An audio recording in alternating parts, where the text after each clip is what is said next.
Sadguruve Sharanam. Santosham, Santosham, Santosham.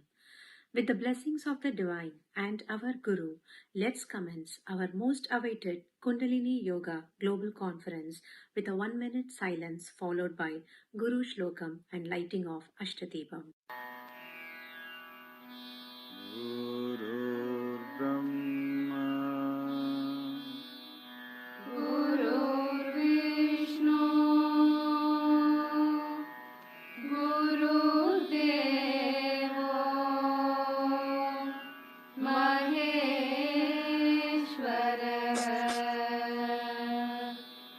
Guru Sakshat Parabrahma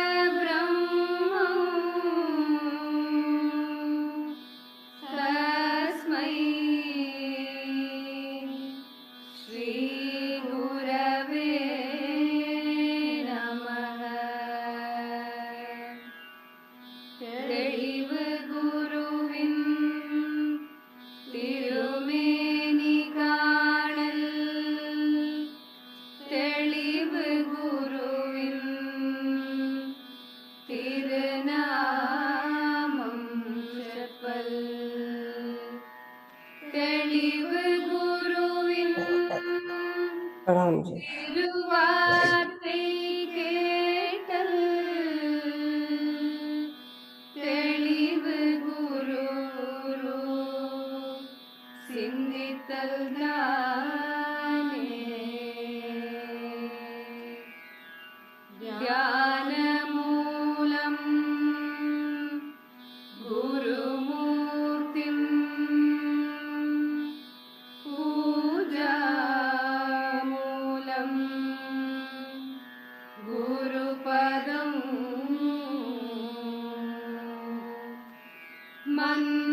மந்திரமூலம் குருவாக்கியம்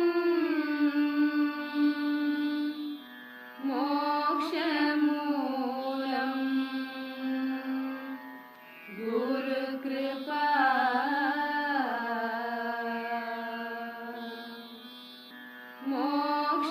மோக்ஷமூலம்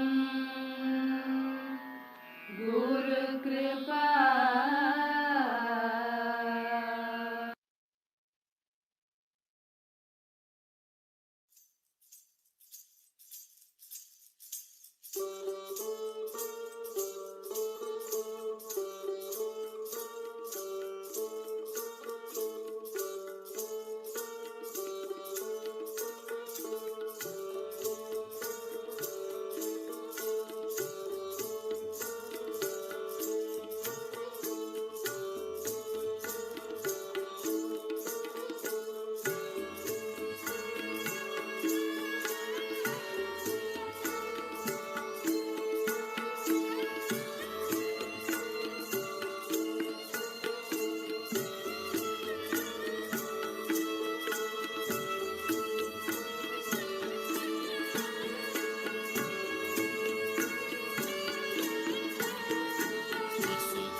Santosham. Today, May 1st, is commonly known as International Workers' Day. It will also be an important day for us Divine Yoga students as Universal Peace Foundation of North America, Universal Peace Foundation India, Vedantic Society of Nebraska, USA, Paranjyotir Yoga College at Tirumurti Hills have chosen this day to conduct our Kundalini Yoga Global Conference. Today is also very significant as we celebrate the 121st Jayanti celebration of Jagat Mahaguru Jnana Vallal Paranjoti Mahan's Jayanti celebration. When we say Kundalini, the energy pervading in the entire universe, the universal energy, also pervades in every human being as Kundalini energy. To gain in depth knowledge and to get more information about the Kundalini energy, this conference has been arranged. In this conference, we will know what is Kundalini Yoga, what is Kundalini energy, the importance of Guru in Kundalini Yoga. It's such an exciting day as many practitioners from across the day are coming together this day to share their knowledge about Kundalini Yoga. With the blessings of Jnana Vallal Paranjoti Mahan and our beloved Guru Mahan, this web based Kundalini Yoga conference has been set up.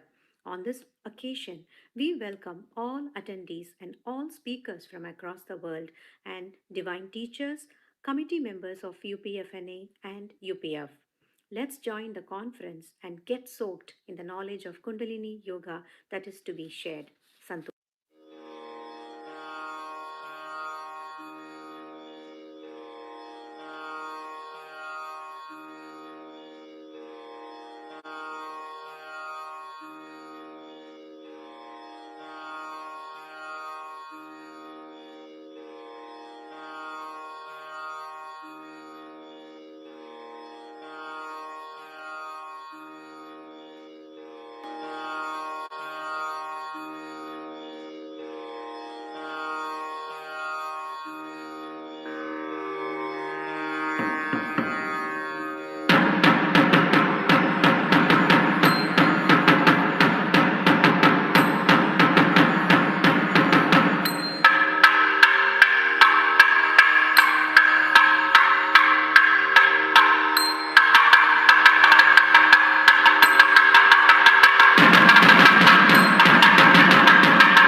Santosham.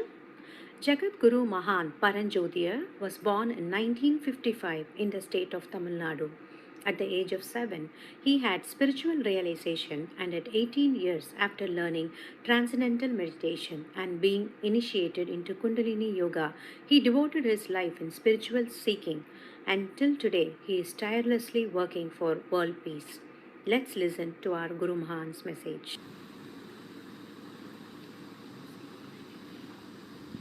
சத்குருவே சந்தோஷம் சந்தோஷம் சந்தோஷம்.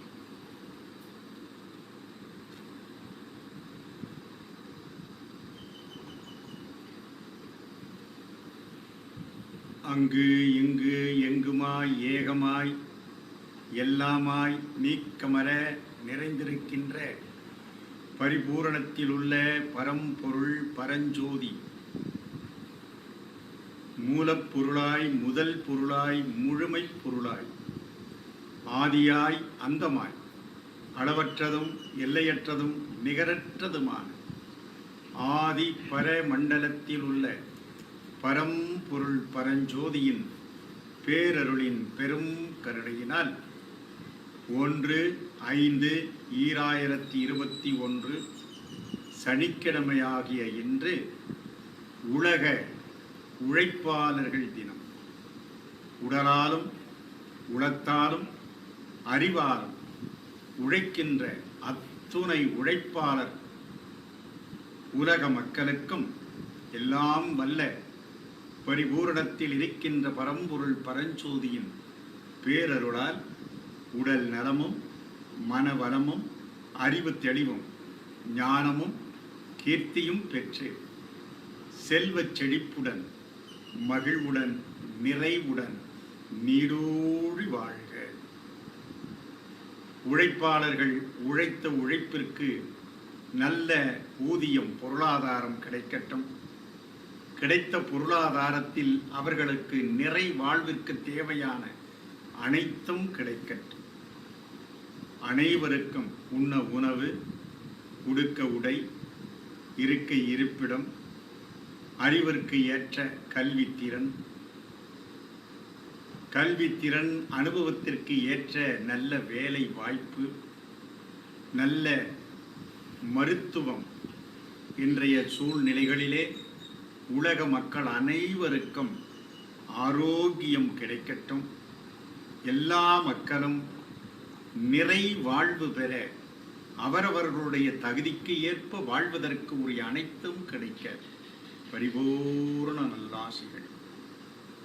சந்தோஷம் சந்தோஷம் சந்தோஷம். இன்று kundalini yoga global conference, kundalini யோக உலக மாநாடு. உலகளாவிய நிலைகளில் இருக்கின்ற மக்கள் இந்த குண்டலினியை பற்றி தெரிந்து கொள்ளவும், தான் தெரிந்த உணர்ந்த அனுபவத்தை உலக மக்களுக்கு எடுத்துச் சொல்வதற்குமான ஆத்ம அனுபூதியை பெற்ற தத்துவம், தவம், ஞானம் இவைகளையெல்லாம் வெளிப்படுத்துவதற்கான ஒரு அற்புதமான மாநாடு. குண்டலினி யோகம் இது இன்று நேற்று தோன்றியது அல்ல. குண்டலினி அது பிரபஞ்ச சக்தியாய் உள்ளது. அது என்றும் உள்ளது, எதிலும் உள்ளது, எல்லாமாக உள்ளது. என்றும் உள்ள எல்லாமாக உள்ளதை உள்ளபடி உள்ளவாறு உணர்த்த வந்தவர்தான் குண்டலினி யோக மூல குருவாகவும் உலக சமாதான ஆலயத்தின் நிறுவனராகவும் தத்துவம், தவம், ஞானத்தில் சிறந்து விளங்கிய குண்டலினி பேரின்ப பீடாதிபதியாகவும் ஞான வள்ளல் பரஞ்சோதி மகான் அவர்களுடைய 121வது ஜெயந்தியின் முன்னிட்டு நாளை அவருடைய ஜெயந்தி. இன்று அவர் காட்டிய வழியில் ஏற்படுத்திய இந்த குண்டலினி யோகத்தை பற்றி உலக மக்கள் அனைவருக்கும் தெரிந்து கொள்வதற்காக தான் அறிந்த விஷயங்களை எல்லோருக்கும் தெரிவிப்பதற்காக இந்த குண்டலினி யோக உலக மகாநாடு நடத்தப்படுகிறது. இதற்கு பெரும் முயற்சி எடுத்து இந்த நிகழ்வை உலகளாவிய நிலைகளில் நடத்த வேண்டும் என்ற எண்ணம் universal peace foundation of North America அவர்கள்தான் இந்த எண்ணத்தை முதலிலே வெளிப்படுத்தினார்கள். அந்த எண்ணத்தின்படி அந்த நெப்ரஸ்காவில் இருக்கின்ற Vedantic center of Nebraska Omaha அவர்களும் இணைந்து universal peace foundation of India, Shri Paranjothi Yoga கல்லூரி தமிழ்நாடு இந்தியா, இந்த 4 நிறுவனங்களும் இணைந்து அற்புதமான இந்த நிகழ்வை குண்டலினியை பற்றி, இயற்கை கடவுளை பற்றி, பேர் உண்மையை பற்றி கற்பனைகள் அற்று உள்ளது உள்ளபடி உள்ளதை உணர்த்த வந்த அற்புதமான மகாநாடு. இதிலே கலந்து கொண்டு தங்களுடைய சுய அனுபவத்தின் அடிப்படையில் இந்த குண்டலினி சக்தியை உபதேசத்தின் மூலம் பெற்றதை உணர்ந்து அந்த உணர்ந்ததை உரைக்க கூடிய அற்புதமான மகாநாடு. ஆகவே இந்த மகாநாட்டிலே கலந்து கொள்ள வருகை புரிந்திருக்கின்ற அத்துணை மெஞ்ஞான ஆசிரிய பெருமக்கள், மெஞ்ஞான செல்வர் செல்வியர், மெய் உணர்வாளர்கள், இன்னும் குறிப்பாக குழந்தை செல்வங்கள் அனைவருக்கும் பரிபூர்ண நல்லாசிகள். இதிலே கலந்து கொள்ள வேண்டும், தான் உணர்ந்ததை வெளிப்படுத்த வேண்டும் என்று அன்போடு, உண்மையோடு, துணிச்சலோடு வருகை புரிந்த உங்கள் அனைவருக்கும் பரிபூர்ண நல்லாசிகள். தாங்களும் குடும்பமும் தங்கள் தொழில் நிறுவனங்களும் உற்றார் உறவினர்கள் நண்பர்கள் எல்லோரும் நீடோடி வாழ்க.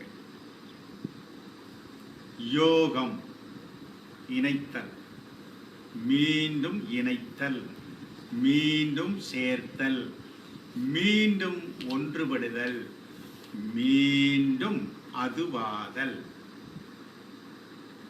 ஏதோ ஒன்றில் இருந்து வந்தது மறந்தது நினைவுபடுத்தி மீண்டும் அதுவாகச் செய்தல். ஆக மீண்டும் அதுவாதல், எதுவாதல்? அங்கு இங்கு எங்குமாய் ஏகமாய் எல்லாமாய் சத்தியம் ஒன்றே, சகலமும் அதுவே. ஆக சத்தியமாக இருப்பது எதுவோ அதுவே எல்லாமாக இருக்கிறது. அந்த சத்தியமே ஆதியாக, அதுவே மூலப்பொருளாக, அதுவே மெய்ப்பொருளாய் விளங்குகிறது. இருப்பதெல்லாம் ஒன்று, ஒன்றை தவிர்த்து வேறு எதுவும் இல்லை. எல்லாமாக இருப்பது அதுதான் கடவுள். ஆக கடவுளை தவிர்த்து வேறொரு பொருள் இல்லை. வேறொரு பொருள் ஒன்று இருந்து அதை எடுத்து எல்லாவற்றையும் படைத்தான் என்பதில்லை. எல்லாமாக பரிணமித்திருப்பது, விரிந்திருப்பதே கடவுள். அந்த கடவுள் சக்திதான் குண்டலினி என்று அழைக்கப்படுகிறது. குண்டலினி என்ற ஒரு மகா சக்தி, அதுதான் ஆதிசக்தி, அதுதான் மூல சக்தி, அதுதான் முழுமையாக இருக்கின்ற சக்தி. அந்த சக்தி தான் நினைவு சக்தியாக, நாத சக்தியாக, ஒளி என்ற ஜோதி சக்தியாக, இந்த சக்தியே எல்லாமாக விரிந்திருக்கிறது. இந்த சக்தி தான் பேர் அணுவாக விளங்குகின்றது, பேர் உயிர் அணுவாய் விளங்குகின்றது.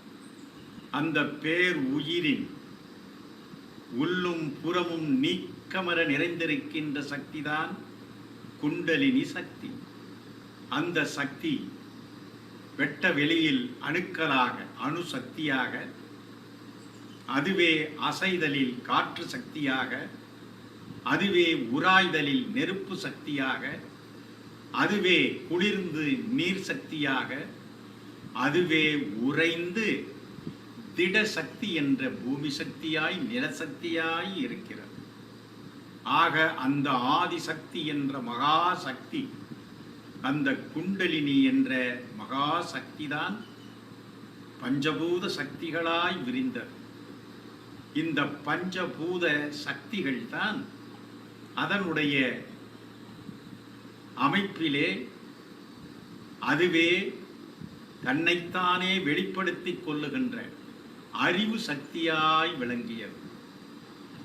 அதுவே ஓர் அறிவிலிருந்து 6 அறிவு படைத்த அறிவு. அந்த அறிவே, அந்த உயிரே உடல் எடுத்த நிலையில் ஓர் அறிவு நீரில் வாழ்வன, நிலத்தில் வாழுகின்ற தாவரங்கள், ஊர்வன சக்தியாய், பரப்பன சக்தியாய், நடப்பன சக்தியாய், நடப்பனவற்றுளே மனித சக்தியாய் விளங்குகிறது. ஆக அந்த ஆதி சக்தியே பஞ்சபூத சக்திகளாக, 6 வகையான அறிவு சக்திகளாக, உயிர் சக்திகளாய் நிரம்பி முடிவிலே மனித சக்தியாய் விளங்குகிறது. இந்த மனித உடலிலே அந்த சக்தி எல்லா இடத்திலும் வியாபித்து இருக்கிறது. அந்த சக்தியின் இருப்பிடமாய் விளங்குவது மூலாதார சக்தி. ஆகவேதான் அந்த அணுவின் உள்ளும் புறமும் இருக்கின்ற சக்தி, ஒரு விதையின் உள்ளும் புறமும் இருக்கின்ற சக்தி, ஒரு முட்டையின் உள்ளும் புறமும் இருக்கின்ற சக்தி, உயிர் அணுவினுடைய உள்ளும் புறமும், அதாவது விந்தின் உள்ளும் புறமும் இருக்கின்ற சக்தியே குண்டலினி சக்தி. ஆகவே இந்த குண்டலினி என்ற இந்த ஆதிதான், அந்த மகா சக்திதான் எல்லா சக்திகளாகவும் பரிணமித்திருக்கிறது. அந்த சக்தியை தவிர்த்து வேறு எதுவும் இல்லை. எல்லாமாக இருப்பது அந்த சக்தி தான். ஒரு விதை, அது விதையாக இருக்கின்ற பொழுது, எந்த விதையாக இருந்தாலும் அது விதை என்றுதான் சொல்லப்படுகிறது. அந்த விதை விளைவாக வருகின்ற பொழுதுதான் அது செடியா, கொடியா, மரமா என்று பார்க்கிறோம். அந்த செடியில் என்ன செடி, எந்த வகையான கொடி, எந்த வகையான மரம் என்று பிரித்து பார்க்கிறோம். அதை போல முட்டை, எந்த விதமான எல்லா பறவைகளுக்கும் முட்டை, அந்த முட்டை என்ற நிலையிலே ஒன்றுதான். அந்த முட்டையில் இருந்து வெளிவந்த பிறகுதான் அது எந்த பறவை என்று நான் பார்க்கிறேன். அதே போலதான் இந்த உயிர் அணுவாக இருக்கின்ற பொழுது அதுவே குண்டலினியாய் விளங்குகின்றது. அதுவே அறிவுடல், நுண்ணுடல், பருவுடலாய் வெளிப்படுகிறது. பருவுடலாய் இருப்பதும், நுண்ணுடலாய் இருப்பதும், அறிவுடலாய் இருப்பதும் அதுவே. 3 உடல்களையும் கடந்து உள்ளிருக்கும் ஆற்றலும் அதுவே. ஆகவேதான் அந்த சக்திதான் மனிதனில் உடல் சக்தியாக, மனோசக்தியாக, அறிவு சக்தியாக, இச்சா சக்தியாக, கிரியா சக்தியாக, ஞான சக்தியாய் விளங்குகிறது. எல்லா சக்தியாகவும் விளங்குவதுதான் குண்டலினி என்ற மகா சக்தி. மனிதனின் உணர்வு நிலைகள் 4 வகைப்படுகிறது. விழிப்புணர்வு, கனவு உணர்வு, உறக்க உணர்வு. இந்த 3 உணர்வுகளையும் கடந்த உள் உணர்வு, அந்த கடந்த உள் நிலை என்ற உண்மை நிலையாய் இருப்பது அதுவே ஆத்ம நிலை, அதுவே பிரம்ம நிலை. ஆகவேதான் ஒரு மனிதனின் தன் நிலை அது. ஆக தன் நிலையில் இருந்தே விழிப்பு, கனவு, உறக்கம் என்ற 3 வகையான உணர்வு நிலைகளும் வெளிப்படுகிறது. ஸ்தூலமாய், சூக்குமமாய், காரணமாய் விளங்குவது அது. ஆகவேதான் அதுவே சர்வ சக்திகளாகவும் விளங்குகிறது. எனவேதான் சர்வ சக்திகளை வாழ்த்த அனைத்தையும் வாழ்த்துகிறோம். சர்வ சக்தி வாழ்த்துதான் கடவுள் சக்தி, அதுதான் பிரபஞ்ச சக்தி. தோன்றாத அந்த சக்திதான் தோன்றிய பிரபஞ்ச சக்திகளாய் வெளிப்படுகிறார். திட சக்தியாய், திரவ சக்தியாய், வெப்ப சக்தியாய், காற்று சக்தியாய், அணு சக்தியாய், எல்லா சக்திகளாகவும் விளங்குவது அந்த மகா சக்தி. ஆகவேதான் அந்த மகா சக்தியை நினைத்தல், மகா சக்தியில் நிலைத்தல், மகா சக்தியோடு மீண்டும் இணைத்து கொள்ளல். Concentration, meditation, கண்டெம்பலேஷன். நினைத்தல், நிலைத்தல், இணைத்தல். ஆகவே மீண்டும் அந்த மகாசக்தியோடு, அந்த ஆத்ம சக்தியோடு இணைத்தல், அதுதான் குண்டலினி யோகம். ஆக இந்த யோகம் எல்லா யோகங்களிலும் உன்னதமான யோகம். ஏனெனில் அந்நெறி இந்நெறி எண்ணாது அட்டாங்க யோகத்தில் நின்று சமாதி நிலை அடைவே என்று திருமந்திரம் சொல்லுகிறது. ஆகவேதான் அந்த திருமந்திரத்தின்படி எந்த நெறிகளில் சென்றாலும் முடிவிலே அடைய வேண்டிய ஒரு நன்னெறி, அதுதான் அட்டாங்க நெறி, எண்ணெறிகள். அந்த எண்ணெறிதான் இயமம், நியமம், ஆசனம், பிராணாயாமம், பிரத்யாகாரம், தாரணை, தியானம், சமாதி. ஆகவே இயமத்தில் தொடங்கி சமாதியிலே நிற்கின்ற தன்மையை பெறுதல். இந்த சம ஆதி, அதிலே 5 நிலைப்பாடுகள் உள்ளது. கடைசி நிகழ்தான் நிர்விகல்ப சம ஆதி, இரண்டற்ற நிலை, அத்வைத நிலை.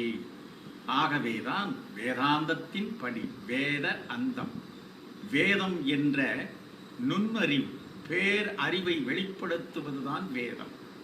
ஆக அந்த வேதத்தின் படி ஒரு மனிதன் அறிவு நிலையில் உயர வேண்டும்.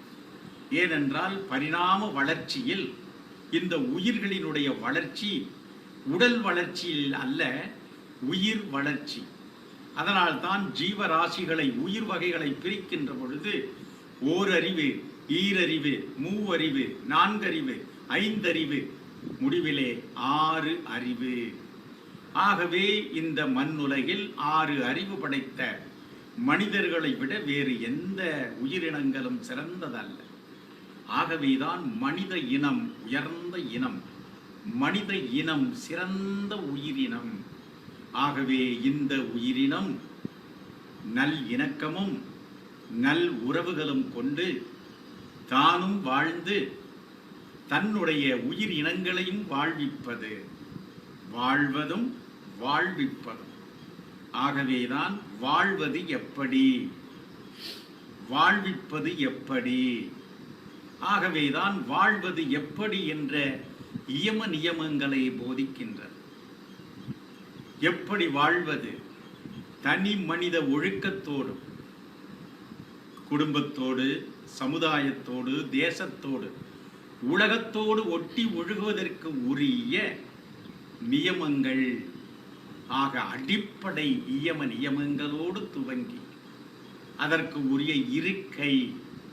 இந்த உடல் நலம் பெற உடம்பார் அழியின் உயிரார் அழிவர், திடம்பட மெஞ்ஞானம் சேரவும் மாட்டார். ஆகவேதான் இந்த உடலை நாம் வலுப்படுத்த வேண்டும்.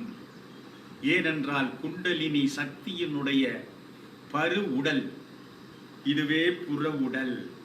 அடுத்தது நுண்ணுடல், மன உடல். அடுத்தது அறிவுடல்.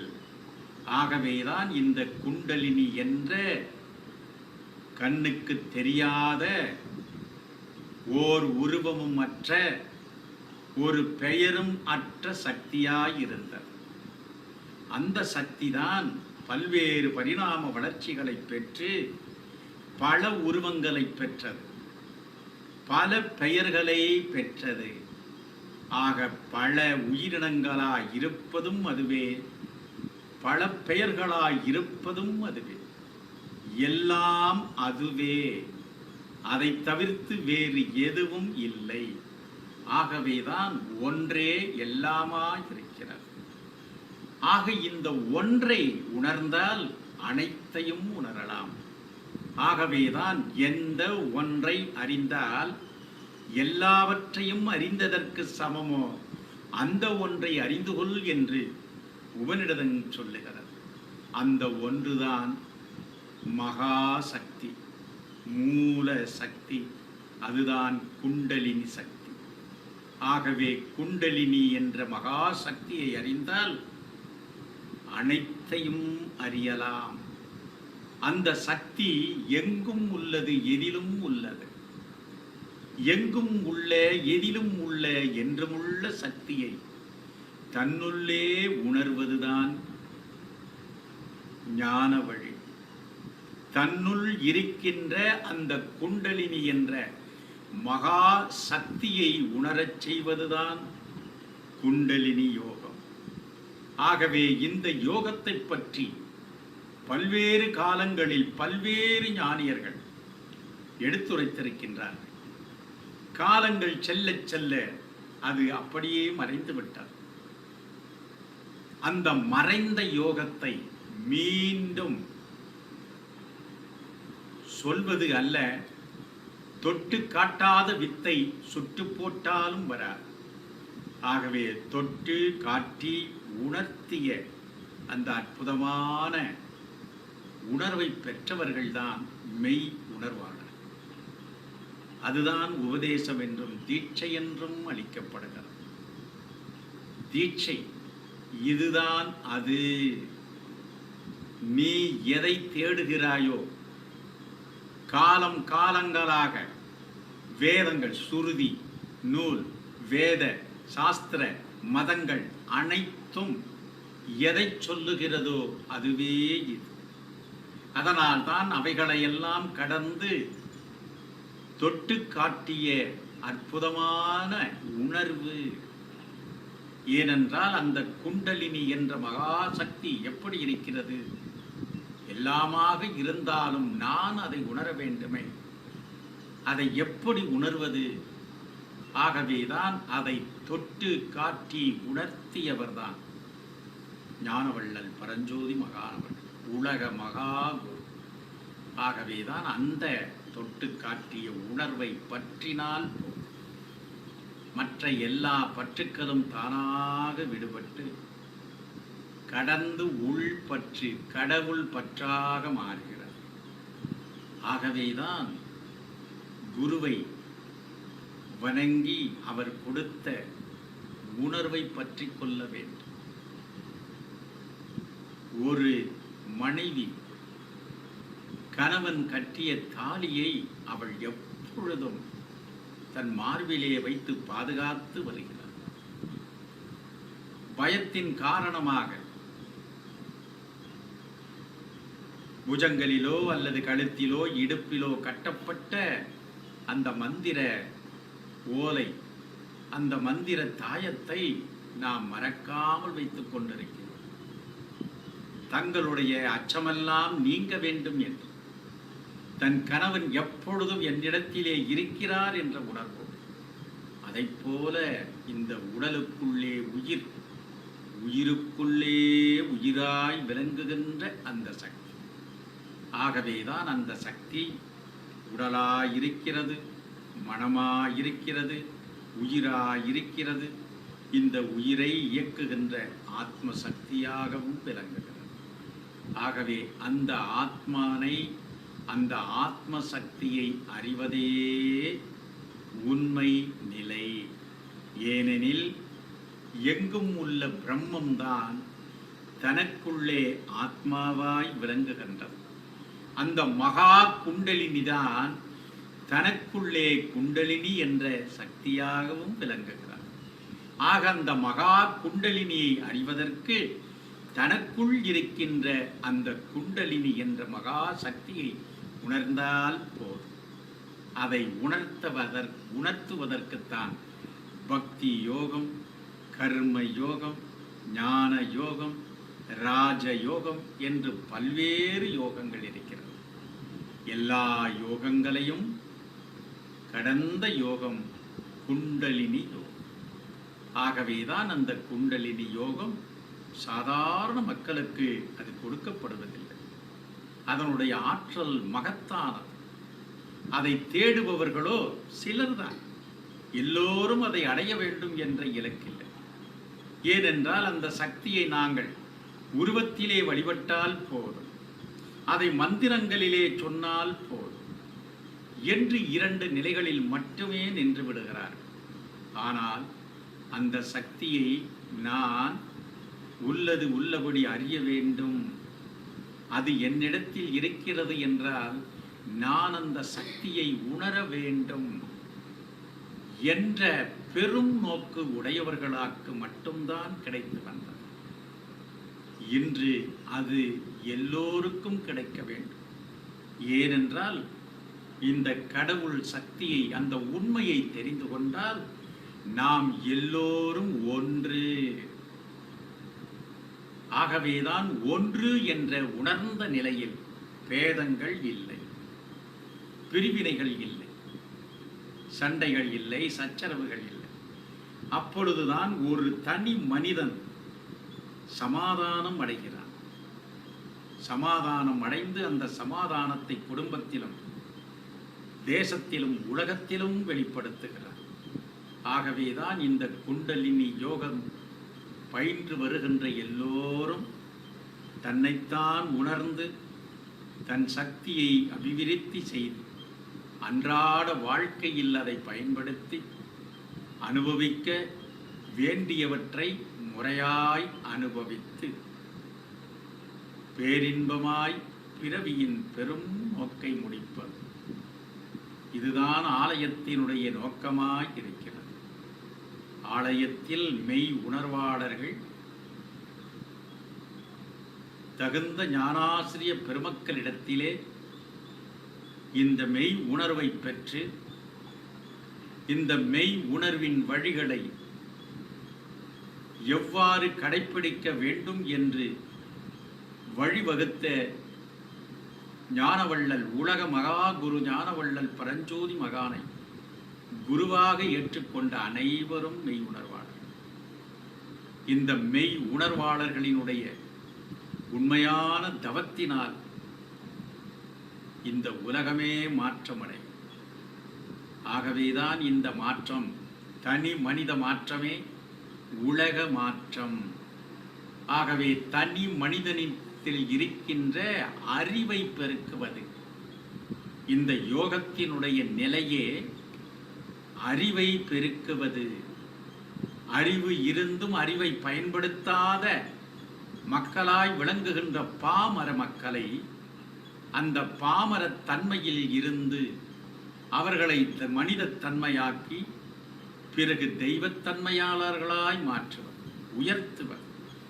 மீண்டும் அவர்களை தெய்வீகமானவர்களாய் உயர்த்துவது. ஆக குண்டலினி என்ற இந்த யோகம், இந்த குண்டலினி யோகமே மகா சக்தி யோகம். ஆகவே இந்த யோகத்தின் மூலம் தனி மனிதனின் உடல் நலம், மனவளம், அறிவு தெளிவு, ஞானம், அவர்களுக்கு தேவையான செல்வச் செழிப்பு, அவர்கள் என்றும் மகிழ்வுடன் எதிலும் நிறைவுடன் வாழ்கிறார். ஆகவேதான் இந்த அற்புதமான வாழ்க்கையை வாழச் செய்ய ஒவ்வொரு மனிதருக்கும் இந்த யோகம் கிடைக்க வேண்டும். இந்த யோகத்தின் மூலம் உலகம் நலம் பெற வேண்டும், உலகம் அமைதி பெற வேண்டும். ஆக உலக நலத்திற்காக, உலக அமைதிக்காக இந்த குண்டலினி யோகம் மிக மிக பயன்படுகிறது. இனி வருங்காலத்தில் மிக கடினமாக இருந்த இந்த யோகம், பக்தியில் கோடான கோடி மக்கள், கர்ம யோகத்தில் லட்சக்கணக்கான மக்கள், ஞானத்திலே நூற்றுக்கணக்கான மக்கள் தான். ஆகவேதான் இந்த நூற்றுக்கணக்கான மக்களை, லட்சக்கணக்கான மக்களாக்கி லட்சக்கணக்கான மக்களை கோடிக்கணக்கான மக்களாக மாற்றுவார். 730 கோடி உலக மக்கள் தொகையிலே 1% மக்களை உருவாக்குவார். ஆகவே 1% மக்கள் இந்த யோகத்தை கற்றுக்கொண்டார்கள் என்றார் இந்த உலகமே மாற்றமடையும். இன்றைய சூழல்களில் இருக்கின்ற இந்த தொற்று கிருமியினால் உலகமே நெருக்கடியான சூழ்நிலைகள் இருக்கிறது. ஆகவேதான் இந்த நெருக்கடி நெடுநேரங்கள் நிலைத்திருப்பதில்லை. அதைத்தான் நடுப்பகலும் நடுநிசியும் நெடுநேரம் நிலைத்திருப்பதில்லை. அதேபோல் உலகத்தின் நெருக்கடியும் மக்களின் துன்பங்களும் நெடுங்காலம் நிலைத்திருக்கா என்று நான் கடவுள் சொல்லுகிறார். ஆகவே அந்த வாக்கியத்தின்படி மக்களுக்கு எப்பொழுது இருக்கின்ற உலகத்தின் நெருக்கடியும் மக்கள் படுகின்ற துன்பங்களும் விரைவிலே நீங்கும். ஆகவேதான் நாம் எதை காண்கிறோமோ அதுவாகிறோம், எதை கேட்கிறோமோ அதுவாகிறோம், எதை படிக்கிறோமோ அதுவாகிறோம், எதை பேசுகிறோமோ அதுவாகிறோம். அதைத்தான் அன்றே சொன்னார்கள், கெட்டதை பார்க்காதே, கெட்டதை கேட்காதே, கெட்டதை பேசாதே, இன்னும் கெட்டதை செய்யாதே. ஆகவேதான் நீ எதை பார்க்கிறாயோ அதுவாகிறாய் என்பதைப் போல உன் மனம் எதை நினைக்கிறதோ அதுவாகிறது.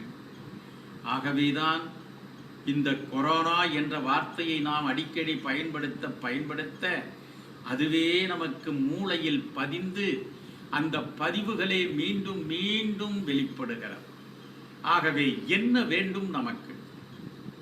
துன்பங்களிலே இருக்கின்ற மக்கள் துன்பத்தையே நினைத்து கொண்டிருந்தால் அந்த துன்ப அலைகளைத்தான் உலகம் முழுவதும் வெளிப்படுத்தி இந்த உலகம் முழுவதும் துன்பமயமாக்கப்படுகிறது. ஒழிப்போம் ஒழிப்போம் என்று சொல்லியே எல்லோரும் ஒழிந்து போகிறோம். ஆகவேதான் நல்ல எண்ணம், நேர்மறையான எண்ணம். ஆகவேதான் நல்லதையே பாருங்கள், நல்லதையே கேளுங்கள், நல்லதையே பேசுங்கள், நல்லதையே படியுங்கள், நல்லதையே செய்யுங்கள். விளைவு நல்லதே நடக்கும். ஆகவேதான் இன்றைய தொலைக்காட்சிகளில் மற்ற மீடியாக்களிலே வெளிப்படுத்துகின்ற இதை போன்ற செய்திகளை மக்கள் அதிகமாக பார்க்காவண்ணம் அதிலிருந்து விடுபட்டு நமக்கு என்ன வேண்டும், இந்த பிரபஞ்சம் உனக்கு என்ன வேண்டுமோ அதை நல்குகிறது. இந்த மகா சக்தி நீ எதை விரும்புகிறாயோ அதை கொடுக்க தயாராக இருக்கிறது. இந்த பிரபஞ்ச சக்தி உனக்கு எல்லாவற்றையும் நல்குகிறது. ஆகவேதான் நீ எதை விரும்புகிறாயோ அதையே நீ ஈர்த்துக் கொள்ளுகிறாய். ஆகவே உனக்கு என்ன வேண்டும்? என் குடும்பம் எப்படி இருக்க வேண்டும், என் மாநிலம் எப்படி இருக்க வேண்டும், என் தேசம் எப்படி இருக்க வேண்டும், என்னுடைய உலகம் எப்படி இருக்க வேண்டும், எப்படி இருக்க வேண்டும், இதிலிருந்து விடுபட வேண்டும், எல்லாம் கடந்து போக வேண்டும். கடந்து போனால் ஆரோக்கியம் வேண்டும்.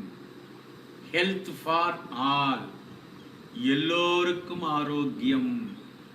இந்த காலகட்டத்தில் பொருள் வேண்டுமா, வேறு ஏதேனும் வேண்டுமா? இல்லை. இன்றைய காலகட்டத்தில் எல்லோருக்கும் வேண்டும் ஆரோக்கியம். ஆகவேதான் உங்களுடைய ஒவ்வொருவருடைய பிரார்த்தனைகளிலும் தவங்களிலும் நான் ஆரோக்கியமானவர் என்று சொல்ல மூளையில் அந்த ஆரோக்கிய அலைகள் பதிந்து அந்த பதிவிலே உடல் முழுவதும் ஒவ்வொரு செல்களிலும் ஆரோக்கியம் ஏற்படுகிறது. ஒவ்வொரு செல்லிலும், ஒவ்வொரு திசுக்களிலும், ஒவ்வொரு உறுப்புகளிலும், ஒவ்வொரு மண்டலங்களிலும் பரவி உள்ளும் புறமும் நீக்கமற அது நிறைந்து ஆரோக்கியத்தை அளிக்கிறது. ஏனென்றால் நீங்கள் எதை விரும்புகிறீர்களோ அதை பெறுவீர்கள். ஆகவே நான் ஆரோக்கியமானவர் என்று நினைக்க நீங்கள் ஆரோக்கியமாகவே இருப்பீர்கள். எனது குடும்பம் ஆரோக்கியமானது. குடும்பத்தில் ஆரோக்கிய அலைகள் பரவி குடும்பத்தில் இருக்கின்ற ஒவ்வொருவரும் ஆரோக்கியமாக இருப்பார்கள். எனது மாநிலம் ஆரோக்கியமானது.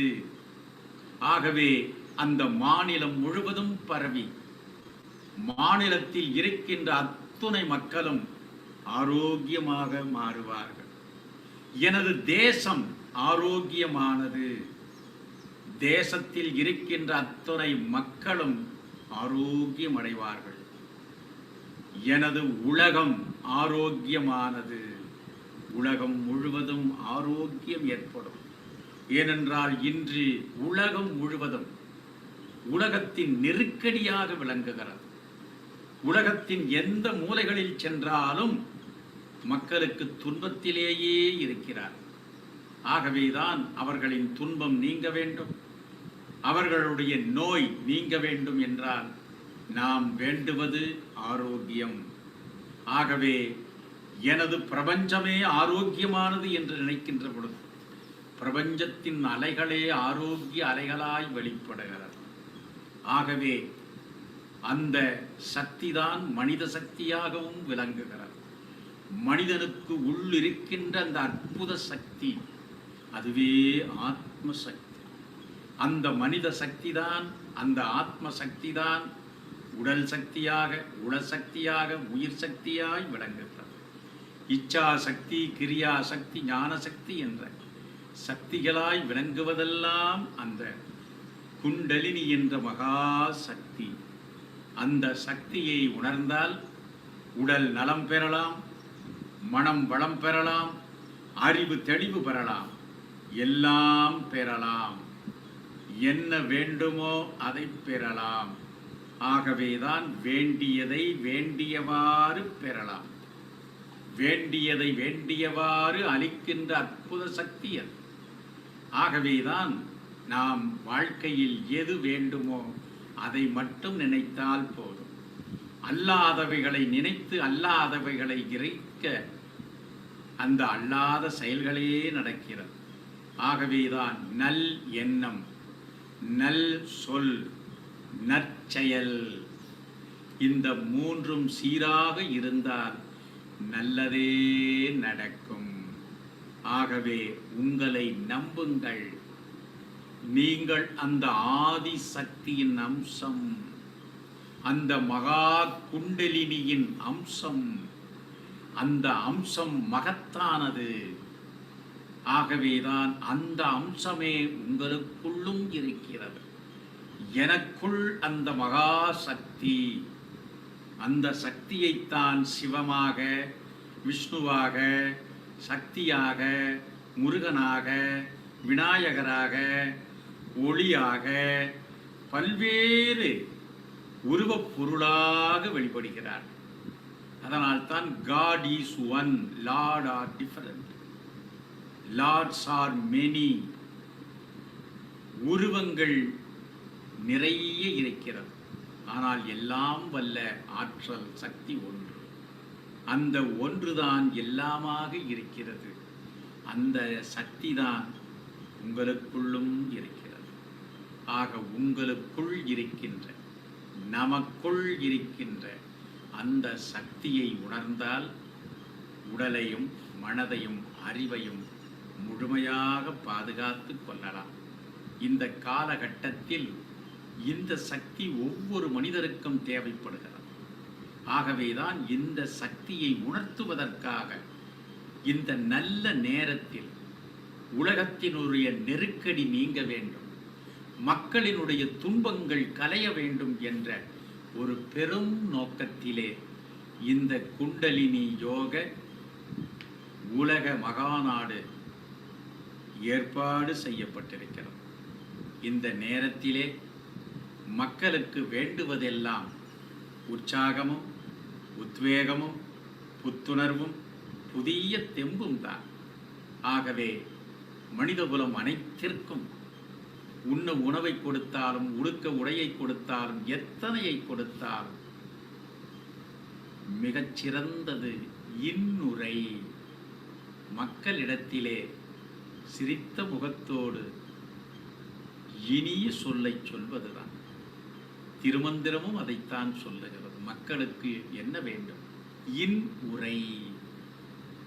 குறிப்பாக இந்த காலகட்டத்திலே அறிவு வளர்ச்சி பெற்றிருக்கின்ற குழந்தைகள், இந்த அறிவு வளர்ச்சி பெற்ற இந்த குழந்தைகளிடத்திலே ஒரு சிறிய எதிர்மறையான எண்ணங்களை சொன்னாலே அவர்களுடைய மனம் துவண்டு விடுகிறது.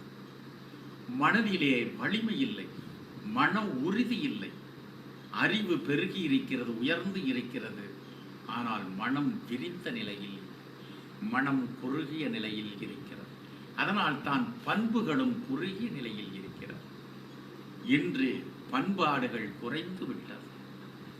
தன்னுடைய அறிவால் எதையும் செய்யலாம். தன்னுடைய வாழ்விற்காக யாரையும் துன்புறுத்தலாம். தான் வாழ யாரையும் ஏமாற்றலாம் என்ற அறிவு பெருக்கத்தை பெற்றிருக்கிறார்களே தவிர, தான் வாழ எல்லோரையும் வாழ்விப்பது, எல்லோரும் வாழ்வதில் தான் தன்னுடைய வாழ்வும் இருக்கிறது. இந்த அறிவு இயற்கையை அழித்து தான் வாழ முற்படுகிறது.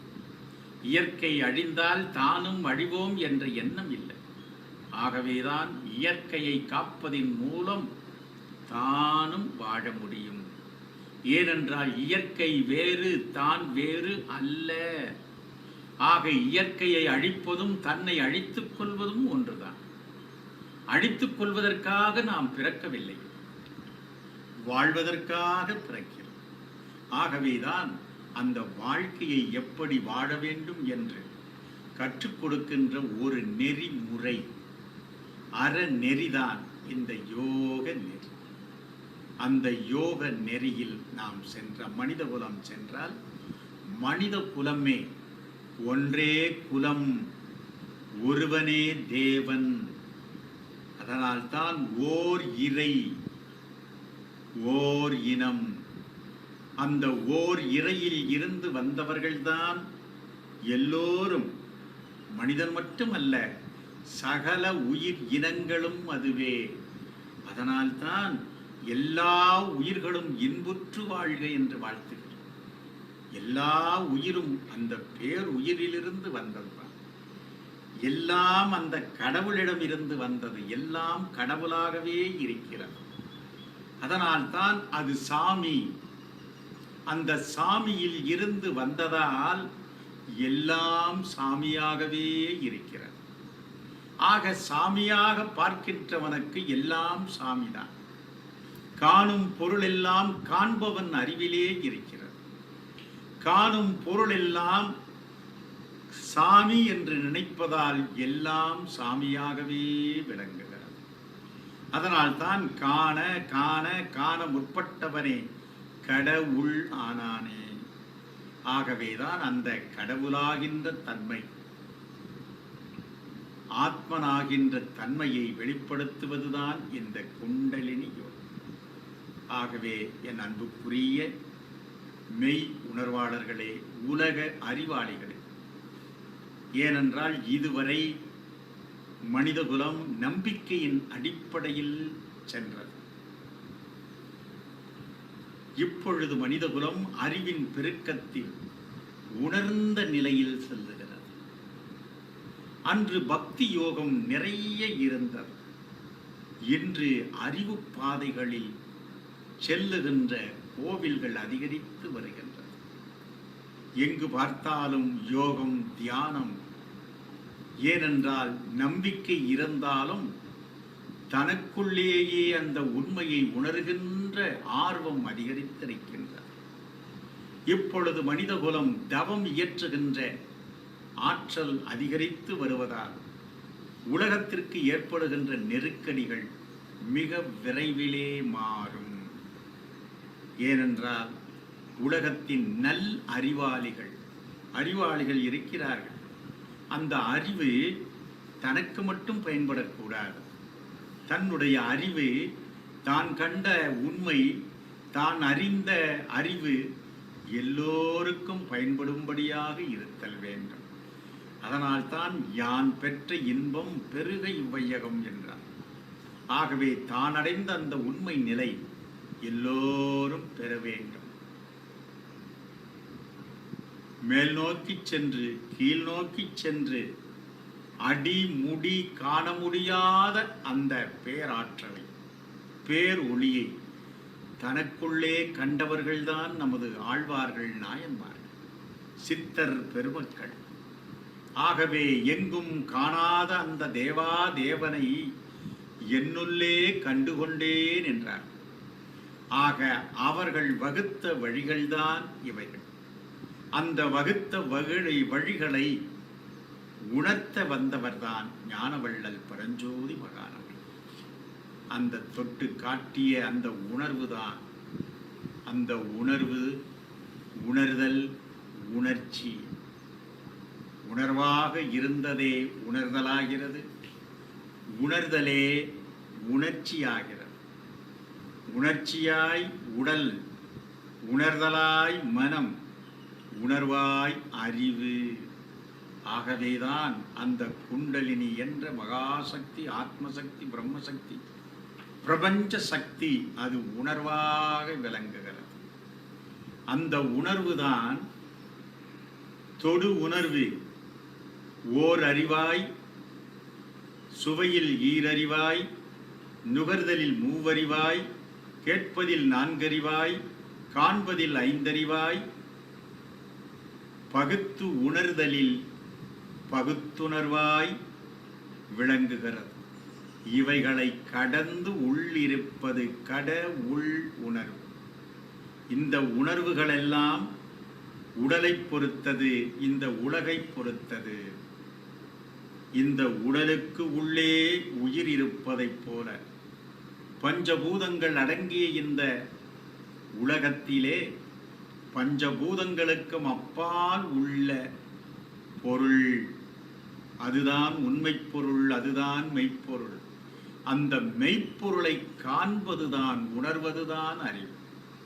ஆகவேதான் மனித குலம் அந்த உணர்வை உணர, அந்த மெய் உணர்வின் மூலம் வருகிற அறிவுதான் மெய் அறிவு. இந்த மெய் உணர்வை உணரக்கூடிய இயல், உடலை பற்றி அறிவது உடலியல், உளத்தை பற்றி அறிவது உளவியல், அறிவை பற்றி தெரிந்து கொள்வது அறிவியல். இந்த மூன்று இயல்களையும் கடந்த உள்ளியல்தான் மெய் இயல். அதுதான் கடவுள் இயல், அதுதான் ஆன்மீக இயல். ஆகவே அந்த மெய் இயலை மனிதகுலம் உணர வேண்டும் என்பதற்காக இந்த குண்டலினி யோக உலக மகாநாடு ஏற்பாடு செய்யப்பட்டிருக்கிறது. இதிலே ஒவ்வொருவரும் தன்னுடைய சொந்த அனுபவத்தின் அடிப்படையிலே உரை நிகழ்த்த வருபவர்கள். ஆகவே என் அன்புக்குரிய மெய் உணர்வாளர்கள், உலக அறிவாளிகள், இவைகளை கேட்டு தங்களுக்குள் ஏற்பட்ட அனுபவத்தோடு ஒத்து இதுவும் அதுவும் வேறல்ல, என்னில் உணர்ந்த உணர்வும் அவரில் உணர்ந்த உணர்வும் ஒன்று. ஆகவே உடலியலில் மாறலாம், உளவியலில் மாறலாம், அறிவியலில் மாறலாம், ஆன்மீக இயலிலே மெய்யியலிலே அந்த அனுபூதி மாறாதது. ஆகவேதான் மாறாத அழியாத அந்த அற்புதமான அனுபவத்தை பெற பரிபூரண நல் ஆசிகள். இந்த அற்புதமான நிகழ்வுகளிலே பங்கு கொண்ட உங்கள் அனைவருக்கும் பரிபூர்ண நல்லாசிகள். பல மாதங்கள் இன்றைய நிகழ்ச்சிக்காக மிக பெரும் பாடுபட்டிருக்கிறீர்கள். அள்ளும் பகலும் நேரம், அதாவது குறிப்பாக இல்லற கடமைகளை கூட தவிர்த்து நேரம் பார்க்காமல், நான் சில நேரங்களில் சில அன்பர்களிடம் பேசுகின்ற பொழுது அவர்கள் 2 மணி 2:30 மணிக்கெல்லாம் கூட செய்திகளை போடுகிறார். அந்த அளவு நீங்கள் கடுமையாக இதற்காக உழைத்திருக்கிறீர்கள். ஆகவே இந்த குண்டலினி யோக உலக மாநாட்டிற்காக உழைத்த அத்துணை அன்பர்களுக்கும் பரிபூர்ண நல்லாசிகள். நீங்கள் அறிவால் உழைத்திருக்கிறீர்கள். ஆக இந்த உழைப்பாளர் தினத்தில் அறிவால் உழைத்த உங்கள் அனைவருக்கும், தங்களுடைய குடும்பத்திற்கும், தங்கள் நிறுவனங்களுக்கும், தங்களுடைய உற்றார் உறவினர்கள் நண்பர்கள் எல்லோருக்கும் பரிபூரண நல் ஆசிகள். இந்த அனுபவத்தை பெற நாம் சிறிது கடந்து உள்நோக்கி தவம் இயற்றுவோமாக.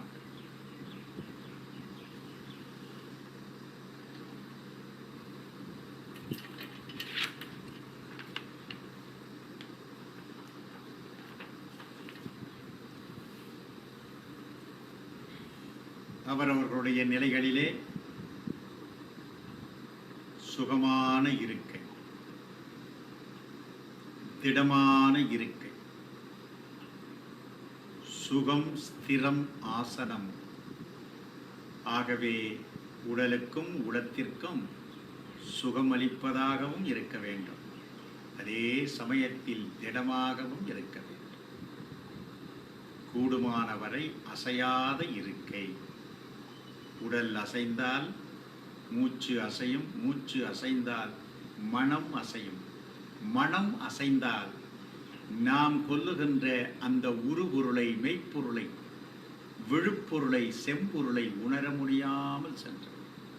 ஆகவே உட்பொருளை கடந்து உள்ளே இருக்கின்ற உட்பொருள், அந்த மூலப்பொருள், மெய்ப்பொருளை உணர உடலை அசைக்காமல் வைக்க பயிற்சி. ஆசனம், அவரவர்கள் விரும்பிய ஆசனம், சுகமான திடமான ஆசனம் இருக்கை. கரங்கள் கோர்த்த நிலை. இடுப்பு, முதுகு, கழுத்து, தலைப்பகுதியை சற்று நேர்கோட்டில் வைத்து கண்கள் கடந்த உட்பொருளை அறிய விழிப்பு, கனவு, உறக்கம் என்ற 3 நிலைகளையும் கடக்க கண்கள் விழித்திருப்பது விழிப்பு நிலை, கண்கள் மூடி இருப்பது உறக்க நிலை, கனவு நிலை. ஆக இந்த 3 நிலைகளையும் கடந்து செல்ல கண்கள் அரைப்பார்வை. கண்கள் கீழ் நோக்கி மூக்கு நுனியை பார்ப்பதைப் போல கீழே, மூக்கு நுனியை பார்க்காமல் கீழ் நோக்கிய நிலை. ஆக கண்கள் எதையும் பார்ப்பதில்லை. புலன்கள் அனைத்தும் அடக்க நிலை. கண்கள் எதையும் பார்ப்பதில்லை. காதுகள் வேறு சப்தத்தை கேட்பதில்லை. மூக்கு எதையும் நுகர்வதில்லை. வாய் எதையும் சுவைப்பதில்லை. கைகள் கால்கள் எதையும் செய்வதில்லை. புலன் அடக்கம். அடுத்தது மன அடக்கம். மனம் கண்டது, கேட்டது, நுகர்ந்தது, சுவைத்தது, பேசியது, தொட்டது என்ற அனைத்தையும் கோப்புகளாக, பதிவுகளாக வைத்ததால் அந்த பதிவுகளில் இருந்து அது விடுபட மனதை மூச்சோடு இணைத்தல். மனதை மூச்சோடு இணைத்தல்.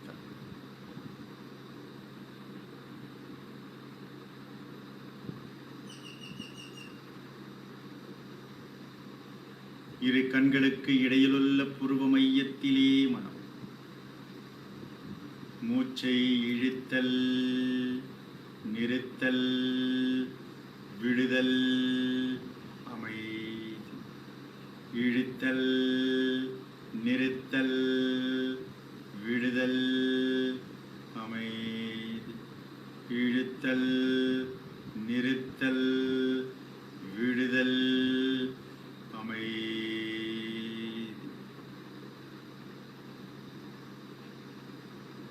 உடலுக்குள்ளே உயிர், அந்த உயிருக்குள்ளே இருக்கின்ற சக்தி, அதுவே மூலாதாரத்தில் இருந்து நடுநாடியின் மூலம், மூலத்தை கடந்து, அடிவயிற்றை கடந்து, நாபியை கடந்து, மார்பை கடந்து, கண்டத்தை கடந்து பிடரியையும் கடந்து நெற்றியில் அந்த சக்தி அதுவே உணர்வாக உள்ளது. அந்த குண்டலினி என்ற மகாசக்தியே, அந்த உயிர் சக்தியே உணர்வாய் உள்ளது. அந்த உணர்வையே நினைத்தல், அந்த உணர்விலே நிலைத்தல், அந்த உணர்விலே ஒன்றுதல்.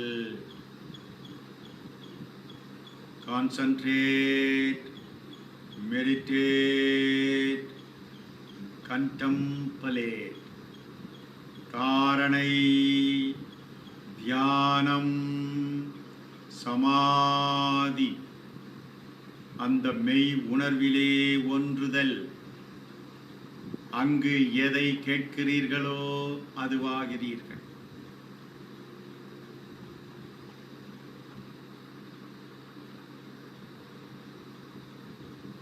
ஆக்கினையை கடந்து உச்சி, துரியதவம். நெற்றியை கடந்து உச்சியிலே மூளையின் மையம், பேரறிவு நிலை. அந்த பேரறிவாய் விளங்குகின்ற மெய் உணர்வையே நினைத்தல், மெய் உணர்வில் நிலைத்தல், மெய் உணர்விலே இணைதல். இந்த அறிவு, அந்த பேரறிவையே நினைத்தல், அந்த பேரறிவிலே நிலைத்தல், பேரறிவிலே ஒன்றுதல். இந்த ஜீவ அறிவு அங்கே பேரறிவாய் பிரம்ம அறிவோடு, ஆத்ம அறிவோடு, பிரம்ம ஞானமாய், ஆத்ம ஞானமாய், மெஞ்ஞானமாய் இணையற்று உச்சி மையத்தில் மெய்ஞானம். உச்சி மையத்தில் இருந்து மீண்டும் ஆக்கினை மையம், ஆக்கினை மையத்திலே அந்த மெய் ஞானத்தோடு, மெய் உணர்வோடு சங்கல்பம். எதை சங்கல்பம் செய்கிறீர்களோ அதுவாகிறீர்கள். நான் ஆரோக்கியமானவர், எனது குடும்பம் ஆரோக்கியமானது, எனது மாநிலம் ஆரோக்கியமானது, எனது தேசம் ஆரோக்கியமானது, எனது உலகம் ஆரோக்கியமானது, எனது பிரபஞ்சம் ஆரோக்கியமானது. நான் அமைதியானவர், குடும்பம் அமைதியானது, மாநிலம் அமைதியானது, தேசம் அமைதியானது, உலகம் அமைதியானது, பிரபஞ்சம் அமைதியானது.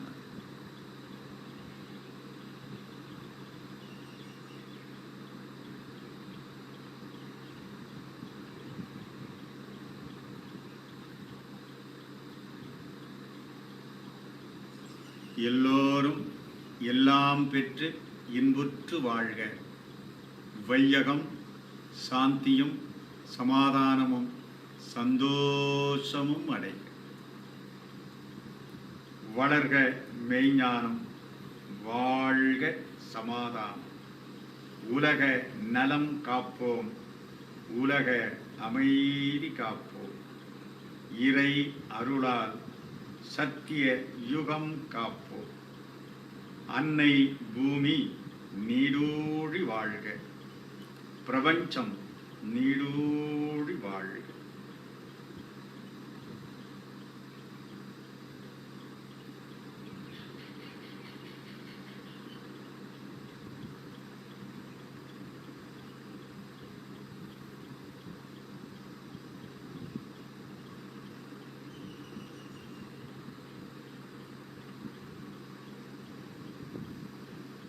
சந்தோஷம், சந்தோஷம், சந்தோஷம். கரங்களை தேய்த்தல், கண்களில் ஒற்றுதல், கரங்களை பார்த்தல். பிரபஞ்ச சக்தியை ஈர்த்தல், கரங்களை உயர்த்தி அந்த சக்தியே உச்சியில் ஆத்ம சக்தியாய், நெற்றியில் ஞான சக்தியாய், அணுசக்தியாய், காற்று சக்தியாய், வெப்ப சக்தியாய், நீர் சக்தியாய், திட சக்தியாய், உடல் சக்தியாய் நிரம்பற்றும். பின்பக்க மூலையிலும் முன்பக்க மூலை, கண்கள், காதுகள், மூக்கு, கன்னம், வாய், தோள்பட்டை, முழங்கை, மணிக்கட்டு, கரங்கள் முழுவதும் பரவி நீடோடி வாழ்க. உடல் நலம், மனவளம், அறிவு தெளிவு, ஞானமும் கீர்த்தியும் செல்வச் செழிப்பும் மகிழ்வும் நிறைவும் பெற்று நீடோடி வாழ்க. இந்த அற்புதமான குண்டலினி யோக உலக மாநாடு சிறப்பாக நடக்க பரிபூரண நல்லாசிகள். எல்லாம் வல்ல அந்த பரம்பொருள் பரஞ்சோதி உலக மகா குருவின் பேரருளால் எல்லாம் சிறப்பாக நடக்கட்டும். சந்தோஷம், சந்தோஷம், சந்தோஷம்.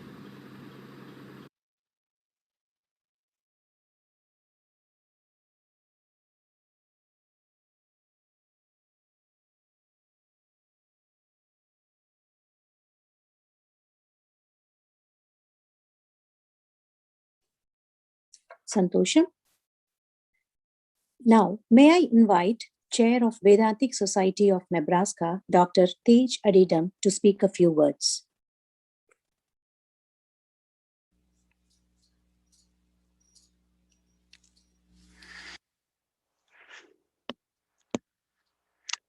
Sri Prasanna Mahaganapataye Namaha. Sri Gurubhyo Namaha. Heartful obeisance to the holy feet of Sri Guru Mahanji. In some way, it is very unfair for me to follow him in this meeting, in this conference. The Vedantic Center of Nebraska is honored and blessed to be a co-organizer of the first global conference on Kundalini Yoga in partnership with the Universal Peace Foundation of India, the Universal Peace Foundation of North America. As we are all witnessing a severe pandemic sweeping across our Dharma Kshetra, Matrabhumi, Bharatvarsh, I bow down to all the frontline volunteers, nurses, and doctors who are trying their best to alleviate the suffering of our fellow humans. This is a struggle that we hope and pray to overcome sooner than later. We need all the help of everyone to support each other. It is during such a time that we are organizing this conference, as we believe that Kundalini Yoga provides holistic wellness and a divine path towards attaining self-realization. As Sri Guru Mahanji just said, in this conference, you will learn from renowned scholars and practitioners from all across the globe about the efficacy of Kundalini Yoga.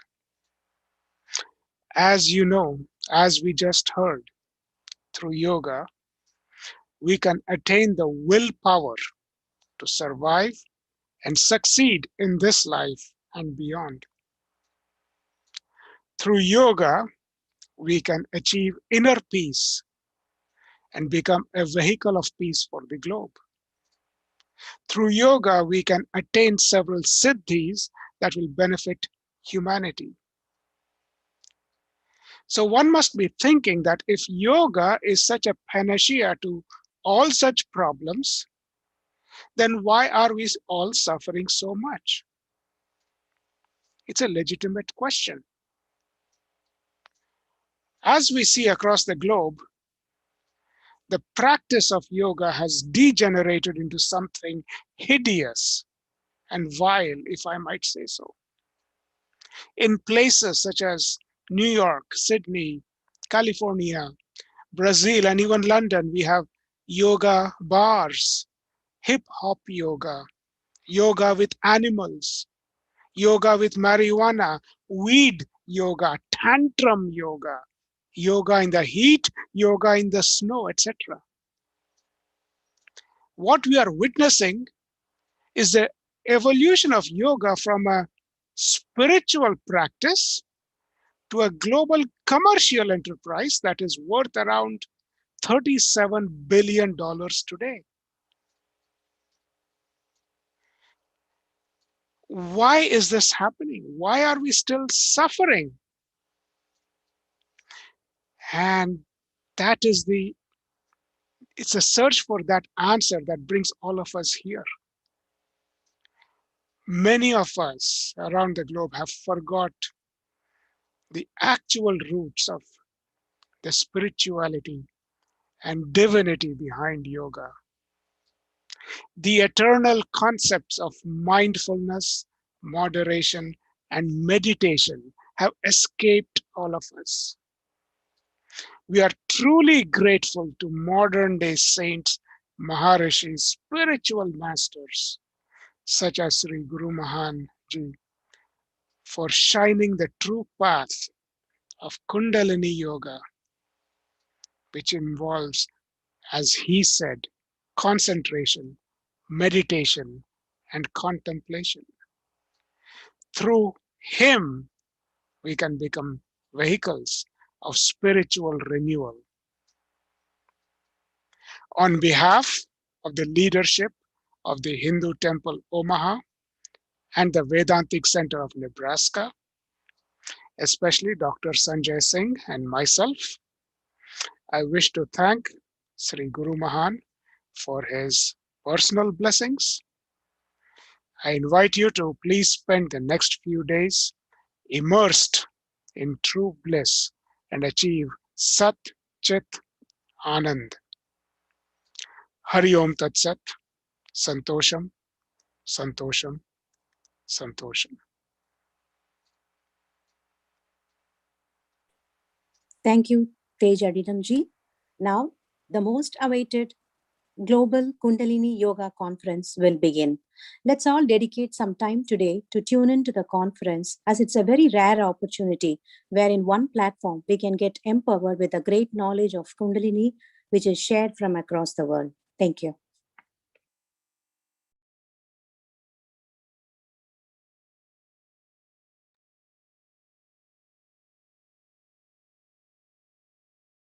Santosham.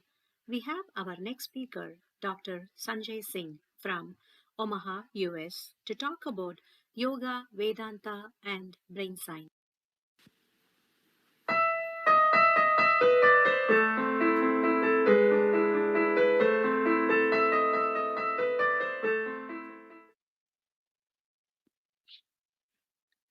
Hello, my name is Dr. Sanjay Pratap Singh. I'm the chair of the Department of Neurology here at Creighton University School of Medicine. Let me share my screen.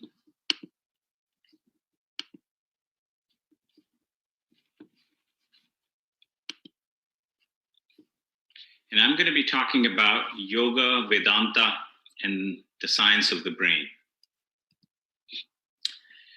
I'm going to try and address a number of topics as we go through this. The first topic that I wanted to discuss with you is to explain and hopefully prove to you that brain creates your reality, right? The way the brain interprets your environment creates your reality for you. It is not necessary that that's the actual reality. So let's look into that. So your sense organs, right? Your eyes, your ears, your tongue, your nose, all of those are responsible for your sensory inputs to your brain, and then your brain sort of creates your reality. So what do I mean by that? So if you look at hearing, human hearing is from 20 hertz to 20,000 hertz. That's the spectrum that we can hear, right? There could be a whole orchestra playing at over 20,000 hertz and we'd be deaf to it. And there could be a lot of noise and sound below 20 hertz and we'd be completely deaf to it. So we only hear a part of the auditory spectrum. So we don't hear everything. We only hear things that are between 20 to 20,000 hertz.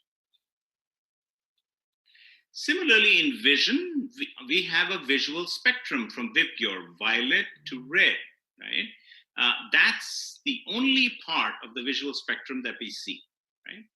If we shifted our visual spectrum from this Vibgyor, violet to red, to infrared, right? Down here, infrared. If we shifted our vision to that, like if you wore infrared glasses, nights would become days and days would become nights for you, right? So the whole sense of day and night would change if our visual spectrum was in the infrared. And similarly, our visual spectrum, if it was in the ultraviolet, right over here, our whole sense of reality would change completely here, right? So that really tells you that we are seeing only a part of reality and we are hearing only a part of what's going on. And that's what helps us create what we call reality. That may or may not be the complete reality. Now here, I've just given you an example of, if you look at this image, you think that these lines are crossing one another. Now, if you follow any line, you'll realize that they are actually not. But because your visual system is fooling you into thinking that they are crossing. So it's a limitation of your visual system, the human visual system. Similarly here, this right here, if you squint your eyes, you will see the word bad eyes. So this is B, this is A, so then you'll get to see bad eyes. But otherwise, it just looks like, if you look at the white part, it's just bars and dots. That's what you get, right? So again, a limitation of the visual system.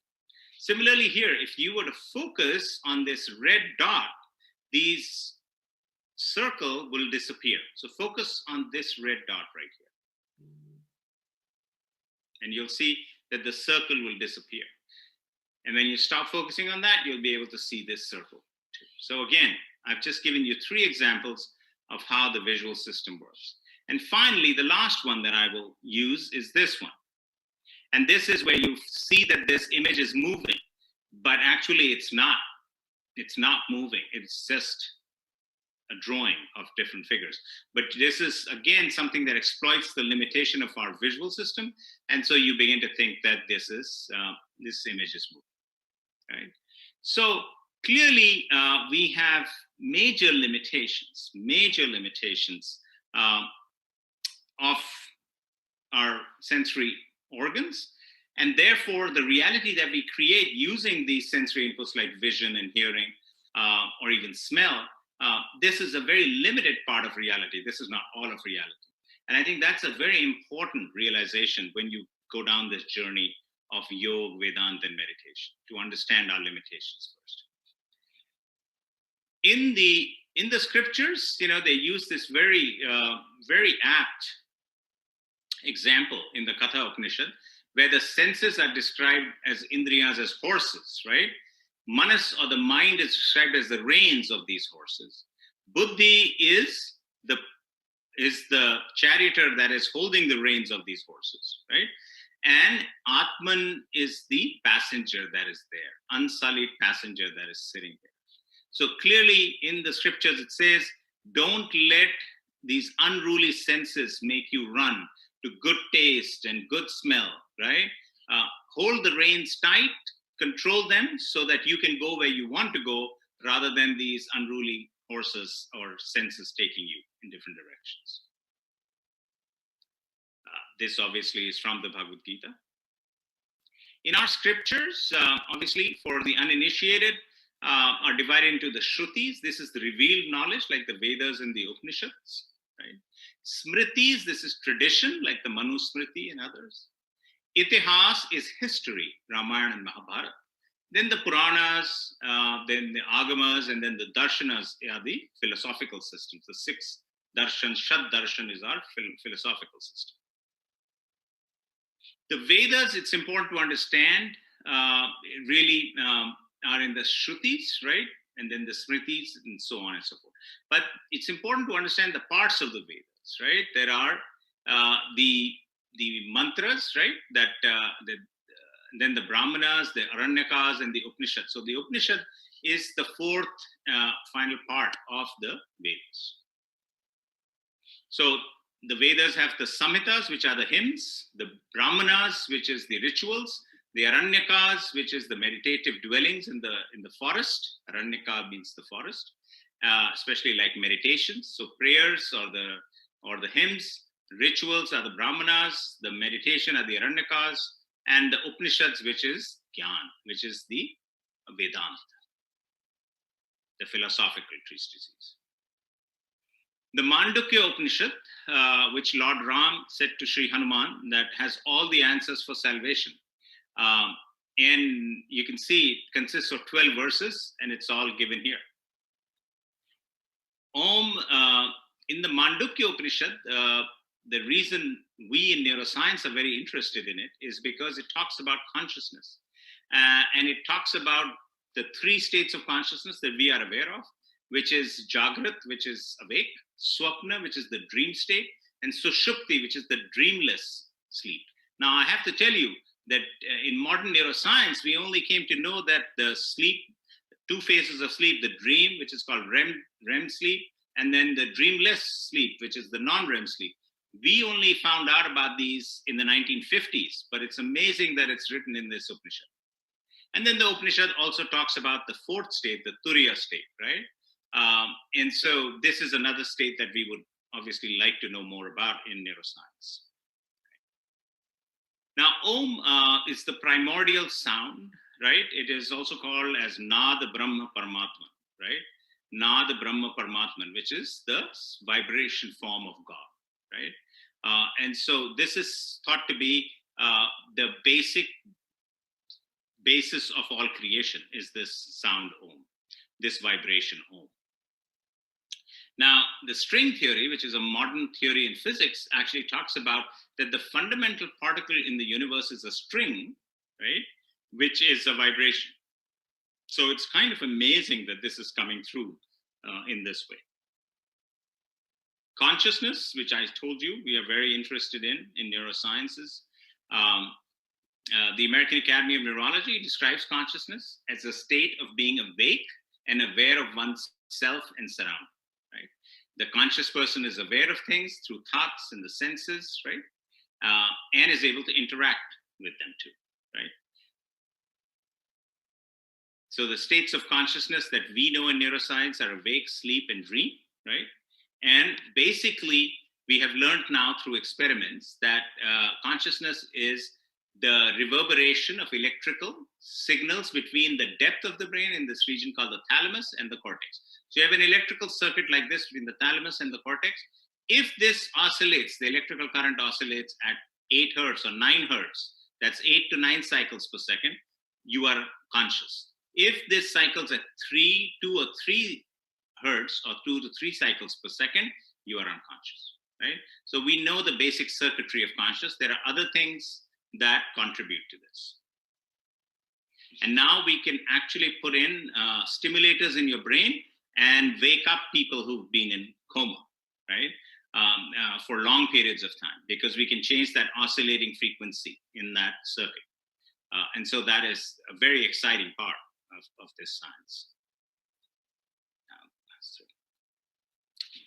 Now, in the scriptures, it is really important to understand that when we read the scriptures, there is the direct meaning and then there is the hidden meanings, because this is important as we go and start interpreting the scriptures. So one story that you'll often find is the story of King Vikramaditya of Ujjain, who had the Navratans, the 9 jewels in his court, right? It's a story of a virtuous ruler of a kingdom in Ujjain and had these 9 Navratans in his court, 9 talented people in his court. A very nice story. It has come down generations, but this is the literal story. What is the story behind it? And so if you take the word Vikramaditya and you break that into the various parts, Vi, Kram, and Aditya. Vi means deviation. Kram means order. Aditya means the sun. Deviation in the order of the sun. Where? Where is Ujjain? It's spot on the Tropic of Cancer, right? So the relative relationship between this latitude, because that's where Ujjain is, right? At this point in time, right? It's at the summer solstice, the sun attains its greatest declination north, and it's directly over the Tropic of Cancer. In short, the sun does actually change its direction at Ujjain, right? And what are the Navratans? The 9 planets in the court of the sun, right? So Vikram Aditya with the Navratans actually explains the relative relationship between the sun and earth at the Tropic of Cancer, which is Ujjain, and the Navratans are the 9 planets that are there. So really there is a deeper meaning in these scriptures as they have been. It's also fascinating to see about the Kumbh Mela, right? This is the largest congregation of humanity. The big one happens in Prayag, and so over 100 million people attended. But the more fascinating part when you look at this is it comes every 12 years. Why does it come every 12 years? Because it is written in the scripture that it takes Jupiter 12 years to go around the sun, right? This Kumbh Mela has been going on for thousands of years. It was there in ancient times because all the travelers that came to India talked about it too. How would they know in 2, 3, 4,000 years ago how long it took Jupiter to go around the sun, right? So a fascinating amount of knowledge that is there in these scriptures. Now let's look at the neuroscience of Om or mantra chanting, right? What do we have in neuroscience? So this is a good study where they looked at significant deactivation, was happening in the brain during Om chanting. So clearly, especially in the amygdala, the right amygdala, there was decreased activation. What is the amygdala? This is the emotional center of your brain, right? During Om. So now we are beginning to study some regions that get deactivated during Om chanting. And we have not seen significant activation, but this is one of the first studies to see that there's actual change happening in the brain, activation levels by chanting. But let's go a step further. There was also a study looking at the comparison of the effect of chanting the Gayatri Mantra and chanting any poem on cognition. So they took 60 school students, right, divided them into 2 groups. One group, they did have them chant the Gayatri Mantra, and the other one, they just chanted a poem, right? So they said, let's see if there's any difference in that, right? And they were trained for this for 5 days, and then they were assessed on cognitive tasks, and they found that there was net score improvement was greater after Gayatri Mantra, which was 21.67%, compared to those that were just chanting poems, and more in girls it was found. So clearly, these initial studies have starting to show us that there is a difference that maybe which has a neurological basis with these mantras. Now, yoga by itself is essentially comes from the root word yuj, which means the union of Atman with Brahman, right? That's the concept there. It's not just a bunch of exercises as some people tend to believe. It's actually an 8-fold path with yam, niyam, asan, pranayam, pratyahara, dharana, dhyan, samadhi. So asanas are definitely a part of this, which is various postures and exercises. In fact, if you look at the Patanjali's Yoga Sutra in the Samadhi Pad, it says Yoga Chitta Vritti Nirodha. The restraint of the modifications of mind stuff is yoga, right? Asanas are part of this. There are 2 types. One that teach you to remain in meditative postures for long periods of time. And the other asanas are to keep you physically well, because you need your body to practice yoga and to advance in meditation. So Patanjali Yoga Sutra is really an important one. It has been studied now in this. And in 2016, the Ipsos study showed that 36.7 million Americans were practicing yoga. So that's almost more than 10% of the American population does yoga. The yam niyams are the rules of existence. The important thing is the pranayams. These are expanding life force through breath exercises. Pratyahara, turning the senses inward to explore the inner universe. Dharana is focused attention, right? Training the mind to start to meditate. Dhyan is a continuous flow meditation, right? Samadhi is when you get lost in the divine, right? That unity. So dharana, dhyan, samadhi, is part of that spectrum of meditation. Now, what about Zen and Chinese meditations? Are those different? So Zen Buddhism was brought to China by the Indian monk Bodhidharma, right, in the 6th century CE. And it was called Chan in Chinese. So, Dhyan became Chan, right? And Zen is the way the Chinese word Chan is pronounced in Japanese, right? So Dhyan became Chan, which became Zen. So it's essentially the same. The patron saint of this is Bodhidharma, who went to China from India to teach them yoga and meditation. So it's all related, and that's the important part. I've put these few things that I have found fascinating interspread in my talk. So the speed of light. So Sayan, who was a minister in an important Indian kingdom in the 14th century, talked about the speed of light, and he says, it's given in our scriptures that 2,202 yojanas and half a nimesha. That is the speed with which the sunlight gets from the sun to the earth, right? So essentially talking about the speed of light. And he comments on this on the Rig Veda, on the sun through this, right? And it is the same statement in the commentary of the Taittiriya Brahmana by Bhatta Bhaskara, which is 10th century or even older. And it actually references older Puranic tradition. So this is the knowledge that has been coming on for years. And Dr. Kak has done some good work on this. So let's look at this calculation. So 1 yojan is about 9 miles. Nimesha is 16 by 75th of a second. Half a nimesha is 8 by 75th of a second. So speed of sunlight would be 2,202 yojanas in half a nimesha, right? So if you take that calculation, which is I've given right here, speed of light comes to about 185,805 miles per second. NASA puts this as 186,000 miles per second, right? So the accuracy is there in 99.7%. And the fascinating part is, how would they have known so long ago that this is what the speed of light is? The Vedic time system, you might be wondering why would they need a time value as small as a nimesha, right? And here I've given you nimesha is not the smallest unit of time. It's actually even smaller than that in Tatpara and Parmanu.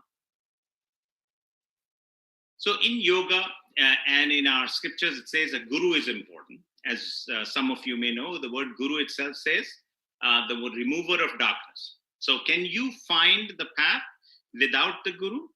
Yes, you can maybe, because then you'll be finding this path in complete darkness. So you could be lucky and you could find the path and then you could actually go on it.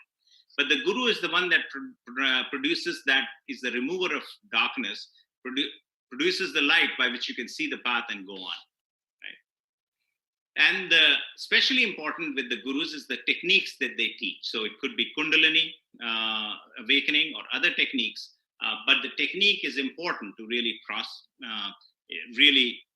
propagate and learn a proper way of advancing in meditation and yoga. So let's look at meditation from a neurology perspective, right? So what has been found?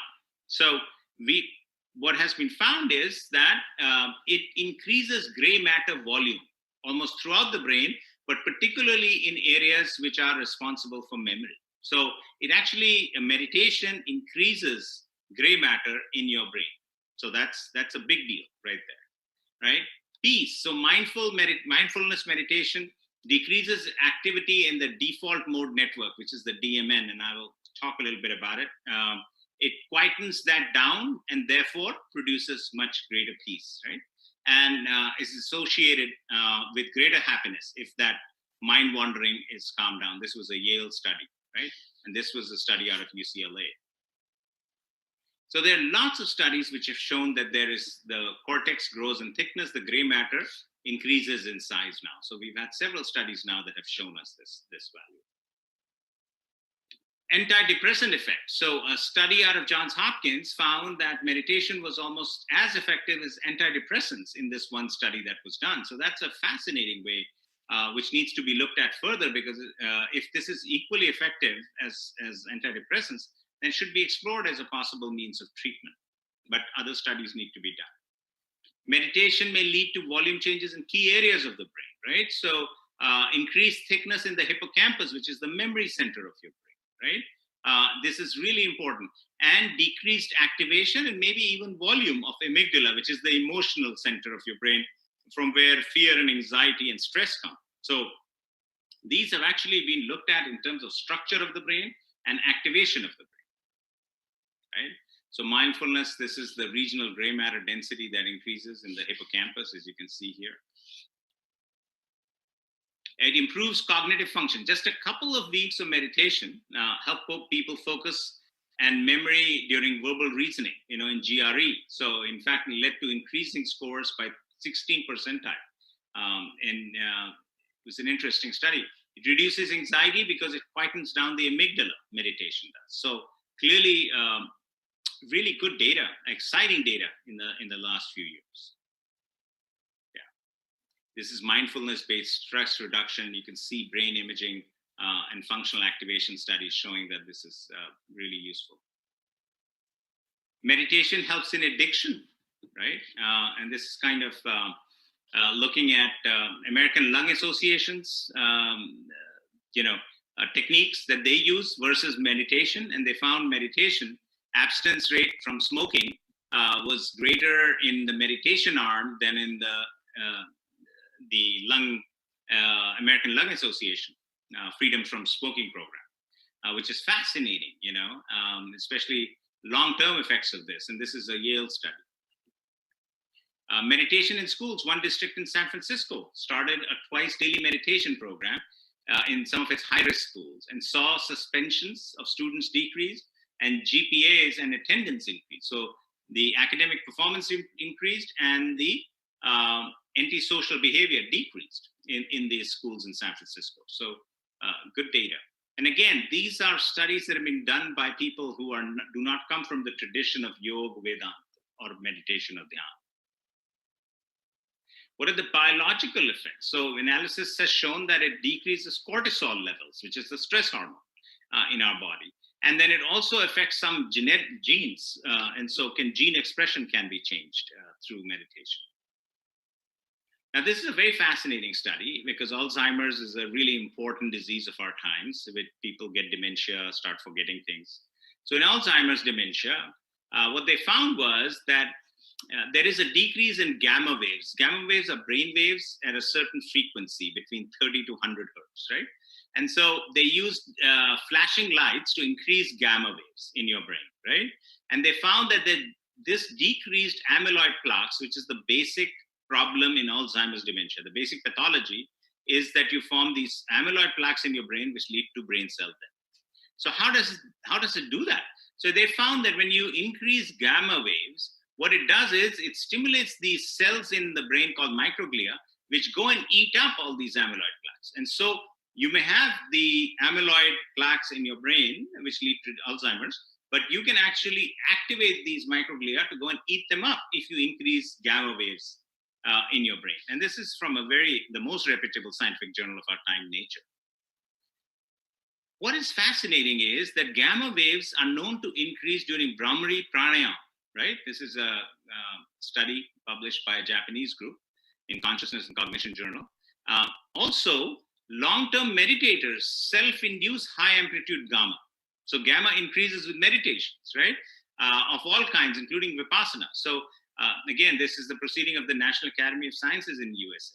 So really increasing gamma can help really clean up the brain potentially of these amyloid plaques, which cause dementia. And so if that can be done by Brahmari pranayama or meditation, that is fascinating because we've never looked at it as a potential treatment. So again, increases in gray matter, especially in the hippocampus and in the prefrontal regions with meditation and yoga, It's a big deal. I did want to introduce this concept to you all, resting brain and time travel. There is a network that we have very recently discovered in the brain, which gets active when you're doing nothing, right? It's called the default circuit. When you're not doing anything active in the present, it gets activated. How would you know about it? So when you drove to work today or yesterday, do you remember every single person or everything you passed by? No, because in your brain, the default network was active. So you were basically doing your mental activity. You were either imagining something in the future or reminiscing about something in the past. You were not living in the present because the default network does not allow you to live in the present, right? So that's what was happening in your brain. We know that this region of the brain, there are certain structures that get active. This is called the default network, mode network, right? It was discovered by chance. When people were looking at what the brain does when it's doing nothing, they found the default network, right? This is very important in autobiographical memory, meaning memory about yourself, envisioning the future, theory of the mind that is trying to determine what other people are thinking, and moral decision making. So now a circuit in the brain that we have just very recently in the last few years discovered in some measure of detail is becoming really important in understanding this, right? It's affected in disease, in dementia, and depression, and schizophrenia. It's affected, right? Autism, it's affected. It's hyperactive in autistic children. So what about in meditation? Meditation has been associated with reduced activity of this default mode network. And what is default mode network, right? It is the monkey brain, right? It makes you jump from here to there, go into the future, go in the past, doesn't allow you to remain at peace, stable, or in the present, right? So essentially what meditation does is it calms this monkey brain down. And so the default mode network is calmed down, and that's how you're able to meditate and actually live in present and increase peacefulness. Very fascinating concept. I wanted to share with you the numerical system in the agamas, right? This is kind of interesting that they would have a term, parad, which is for a large number, right? Or madhya, which is 100 million trillion, 10 million trillion. So that's the kind of numerical values that are given in the scriptures. It's fascinating how they would even become aware of these kinds of numerical systems. Now, I wanted to introduce to you another concept of mirror neurons. So essentially what happens here is, how do you understand what another person is doing? So if you perform a certain action, so if you look and you pick up an object and you move it to a different way, right? Certain brain cells get activated. Now, if you are doing nothing, but you watch someone else perform the same action, the same brain cells get active in yours, right? That's how you interpret what the other person is doing, right? So you interpret that this person is taking this iPhone and putting it here, and they're not holding it up to throw it at you, right? So the mirror neurons allow you to understand the intention of other people's actions. That is the fascinating part.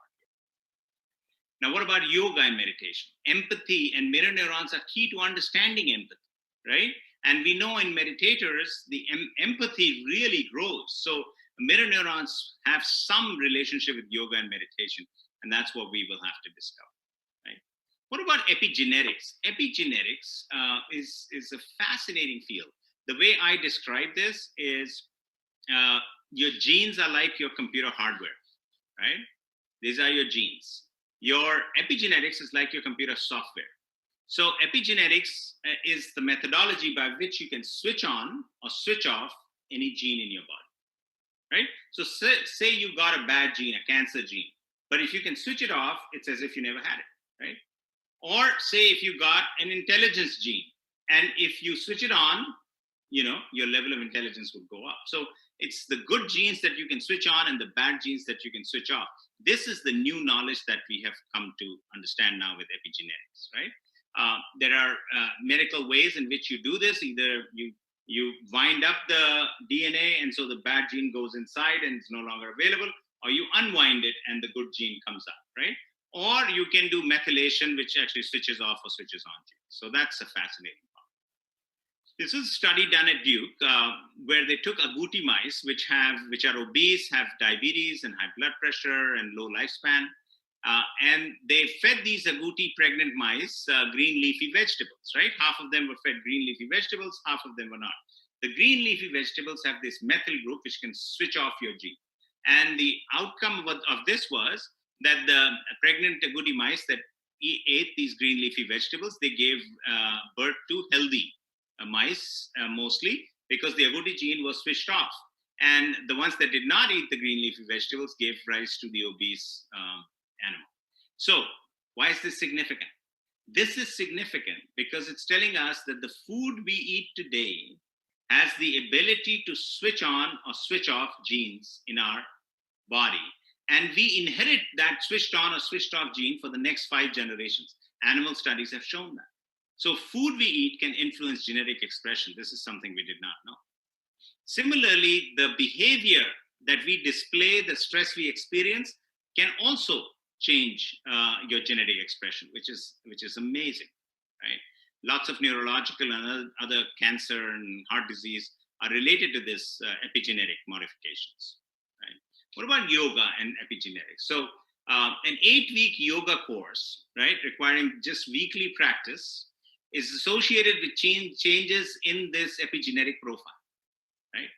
So it's amazing that we have that 8 weeks of yoga can change gene expression through epigenetics. And so this may be a very important way of actually doing this, right?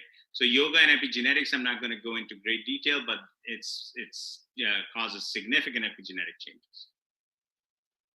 Now, another fun fact, right? The number 108 is very important in the Sanatana Dharma and in yoga. Why is it important? Well, you say the name of the Lord 108 times, 108 beads in the mala, right? Why is 108? It's written in our scriptures that it's a cosmic constant. What do we mean by that? So if you look at the distance between the earth and the sun, right? It's 108 times the size of the sun is the distance between sun and the earth. Distance between the earth and the moon, 108 times the diameter of the moon. So 108 times the diameter of the moon is the distance between earth and the moon. 108 times the diameter of the sun is the distance between sun and the earth. So this is a cosmic constant that was talked about in our scriptures and by our ancestors, right? And that's how these things have panned out.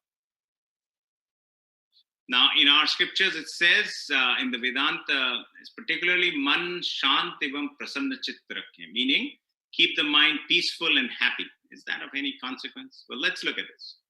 We have recently found out in medicine that being happy can help cure or at least decrease the influence of cancer. So what did they find? We have what we call the reward system pathway in your brain, right? This is the reward pathway in your brain. And we can electrically stimulate this artificially. So in an animal, we can stimulate this electrically a number of times, sort of increasing happiness, right? The reward pathway. So what did they do? They implanted cancer in 2 groups of mice. One group of mice, they stimulated the reward pathway, making them happy, as you might understand that. And what they found was that this can actually decrease the size of the tumor, this reward pathway in the happiness centers, right? And so they said, how could it do that? So in your body, there are mechanisms that promote cancer growth, cell growth, and mechanisms that stop it, right? So you've got both kind of systems, right? The immune system is a double-edged sword. It generates effector cells that can kill cancer cells, and then it also has these myeloid-derived suppressor cells, which act to support tumor growth by suppressing anti-tumor immunity, right? So that's what's happening. So what activating the brain's reward system or making yourself happy actually disables these MDSC cells that promote tumors and therefore decrease the size by 40 to 50% of the tumor. So the tumor that was implanted in the animal by this reward or happiness center being activated decreases the size of the tumor by 40 to 50%. So that's amazing right there. And then let's look at the Sanskrit effect. So the Sanskrit chanting of the Vedas, right?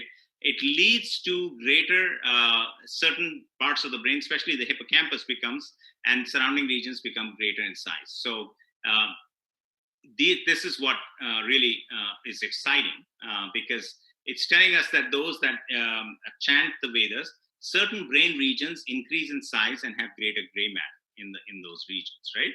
So that's called the Sanskrit effect. The pundits show this extensive cortical and cerebellar gray matter increase.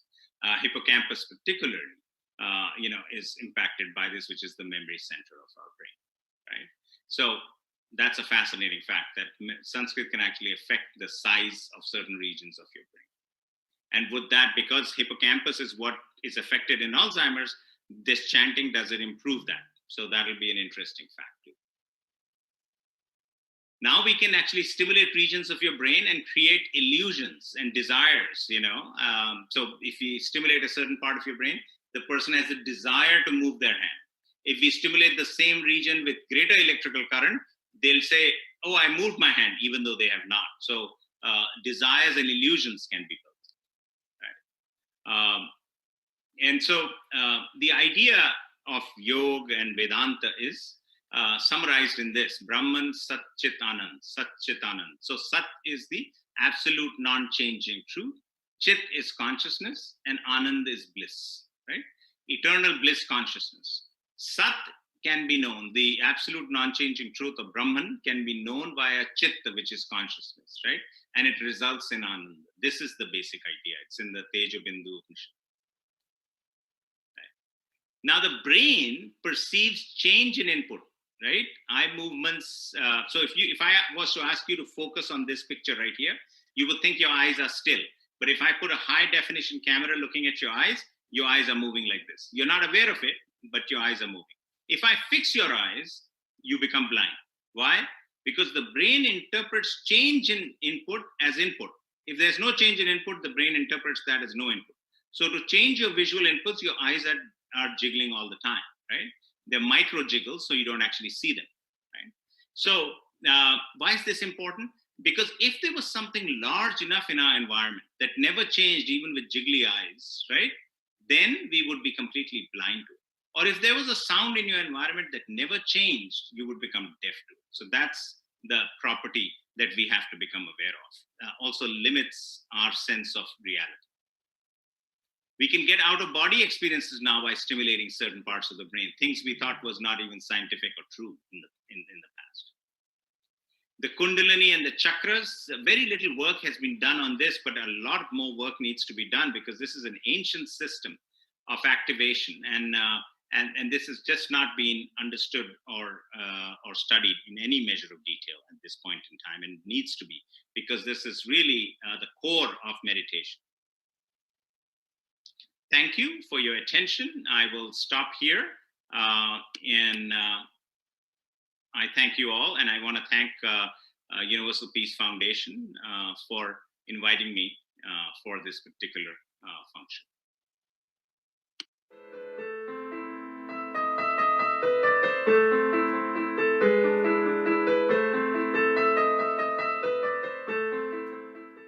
Santosham. In the next event, we have yoga demonstrations by the kids yoga students of UPFNA from Omaha, USA. We have Advika here to demonstrate an yoga for respiratory disorder, and Ria who will demonstrate Surya Namaskar and its benefits.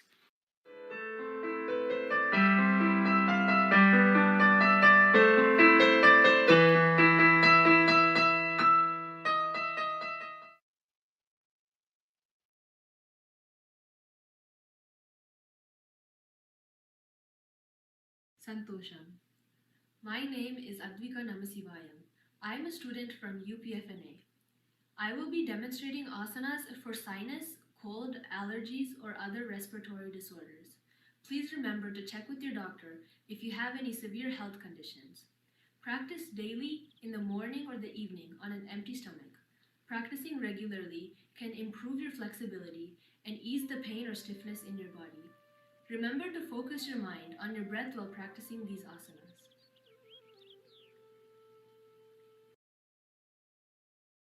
The first asana I will demonstrate is Pranamasana, which is rabbit pose. Exhale down.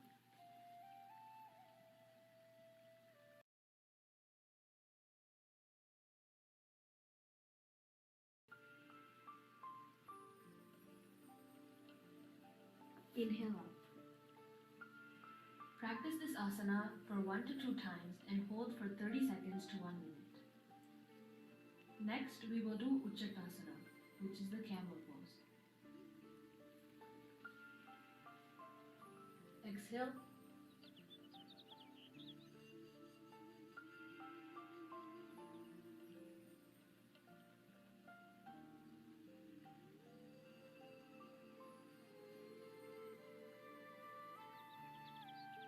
Inhale, come up.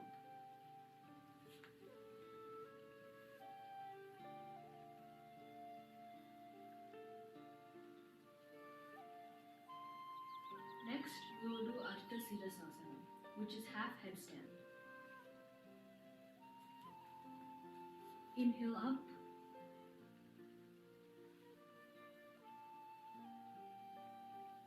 Exhale down.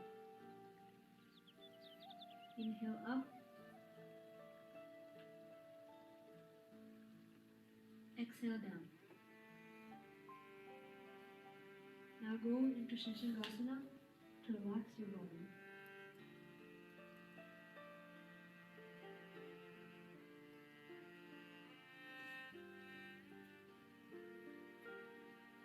Practice this asana for 1 to 2 times and hold for 30 seconds to 1 minute.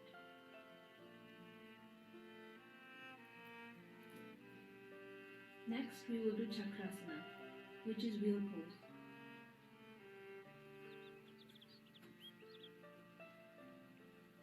Inhale up.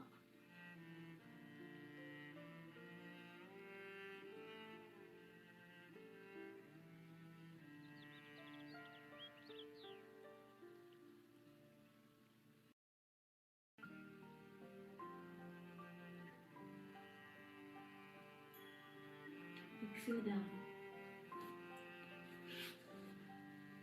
Practice this asana for 1 to 2 times and hold for 10 to 20 seconds. Next, we will do Majjasana, which is fish pose. Inhale up.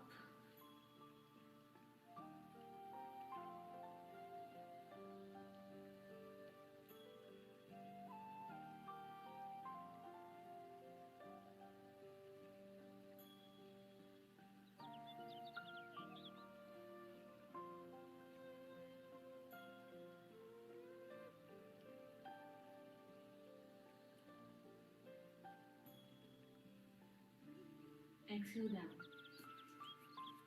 Practice this 1 or 2 times and hold for 20 to 30 seconds.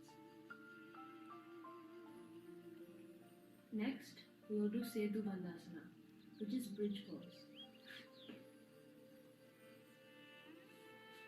Inhale up.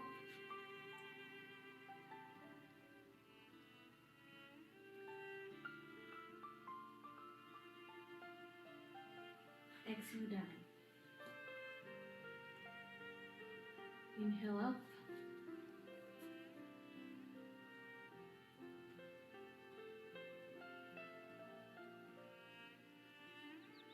Exhale down. Practice this asana 1 or 2 times and hold for 10 to 20 seconds.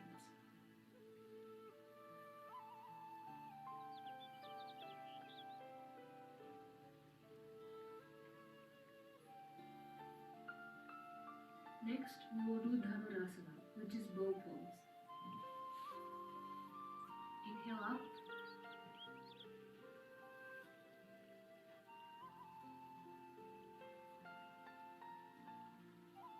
Exhale down. Practice this pose for 1 to 2 times and hold for 10 to 20 seconds. Go into Shashangasana, which is a counter pose to relax your body.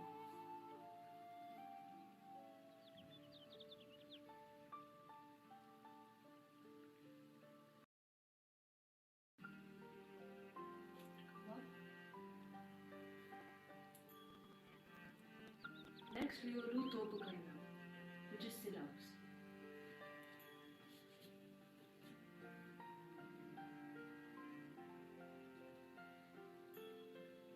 Girls, hold your left ear first and then your right ear. Boys, hold your right ear first and then your left ear.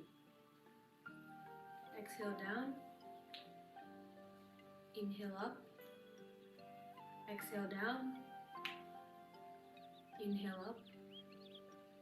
Exhale down. Inhale up. Next, we will do Shavasana, which is corpse pose.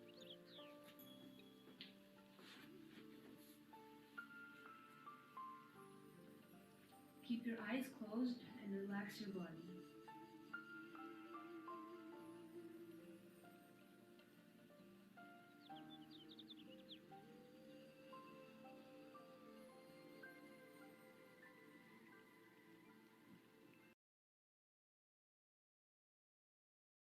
Practice this asana and hold for 3 minutes. Thanks for watching. Santosham.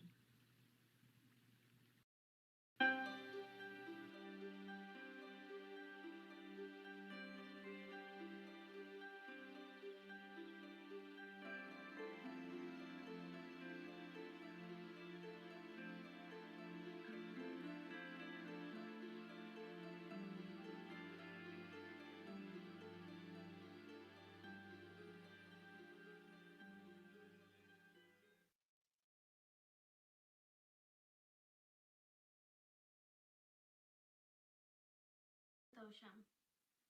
My name is Riya Kumar and I'm a student from UPFNA. I will be demonstrating an asana that strengthens your back as well as your muscles. This asana also helps lower blood sugar levels and improves metabolism. Exhale 1.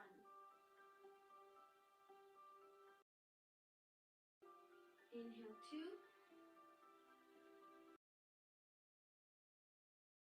Exhale 3. Inhale 4. Retention 5. Exhale 6.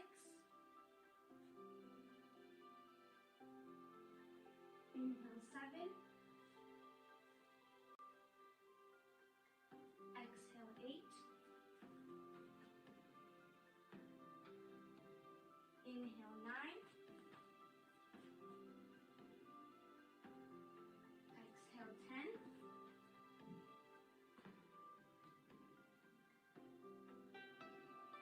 Inhale 11. And exhale 12.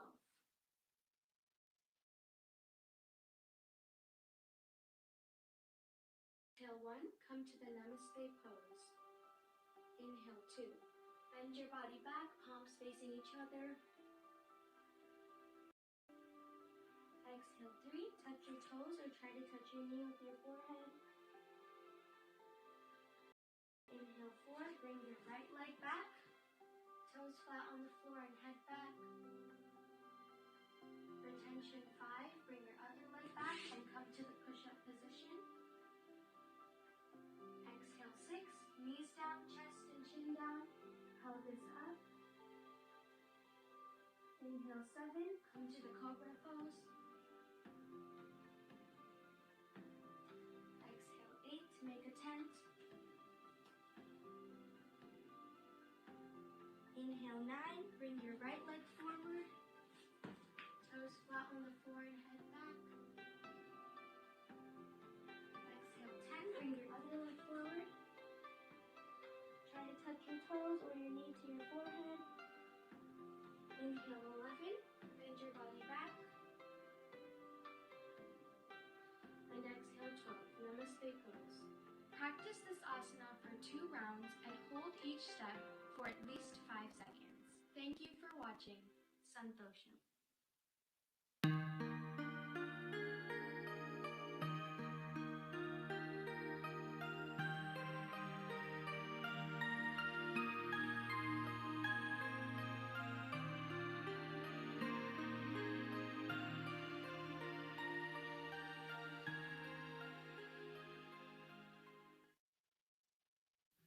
Santosham. Our next speaker, Menyana Asiriyar, Artishri Parthiban from Santa Clara, US, will talk about Kundalini, key to success.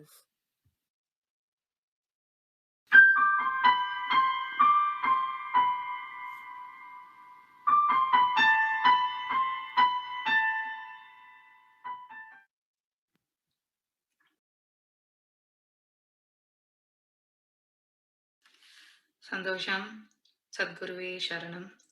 Salutations to the holy feet of Jagat Guru Jnanavallal Paranjoti Mahan. Santosham.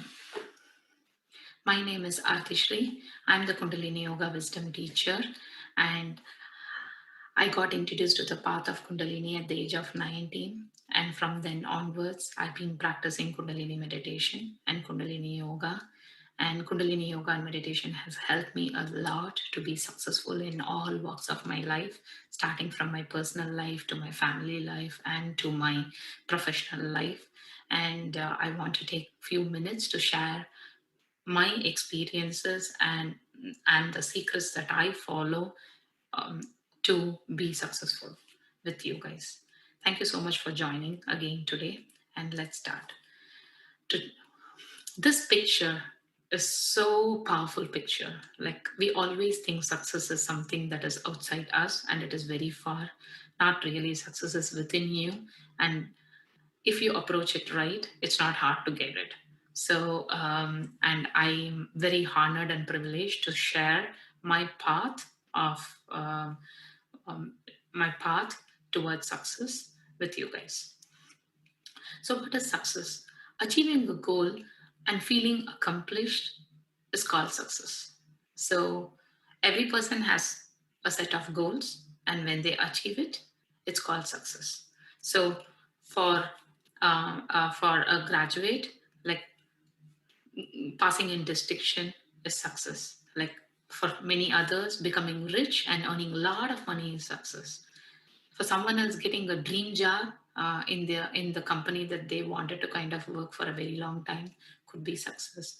So success is a parameter that varies drastically for everyone, and success is something that doesn't happen immediately. It's a journey. It takes a lot of effort to get there, and we don't um, kind of like land there day one. We know the story of Einstein. It took several failures for Einstein to kind of invent bulb. So it takes a lot of out of us, and failures are common to be successful. And not just that, like each of us may have a time frame. Okay, in the next 6 months, I want to achieve this. I want a promotion at my job in the next 1 year. But things don't go the way you think. Things can even delay. The success can be delayed, right? So success is something that happens when it has to happen, and we are bound for failures. And we do, and when the success is delayed or when we fail, we land in an emotional state, in a very, very high emotional burst state, where we kind of like keep thinking and just standing in the point, like, why me? Why is this for me? Why I'm not kind of able to succeed? Why is this not happening for me? Why can't I succeed? Like, do I have what don't I have? Like, so many questions come through our mind. And when you are in such an emotional state, we have over 60 thoughts per minute. Can you believe, like, 60 thoughts per minute? That's a lot. Our brain drains when we are in such an emotional state, leading to frustration, depression, stress, disorders, anxiety, in both in emotional plane as well as in physical plane. Like, it leads to disorders in that emotional state, because we are not able to accept our failures. We are not going beyond the point of, like, okay, why did it happen? Like, we are not going into an analyzing plane, like, why did it happen? What can I do next to kind of like get to achieve my goal? So we are all in the tornado of thoughts, spinning and spinning and spinning on on the point that I failed. So A very good comparison is like a person who's skiing in high waves. So you are skiing in an ocean of thoughts, and your mind is in this peripheral conscious state, and it is very unstable. Do you think you can succeed when your mind is in such a state where it's very, very active, thinking about so many things without having a focus in anything? So the mind is very, very unstable in this state. So in order to kind of like get away from that unstable state, we want to kind of, let's take a moment to understand the mind and the body connection to get you there. So the mind is in four states: the consciousness, subconsciousness, unconsciousness, and superconsciousness, or higher consciousness, soul consciousness. So the conscious state is the active state in which that's a rational state in which we act, do our job, like lead our life. So when you are in an emotional burst, or when you're trying to kind of like go aggressive to achieve something, we are in this conscious state, in an extreme state, maybe even to say the peak of the triangle of consciousness, where there's so much of thoughts. And that's when the brain is in the beta state. When the mind is in conscious state, the brain is in the beta state, leading to a lot of thoughts. This is like a person standing in a high waves and trying to swim and do everything. So that's a consciousness state. So as you go deep into the ocean from the waves, I'm comparing here the ocean because that's the best example that you can even think to kind of explain this concept. As you go deep into the ocean, crossing all the waves, the sea settles in, the ocean settles in, and it is very still. And that's the state, as we go bottom to the triangle, the alpha state is less thoughts, the theta state, even less thoughts, the delta states, no thoughts. So great Maharishis like Guru Mahan, they very easily get to the delta state. That's why they are like very, very clear. And when we get to such yogis, or when you meet such great people, there's a lot of clarity of thought because they are talking to you from the delta state or from the theta state. So similarly, using this concept in our day-to-day example, in our day-to-day life, maybe if we kind of like take ourselves to the deeper states of consciousness, maybe we can kind of like look at our problems or our goals a bit differently. So in order to kind of like look at your problems or goals differently, you need to tune to that frequency. You need to tune your brain to the alpha state and beyond, which means like you're settling in your mind into the higher consciousness state, and your brain settles into the alpha state and even beyond, tuning inward. So when you tune inward, how do you tune inward? You tune inward with the help of Kundalini. So when you tune inward, what happens? There is a perfect alignment of your body, mind, and intellect. The body and mind and intellect, these are not like different components. They are all integrated. They are very, very tightly connected. If your mind is not healthy, your body gets sick. You become sick. It could be any kind of physical disorders. Emotional problems lead to physical disorders. Physical disorders lead to emotional problems. Say suppose you have a knee pain and you cannot walk. What happens? The mind is becoming very tired. It's so upset that you cannot walk. So the mind and the body are extremely integrated into your intellect. So if your mind and the body are not well, your intellect is not going to work. And so the body, mind, intellect, all the three elements of the soul have to be aligned for you to kind of like have a perfect you.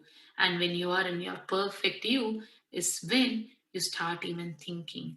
And that's the state that happens when you meditate. So the Kundalini energy, when it actually like lifts up and travels up to the Agnya, the forehead eye between the eyebrows, the Kundalini energy transforms itself into wisdom or intellect or jnana, however you want to call. And and leads to enlightenment. What is enlightenment in this particular context?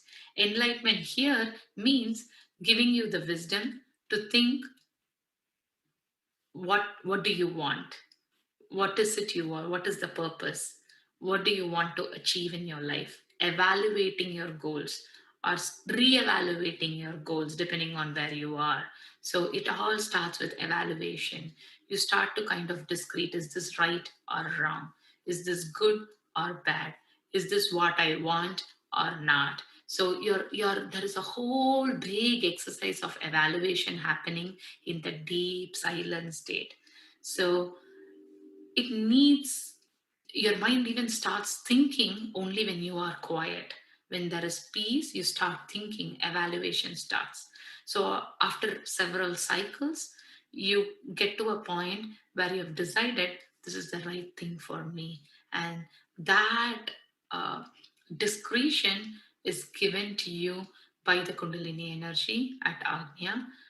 And when that discretion happens, yes, this is the thing that I want to do, you enter into the next phase of your journey, which is affirmations. Okay, now I want to become like a senior director, for example. I want to become a senior director at my profession. Now you start kind of like thinking yourself that you are in that position. So you're passing affirmations, yes, you're passing positivity, and you're attracting what you want from the seat of Agnya. The biggest secret that Guru Mahan has taught me over the past several years is the law of attraction. He has always told me one thing: anything that you want, any wishes that you want, always put it at your forehead. And the forehead, at the forehead, it gets merged into the deep state of your mind. So what happens when you put your thought in the forehead? When you drop your thought into the forehead in that silent state, because remember, now you're not in the conscious state where you're kind of like juggling in thousands of thoughts. You just have very few thoughts, maybe just one or two thoughts, or you just have that one thought during meditation that you want to kind of achieve what you want. When you are kind of into the deep single thought state, you're very focused. Your thought becomes energized, your thought becomes powerful, and the thought registers in the cloud, in the divine cloud, and the cloud starts to action. The divine cloud starts to kind of like receive all your positivity. You start connecting with the divine energy, and you start attracting what you want. So this is a cycle. Evaluation, affirmation, and attraction is a cycle throughout your journey to achieve your goal. Uh, your goal. So this Kundalini energy is a powerful tool that helps you to kind of like think differently, act differently, and then like go to great heights that anyone else cannot achieve. Great leaders and great yogis thought differently. And that single thought, they took a pause whenever they had to kind of like get to a state of like dead end. They took a pause and they rethought. They gained that energy. How do they gain the energy? They gain the energy in that silence. They started from square zero. So all that is possible only when you go deep within into that silent state. And this is something that you have to do every day, because success is not something that you can that will come to you just in 1 minute. It's a process. It's a continued process. So Kundalini meditation every day, thinking about your thoughts, your goals, and reshaping the goals in your meditation every day will bring success to you. And it will actually give you the energy to march towards that path of what you want and achieve your goals. And finally, when you achieve your goals, you feel accomplished. So the key takeaways that I would like to share, this is from my personal experience, is trust yourself. That's a big, big thing. When you start believing in you, you become that. When you start believing in your thoughts that it is right, when you start believing in your actions, it comes to you. Trust me, it's very easy. So if you're not having trust in you, nothing works. So belief is the fundamental element to be successful. And slow down every day. Take few minutes to pause from your busy life and then settle in into the higher consciousness state. That's going to help you a lot to align your body, mind, and intellect every day. Because every day, so many things happen around us, which kind of like leads to misalignment. So it's very important to settle in and align the body, mind, and intellect into our soul and rest ourselves and connect into the soul every day in meditation. So you may ask, why not? Like it may happen in sleep. It may happen, but it is not happening in your awareness.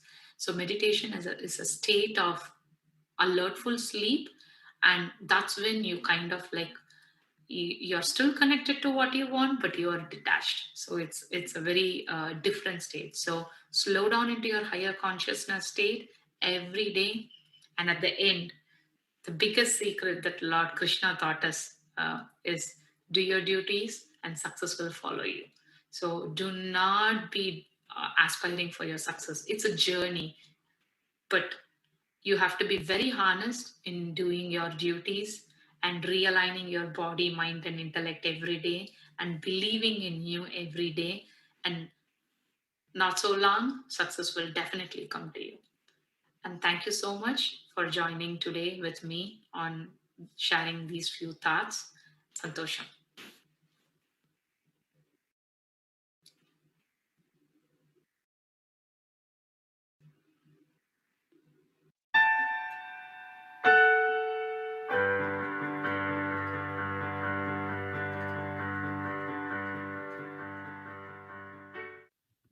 Santosham.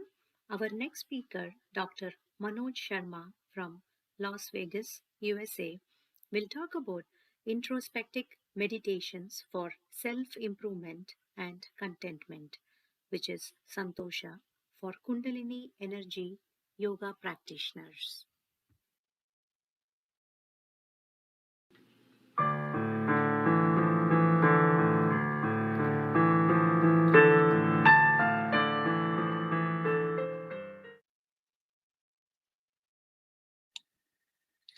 Welcome to this session on introspective meditations or Manan Dhyan for self-improvement and contentment, which is known in Sanskrit as Santosh. And this session is geared toward Kundalini energy yoga practitioners and for all people in general walks of life. I am Manoj Sharma.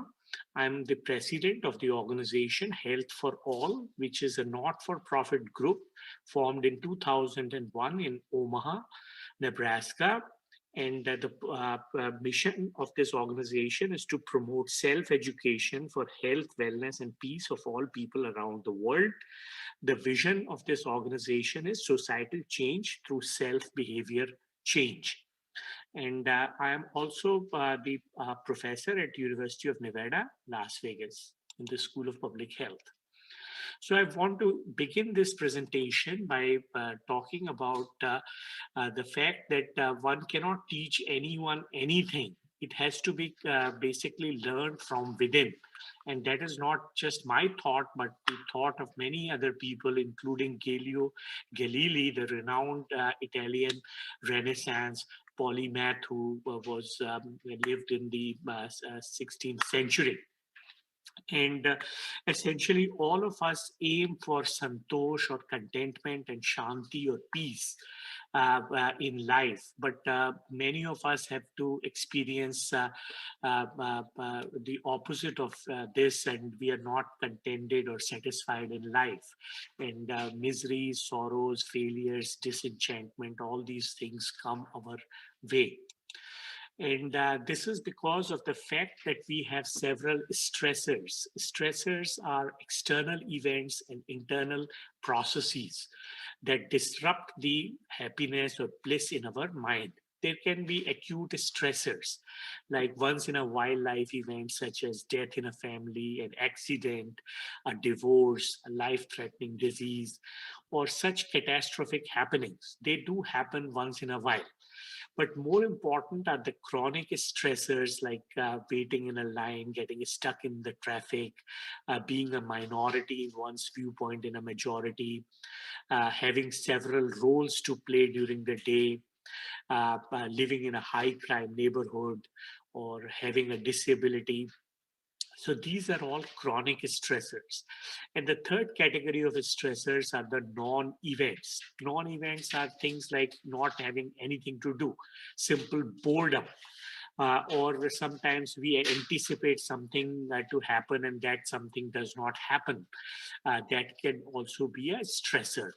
So these stressors are quite pervasive in our life and often disrupt the bliss and peace that we are originally conditioned to have.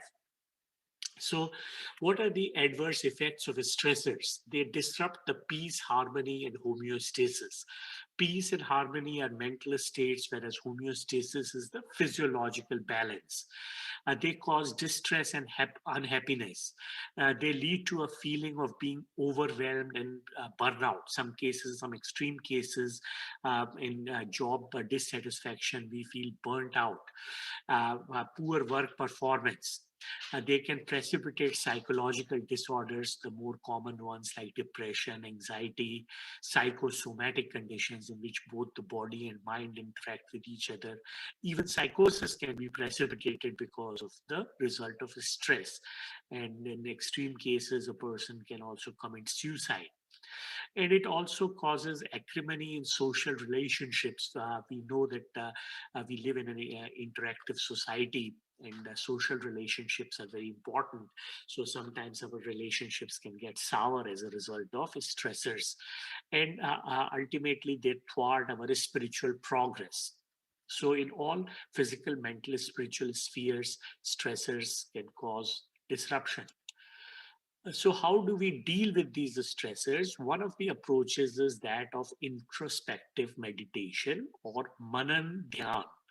Manan Dhyan or introspective meditation is delving deeper into one's own consciousness to find the answers. It is not rumination, it is not perseverating on a thought. You just take out like 20-25 minutes from your busy schedule and analyze your thoughts. That is what is introspective meditation. It is the internal thinking. The premise of indulging in introspective meditation is that it is the internal thinking which contributes to the stressor. The stressor per se is not going to cause any problem in our life, but if we dwell on it or we think of the adverse consequences, only then the distress or the negative consequences they occur. So it helps in changing our perception toward these stressors. So what is Kundalini energy yoga? The Kundalini energy yoga, in this conference, you have had several kinds of interpretations of Kundalini energy yoga, but from a purely scientific and traditional perspective, Kundalini energy yoga, as you know, starts from the seventh step of Ashtanga yoga, which is that of Dhyan. Now, what is this dhyan or meditation? In scientific paradigm, it is the meditation on the pituitary gland. So it's a formless kind of meditation, the pituitary gland, which harmonizes all the hormones of the pituitary gland and reduces the normal beta waves, which are occurring at the wavelength of 14 to 40 cycles per second, to alpha waves of 8 to 13 cycles per second. So it calms down the mind when we meditate on the pituitary gland. And then we meditate on the hypothalamus gland, which in turn regulates the pituitary gland, and the wavelengths get subtler and subtler to theta waves of 4 to 7 cycles per second. And ultimately, we merge into the cerebral cortical thinking, which culminates into a delta wavelength of less than 1 cycle per second. So where does introspective meditation fit into this kind of meditation? Now, when we are sitting down for meditation, our mind is cluttered with various thoughts. So introspective meditations before the practice of meditation can calm down the mind and clear that clutter so that we are able to focus better on the pituitary gland, focus better on the hypothalamus gland, and focus better on the cerebral cortex. So another thing that I want to point out is that these acute stressors are bound to affect our life. Like the United States Supreme Court Judge John Roberts made an address to the graduating class of his son, and he said, "I wish you some ill luck." This ill luck or misfortune is kind of always going to happen. But as a result of introspective meditations, when we encounter inequity, we can learn the value of justice. When we encounter unfaithfulness, we can develop the attitude of greater fidelity in our relationships. When we encounter isolation, we can truly value friendships. When we encounter ill luck, we can rejoice our successes. When we encounter failures, we can accept them in a sportsman spirit. When we feel ignored, we can develop our listening capabilities. When we have pain, we can replace it with compassion for others. So what a wonderful thought Judge Roberts presented. And the benefits of introspective meditations do not just percolate in the field of meditation, but they can also help us interpret the stressors better. They can give greater controllability over adverse events. And the way I have designed these introspective meditations is in the form of philosophical reflections in dealing with various everyday decisions that we make. So in the Eastern paradigm for equilibrium, we know that there are three gunas: rajas, tamas, and sattva. Rajas is the passion, the activity, the change, the creation. The tamas is the darkness, chaos, inertia, destruction. Sattva is the goodness, harmony, purity, preservation, equilibrium. So all these three qualities or gunas are present in all human beings in varying levels. Sometimes the rajas becomes more prominent, sometimes the sattva becomes more prominent, sometimes the tamas becomes more prominent. But we need a position where the sattva prevails for most of the time. So how that is very good for maintaining the stress. So introspective meditations help in moving our dynamics towards sattva. So rajas people are always passionate about things. They're highly driven to achieving goals. Now, that nothing wrong with that, but that can also cause some amount of stress. Likewise, tamas people are full of inertia. They are lazy. They do not do things. They are late for appointments. So that is also going to cause distress. So essentially, introspective meditations help in developing harmony, purity, and moving the pendulum towards sattva. So what is the approach for introspective meditations? Introspective meditations are based on collective intelligence of modern and traditional thoughts and analysis that I have read, reflected, applied in my life, and found to be useful. So these introspective meditations combine Eastern thoughts where I was born and Western thoughts, my place of adopted living. And wherever possible, I have tried to link these with scientific advancements in the fields of medical, behavioral, and social sciences in which I have been trained. So it combines the three basic sciences: the medicine, behavioral science, and social science. And this is the practice is based on the multi-theory model of health behavior change, a theoretical paradigm that I have developed over the years. So it divides the behavior change into initiation or starting the practice, and then sustaining or maintaining the practice. For initiation of practice, one needs to be motivated. So that motivation comes by an understanding that advantages are more than the disadvantages of the behavior change. So for developing this, I have thought of several philosophical underpinnings and given some sort of a decisional balance swinging in favor of advantages. For example, if we are seeking pleasure, what are some of the advantages of introspective meditation in that regard versus the disadvantages?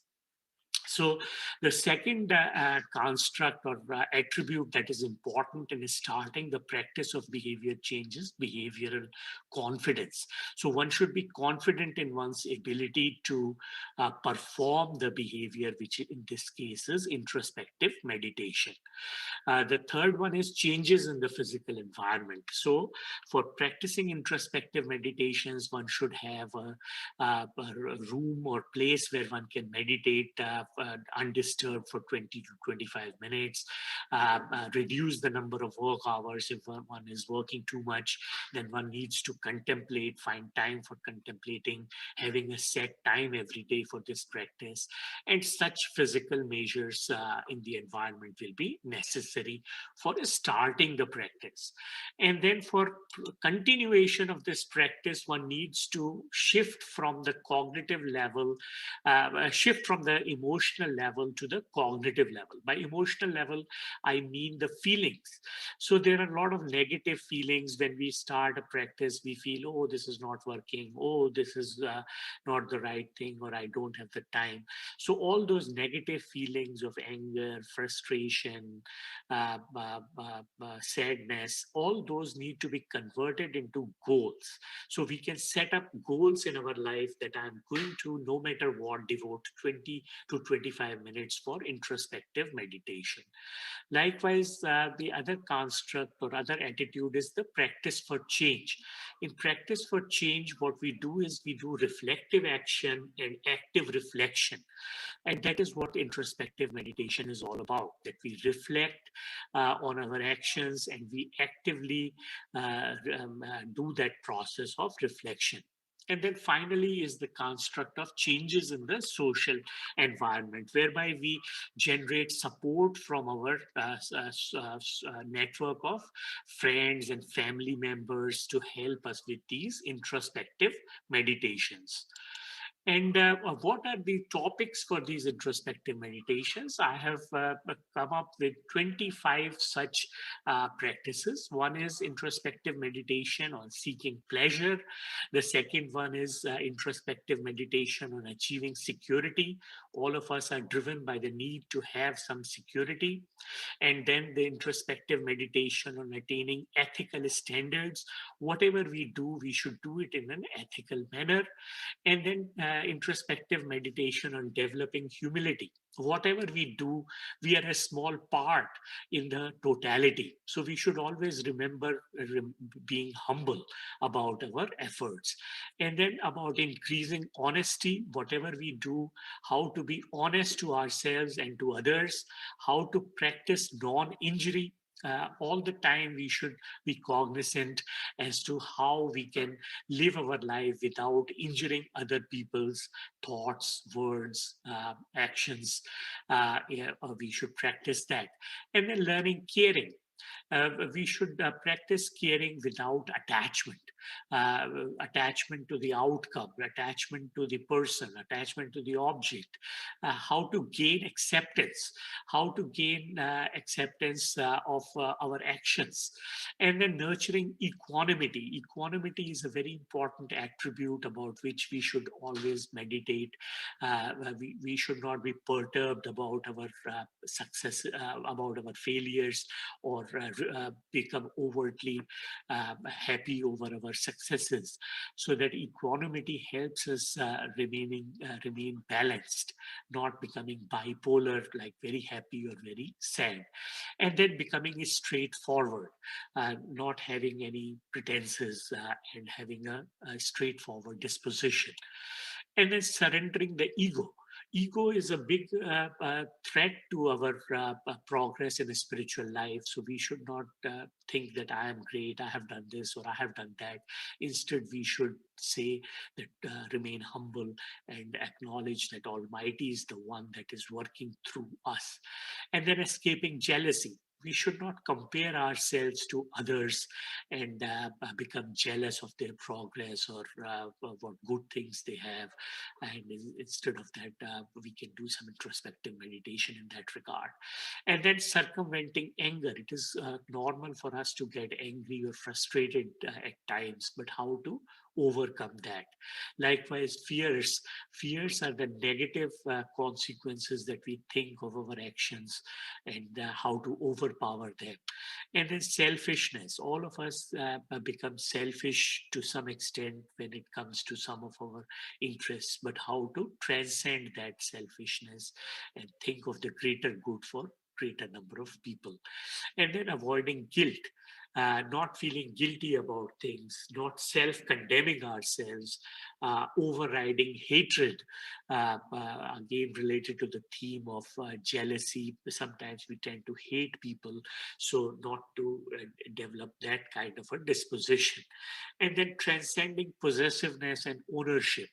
All of us get attached to time, place, person, object, how to transcend that ownership, because ultimately we are a trustee. We do not own anything. Everything that we have attained or obtained has been over here in our this life, and everything we have to leave. And then growing in steadfastness, not swinging between the various poles. And then altering passions towards dispassion, not getting attached to the outcomes, fostering objectivity, how to become objective in our disposition and reduce subjectivity, enjoying solitude and surmounting the need for interaction. So some people say, oh, I am bored with myself. So that should not be the case. We should enjoy our own company, even if we do not have any external people. If they're there, then that's fine. But without that, we should be happy with our own company. And then linking with the whole creation, the whole universe, and then freeing ourselves from desires and discovering self, which is the ultimate purpose. So in conclusion, the central theme of this presentation is to help us unfold an introspective personality within ourselves, to be able to reflect on some of our own beliefs, attitudes, values, and behaviors with a fine microscopic perspective. I want to remind the audience that it is not enough to do introspection just for one day, just like it is never sufficient to exercise one day or eat one day or broom the floor one day. Introspection must become a way of life where it is practiced every day, and within every day, within each and every action of ours. And just by making this presentation, I do not become a highly introspective individual myself. I'm also in the learning mode.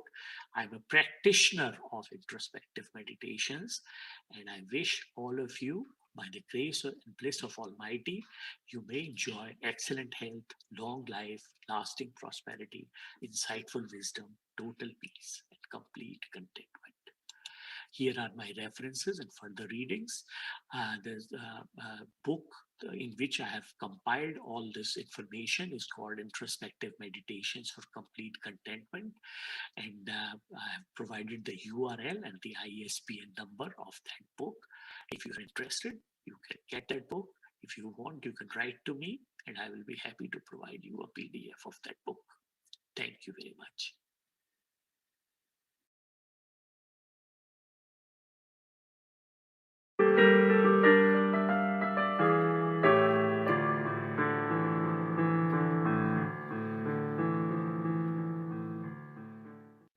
Santosham. Our next speaker, Dr. Kaushik Patel from Omaha, USA, to talk about searching for the self within, path to enlightenment.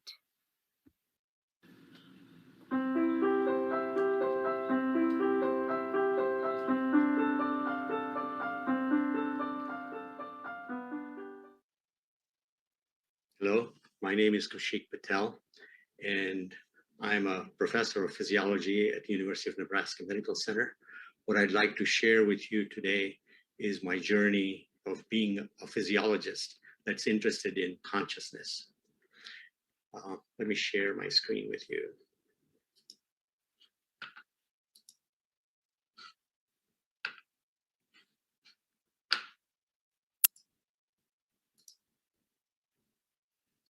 So what I'm going to talk about today is my journey of looking for the self within and through the eyes of science of what I've been doing.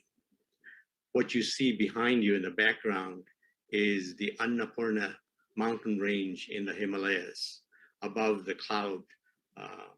So throughout this presentation, I'll be showing you pictures to kind of relate to the bigger picture, so to speak, of what we are trying to get at. So what I'd like to start off with is learning physiology to be a good yogi. And it basically, that has been pretty much my life. I'm a classically trained physiologist, and integral yoga is like integrative physiology, the idea of putting little pieces of what we are into the bigger picture. In the background is the picture of north face of Kailash, showing the Ganga flowing off the top. So over the years, we know that, and when we are studying the human body has various systems: the musculoskeletal system, the skeletal system, this cardiovascular lymphatic system that goes throughout the body, the digestive system, the respiratory system, as well as the central nervous system with the brain and the spinal cord and the nerves going to different parts of the body. All these parts of this are integrated by a place in the brain called the hypothalamus. This is an area of the brain that is located kind of central from the anterior to the posterior, front or the back of the brain, as well as from left to right side. So it's pretty much the center, the Agna chakra, if you wish.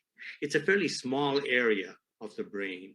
It is about 4 grams, about 0.3% of your overall brain weight, which is very, very tiny portion of the brain. But what it does is tremendous. The hypothalamus regulates how your body interacts and how your body overall functions. It takes care of circadian rhythm. It basically has the time frame, the idea of your sense of time, of your body knowing the sense of time, your internal organs knowing the sense of time are regulated at this point. The arterial blood pressure of your body is regulated by this area.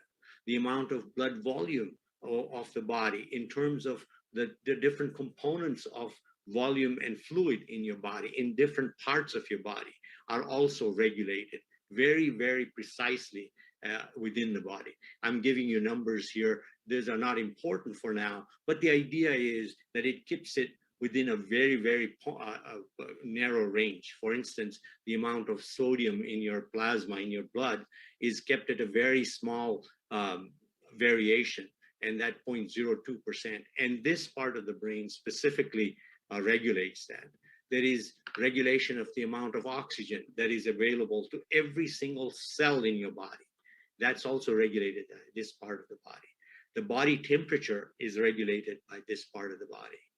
The amount of metabolism in terms of glucose, your blood glucose is kept fairly constant. The fact that you're hungry, the fact that you're full is also regulated by this part of the body. Reproductive functions are also regulated by this part of the body. The hormonal cycle, the 28-day cycle of the hormones within the body are also regulated by this part of the body. The sexual function is also regulated by this part of the body. In addition to that, the emotional states, the fear, rage, anger, euphoria, or depression, are also linked to this part of the body. So this is a very tiny area of the brain that's located right between the front, right in the middle of the brain, as you can see here. And this area regulates this. But the way it regulates this is by regulating or controlling 3 main areas the endocrine system, the hormonal system of the body, the autonomic nervous system. This is the system where the nervous system that is automatic in terms of regulating the different functions of the body that are internal within the body.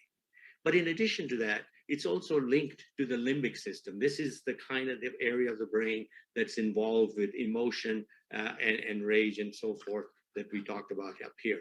So all these three areas are controlled by this part of the brain. So for the last 30 years, I've been working on this part of the brain and looking at what the brain cells do and how they come to control these different functions. We know that this part of the body that is called the paraventricular nucleus specifically, that regulates, it's kind of the master regulator of all the organs in the body. You can see here depicted here in terms of the sympathetic and the parasympathetic. You don't need to know the terminology. The idea is that you have both a kind of an accelerator and a braking mechanism within the body to regulate all the systems in the body. But in addition to that, you also have a situation where all these areas are sending information to the brain, okay? So there's information from these various organs going to the brain as well, and specifically to this part of the brain. And then it regulates, it comes to balance and keep the overall function, okay? So when does this part of the body become very important? It comes to very important, for instance, when I was having breakfast at a lodge in Africa, and I saw this elephant come right up to where we were, and that's alarm. Oh my God, what is happening? And this alarm system of the body is turned on by this part of the brain. And so in essence, this particular part of the brain is activated. It's the alert center of the brain. But it also regulates in terms of a long-term, it also has a long-term function in that it is involved in the stress. So if you have a long time stress in the body, it's also regulated through this system.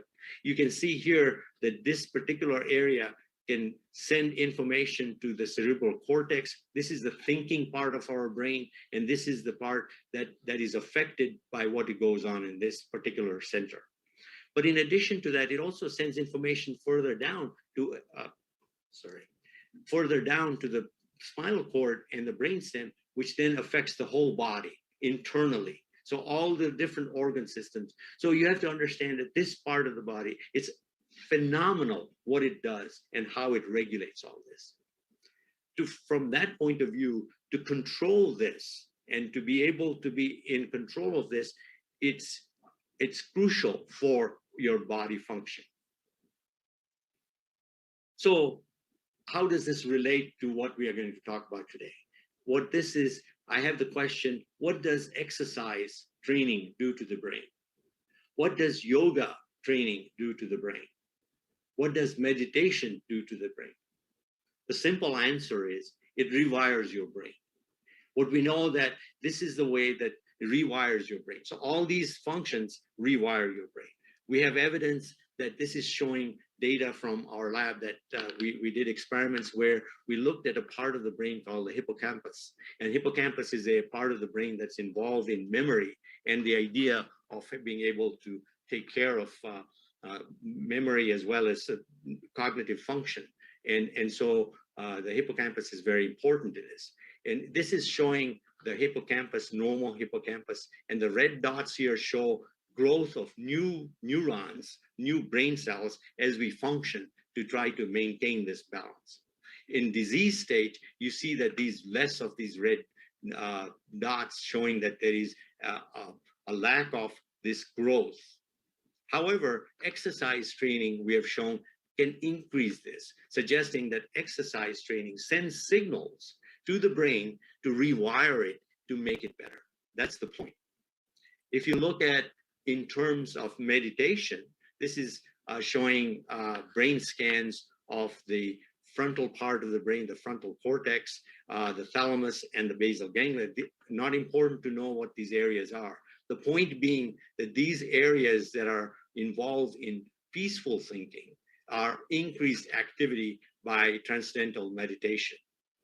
In addition to that, areas that are involved in anxiety, such as the thalamus and the basal ganglia, are decreased with transcendental meditation.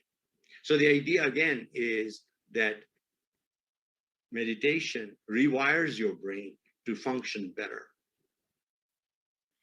This is a representation of activation of a part of the brain involved in pain perception. So the idea is that there are places that are activated during pain. However, after meditation, that same pain does not elicit that activation of that part of the brain, suggesting that meditation can also reduce pain. The idea that all this sansar, this jagat, this world is full of this pain that comes to us, and how we manage it is maintained by rewiring of the brain.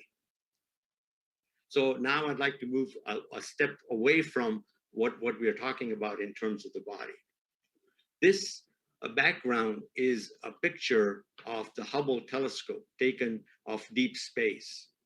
This is from the space taken of the universe from that point of view.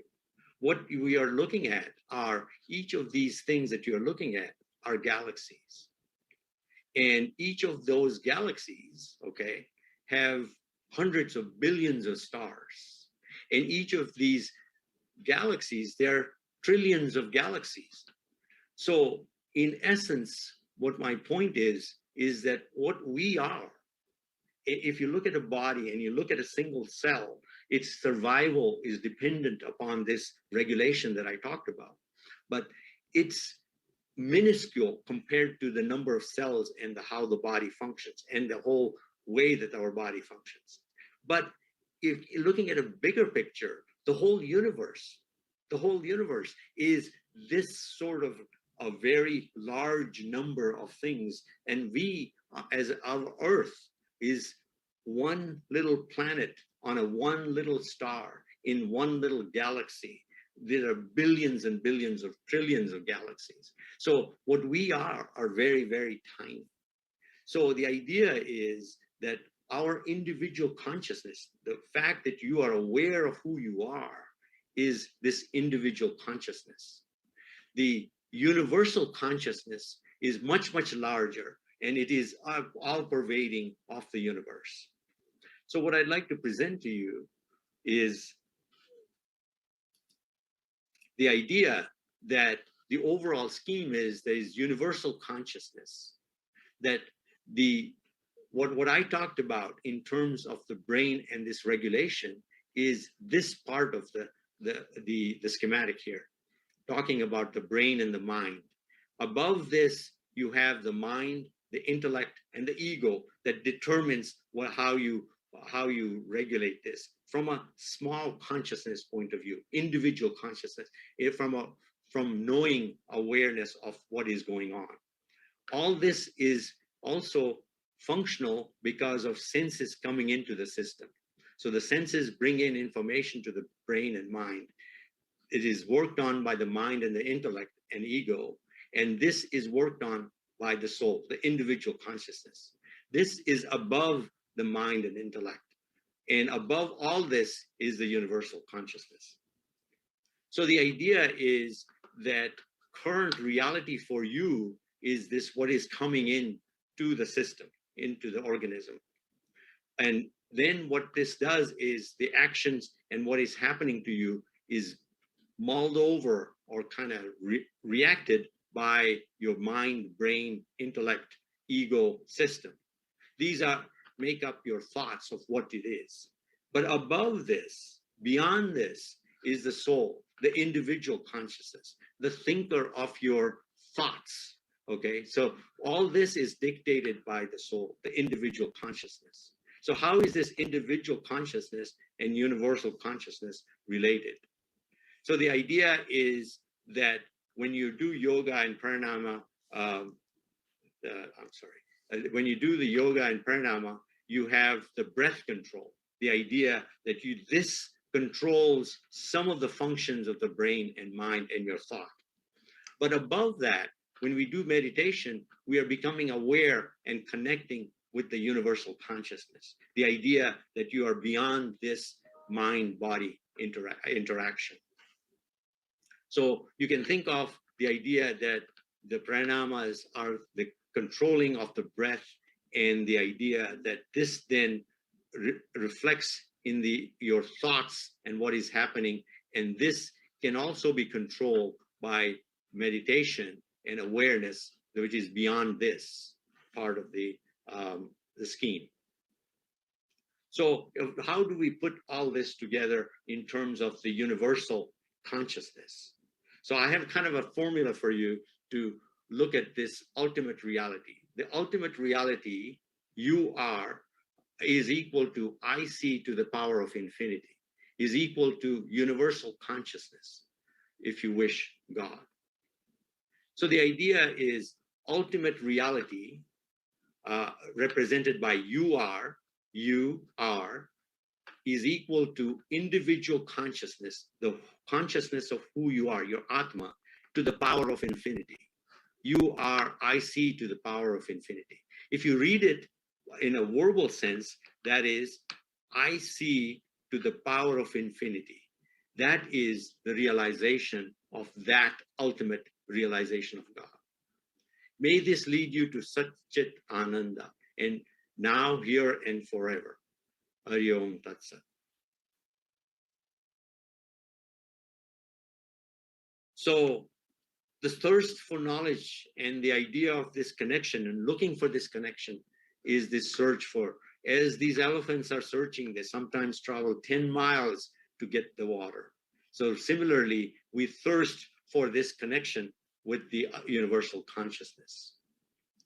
This can be found everywhere. You can look at the beauty of a flower. This is a flower in the Himalayas, and this is a flower in a tropical area. Nevertheless, the beauty and enlightenment is prevalent in each of these. Or the serene tranquility of a sunset, or the tranquility of Mansarovar in front of Mount Kailash here. It is absolutely serene, and it communes with the universal consciousness. When you are serene and quiet, the idea that your mind is totally at still here as you see Mansarovar, the idea then allows for you to commune with the universal consciousness. So my message to you is universal consciousness, ultimate reality is individual consciousness that you are. So you are, I see to the power of infinity. When you see the infinity beyond all this, you are that, and you are in commune with that. Om Purnamada Purnamidam Purnat Purnamudachyate Purnasya Purnamadaya Purnamevavashishyate. Om Shanti Shanti Shanti. That is infinite. This is infinite. From that infinity, this infinity comes. From that infinity, this infinity removed or added, infinity remains infinite. That infinity divided by this infinity, that is still infinity. Om Taryom Sat Sat. Thank you for giving me this opportunity. I'd like to thank the Universal Peace Foundation for giving me this opportunity to share this with you. Thank you.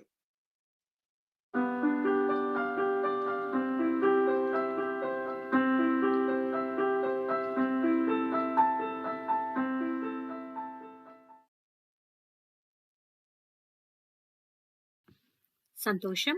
Our next speaker, Satya Krishnan from Tirumurti Hills, India, will share her thoughts on the topic, a mild intro, powers of biomagnetic energy in human in space.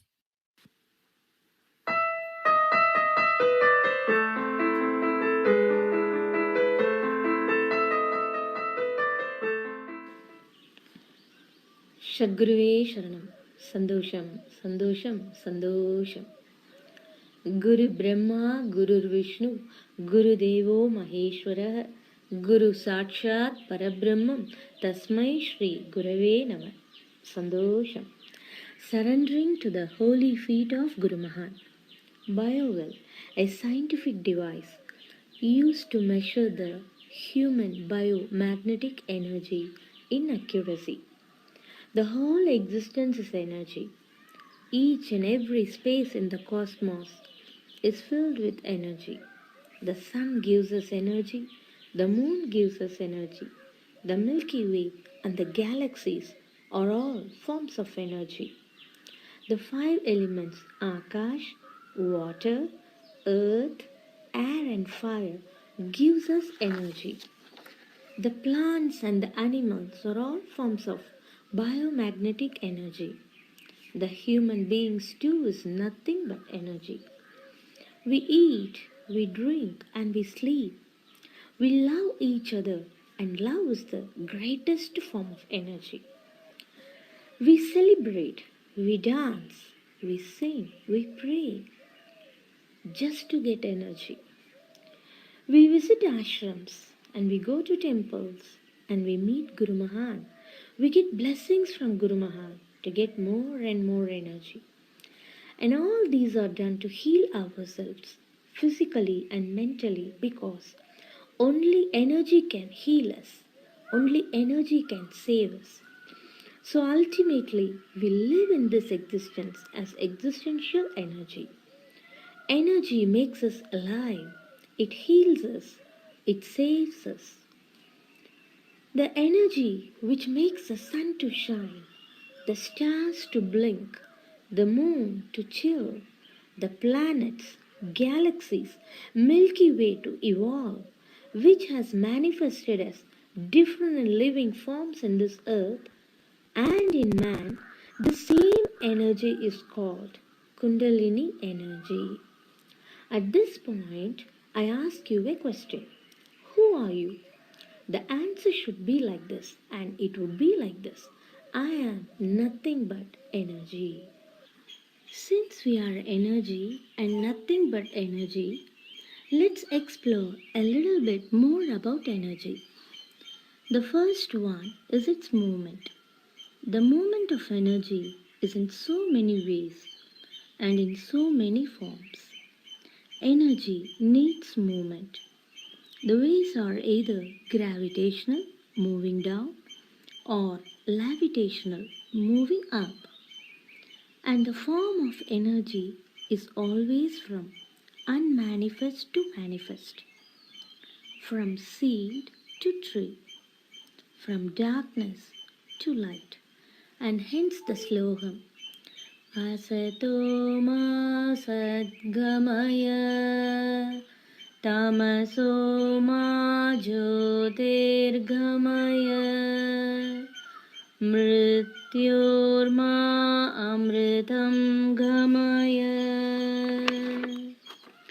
This is about moving our energy from falsity to truth, moving our energy from ignorance to wisdom, moving our energy from mortal to immortal state of consciousness.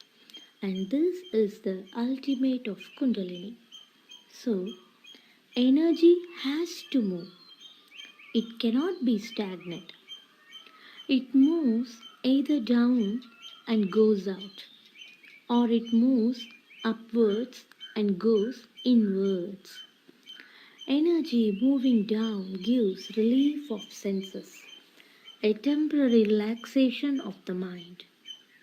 Energy moving upwards leads to self-realization and enlightenment. And the upward movement is possible only if there are no suppressions, no inhibitions in energies circulating in the pranic bodies. Anger, hatreds, jealous and sex are all emotions which throws the energy outwards. Of course, you will be feeling so much peaceful and relaxed after throwing your energy out from your system. In fact, you feel relieved, you feel relaxed, That's why we fight, we argue, we speak back to our elders or to our own mentors, to our beloved parents and our friends, in spite of their goodness shown to us, because speaking out the rushing, conflictual thoughts of our mind makes us so much relaxed.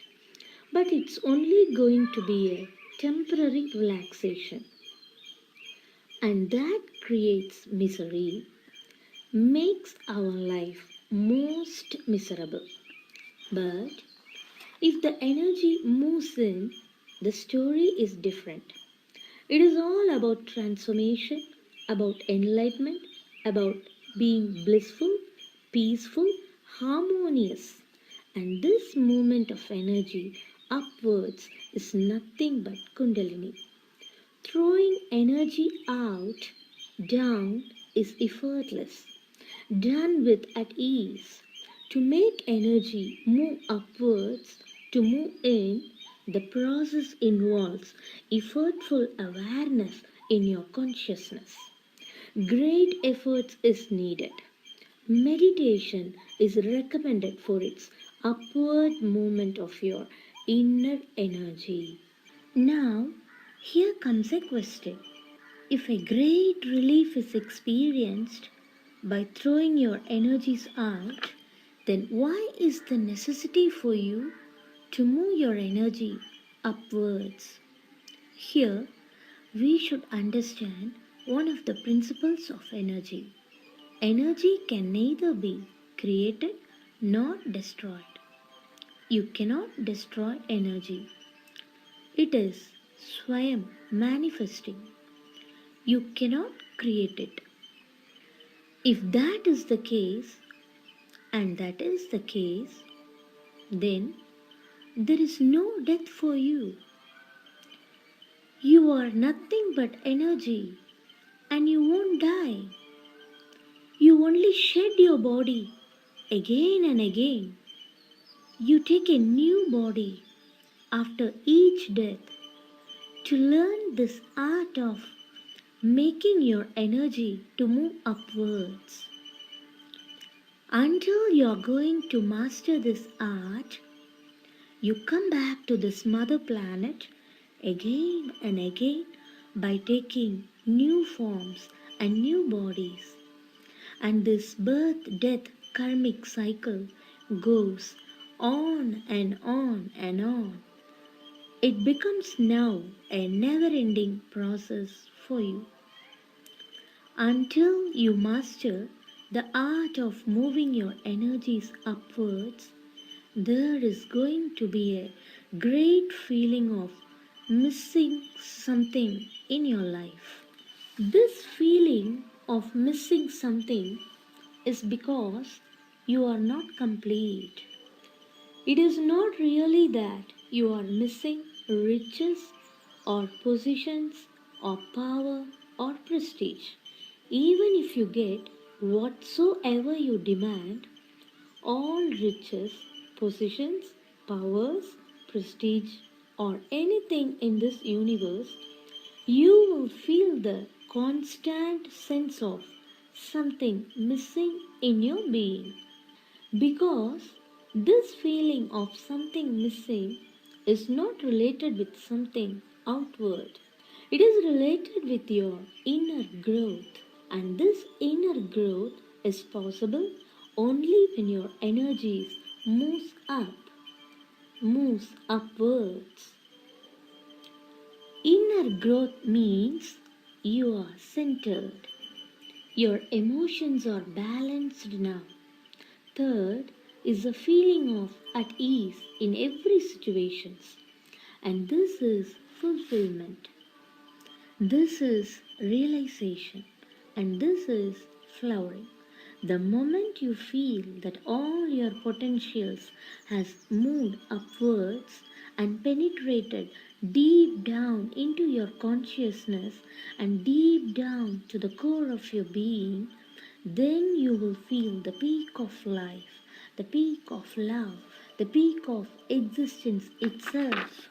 And the energy needed for this transformation is possible only by activation of Kundalini.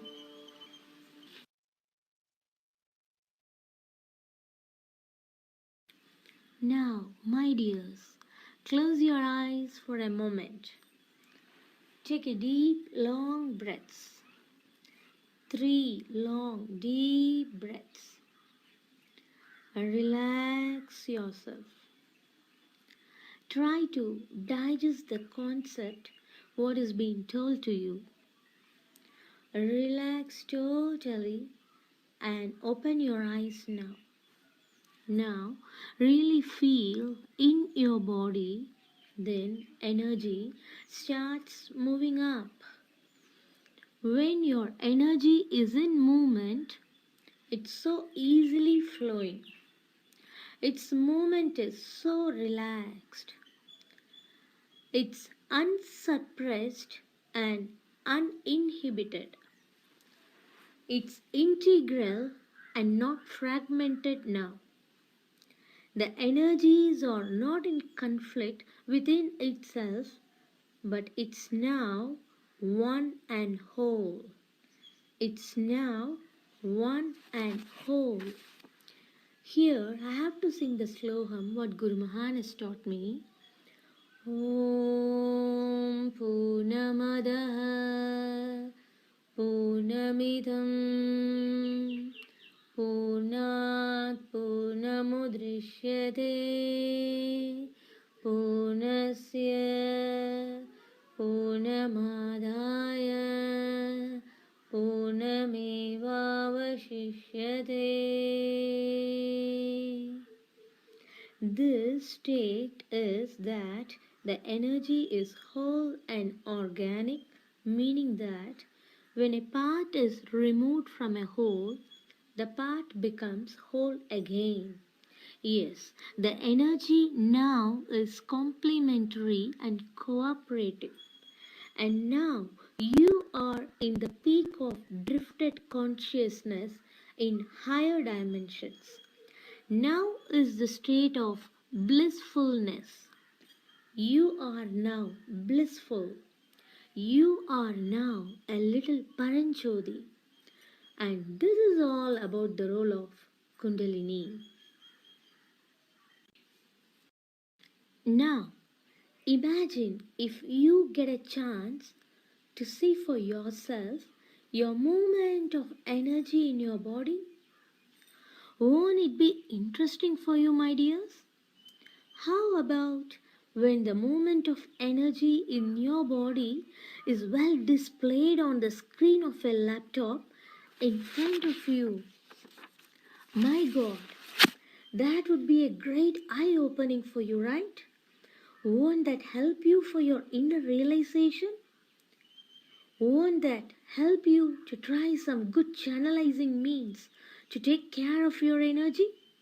Well then, here is a wonderful device, Biowell, a boon from a Russian scientist, Konstantin.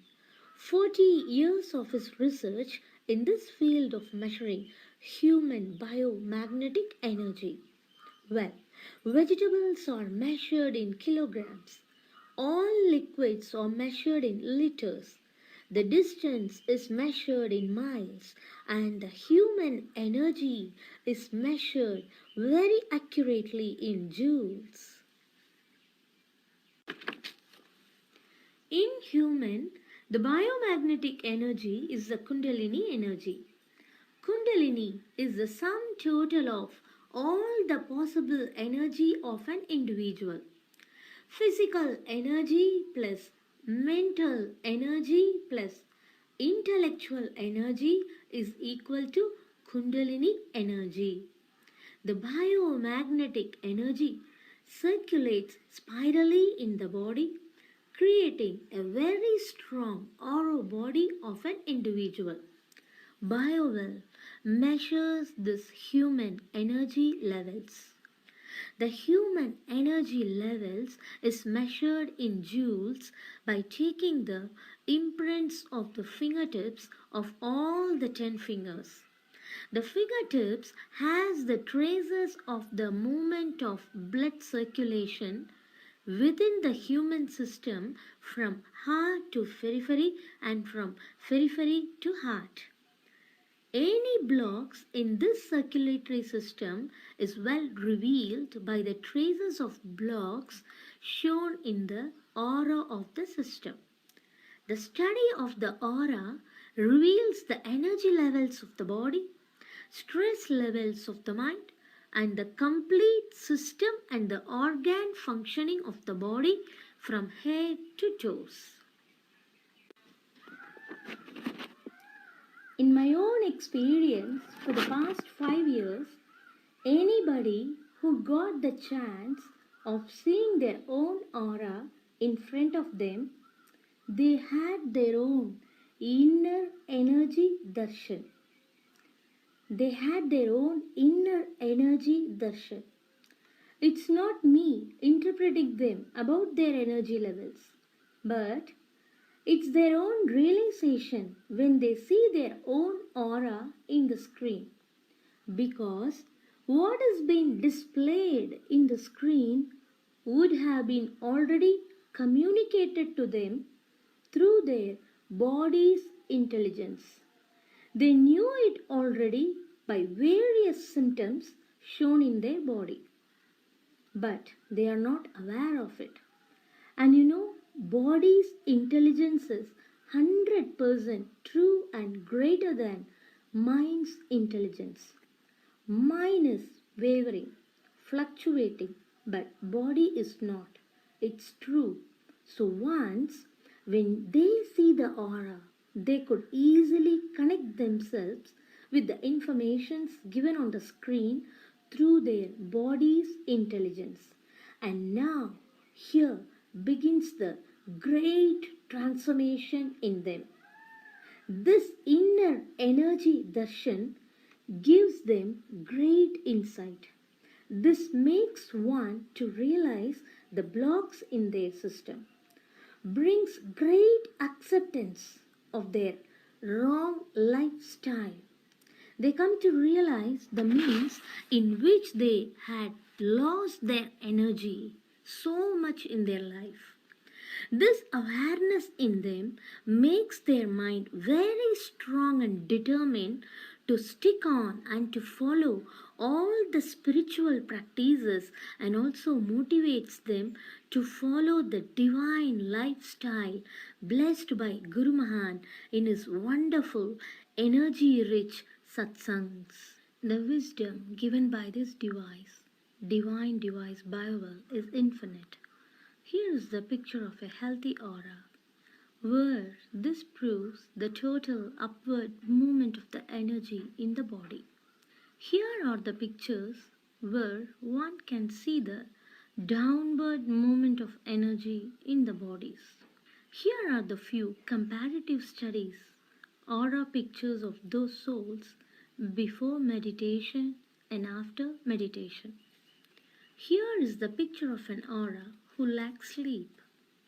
Here is the picture of a person who is sad, anxious, and depressed. And now the aura picture after breathing deep and meditating. 1 minute silence with Samachir Pranayam given by our Guru Mahan, there would be an increase of 5 joules of energy and reduction of stress level minimum in an individual. 11 minutes of meditation brings down the stress level to optimal.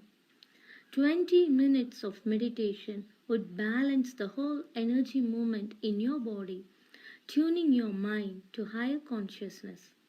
So one can self-introspect and tune oneself to higher consciousness. Biowell gives a great eye-opening for meditators. It's a great boon for people who love transformation. It's also a great boon for like-minded personalities as it swipes out the ignorance. It makes us to value energy as how we value our money. How we could be cautious in spending our money, the same way we would become more conscious in spending our energy. And as a conclusion, my dears, you have to understand that our time and space in this wonderful planet is predetermined. Everybody comes to this planet with their own lifespans, depending upon their karmic actions. We have limited lifespan on this planet. We are born with limited amount of energy. So our energy has to be utilized in a constructive way. Our energy should be channelized in a rightful way. Channelizing our energies in a very rightful way is the whole project of our life in this planet. Channelizing the energy of all the people in a rightful way is the one and the only vision and mission of our spiritual temple, the Universal Peace Foundation, guided by our living Guru, His Holiness Guru Mahan Paranjodiyar. The Universal Peace Foundation all over the globe welcome all the people in spite of their difference in caste, creed, color, religion, language under one single wing of truth, under one single wing of dharma, where the one and the only language spoken and taught by our beloved Guru Mahan is love and only love. Only one action and service is given to all the people, and that is to bring enlightenment, wisdom in the minds of the people all over the universe. Universal peace through individual peace. Peace is nothing but inner silence. It's a celebration. It's a inner ecstasy. It would be a real celebration when you know your Kundalini energy, when you really realize your Kundalini energy and make it move upwards. And thank you so much for listening and my surrenderness once again to the holy feet of my Guru Mahan. Sarve bhavantu suhinaha, sarve santu niramaya, सर्वे भद्राणि पश्यन्तु मा कश्चित् दुःखभाग् भवेत्. Let wisdom flourish, let peace flourish, let us protect the universe, let us protect the universal peace. Long live this Mother Earth, long live this universe. Santosham, Santosham, Santosham, Sadguruve Sharanam.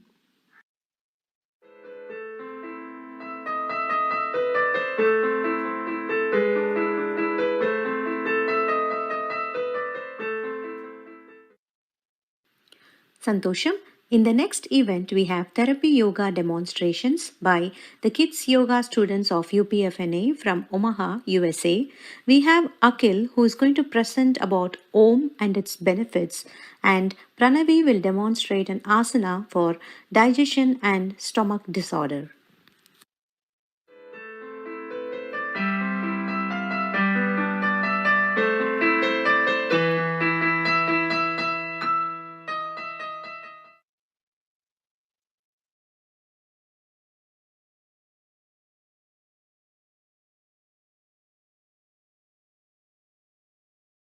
Santosham. My name is Akhil Bedalapura, and today I will be presenting about Om.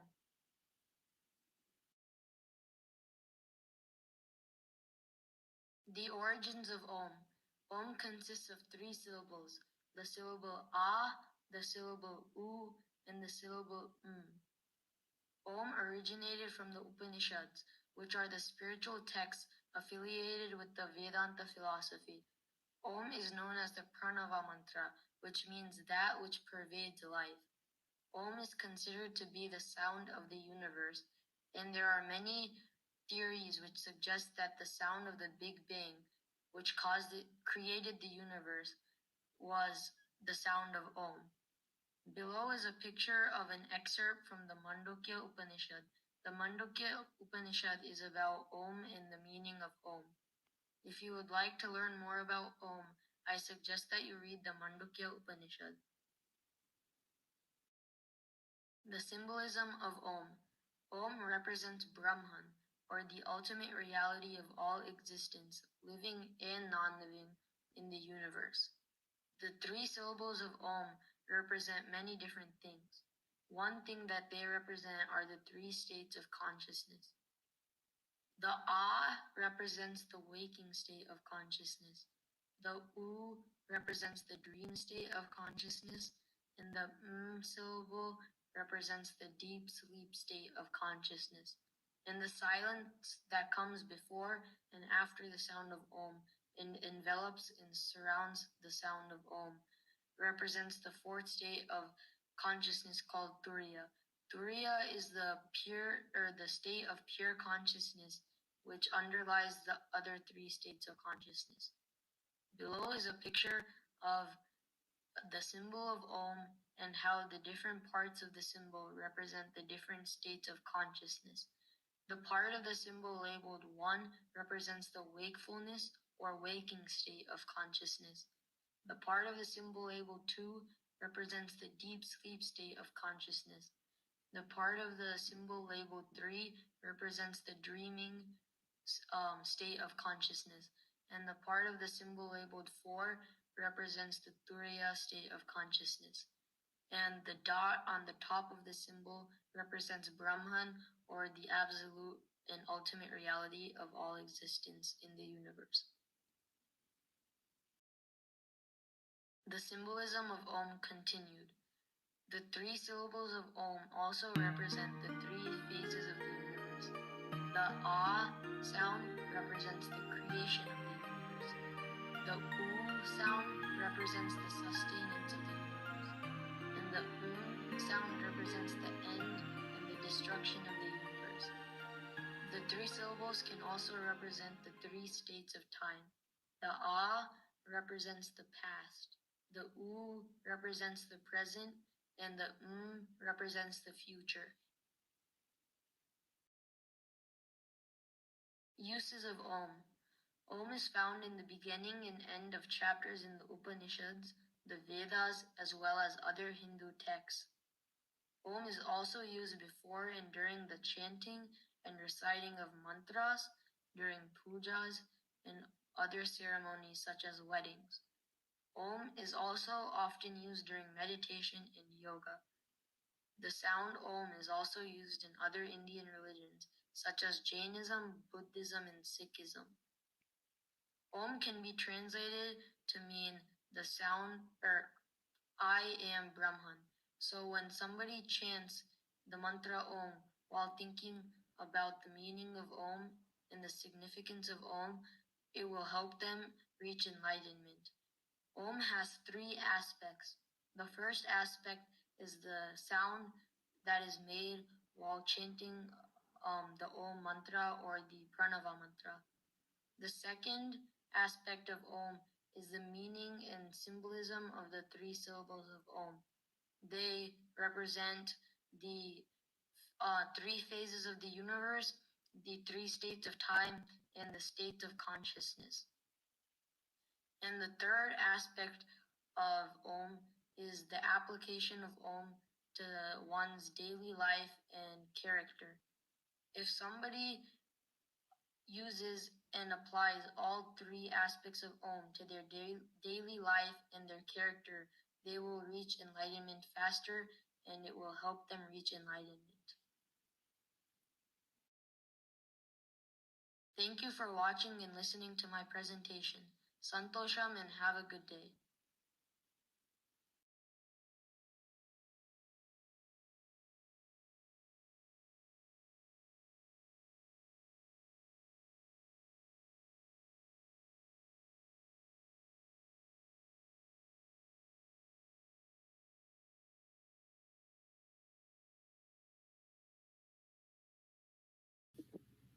Santosham. My name is Pranavi Prakash and I am a student from UPFNA. Today I'm going to demonstrate asanas that are recommended for digestion and stomach disorders. Please remember to always check with your doctor if you have any severe health conditions. Always remember to practice on an empty stomach in the morning or in the evening. Regular practice for about 15 to 20 minutes will help you to ease the pain or stiffness in your body. Remember to focus your mind on breathing while doing the following asanas. So the first asana we're going to do is Vajrasana. Vajrasana cures digestive acidity and gas formation. It is recommended to do this asana after each meal for about 3 to 5 minutes. So we're going to stand on our knees, flatten our toes, and sit.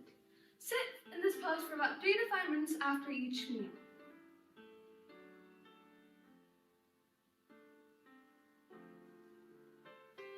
Okay. The next asana we're going to do is Supta Vajrasana, Sleeping Thunder pose. It cures issues such as constipation. Do this asana once and hold for 30 seconds. So we're going to go to front edge of the mat, sit in Vajrasana, then hold our ankles, and slowly go down onto your elbows, and then slowly go down like this. You can hold your ankles, or you can put your hands like this. Hold for 30 seconds.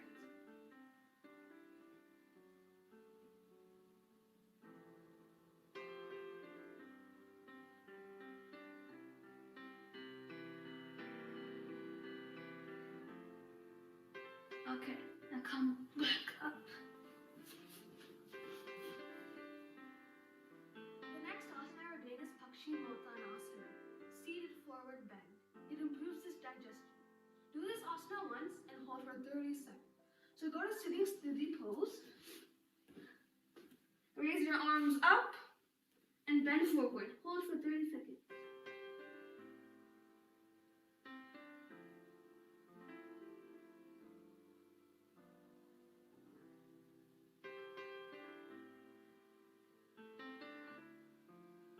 Okay, come up.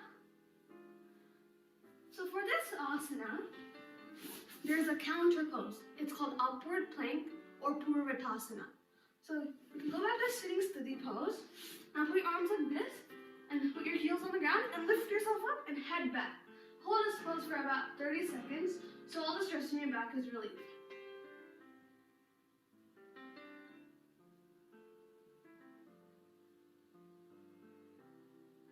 Okay, and come back down.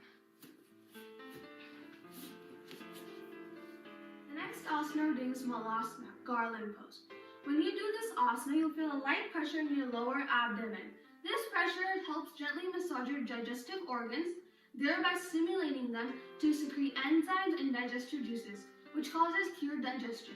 Do this asana 1 to 2 times and hold for 15 seconds. So we're going to go standing Sthiti pose. Spread your legs a little bit apart, hands in namaste pose, and go down and put your elbows to your knee and push open and hold for 15 seconds.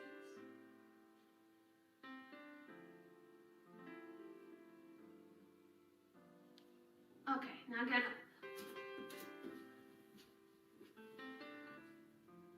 The next asana we're doing is Ardha Machendrasana, half spinal twist.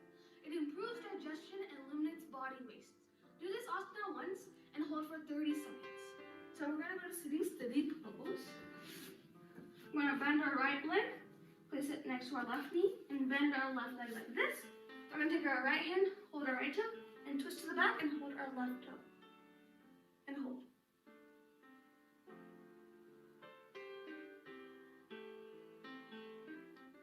Okay. Now I'm going to do the same on the other side.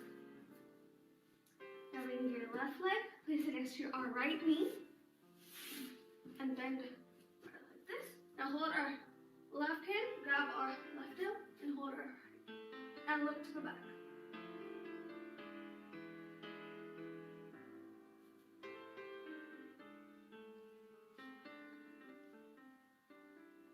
And come straight.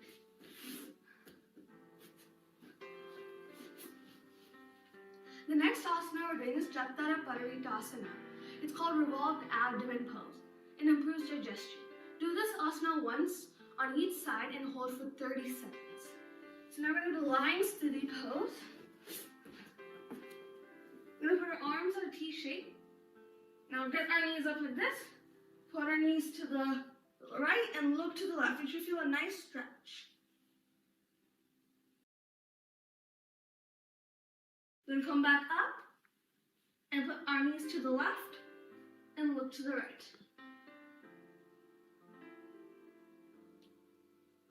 Okay, come back up.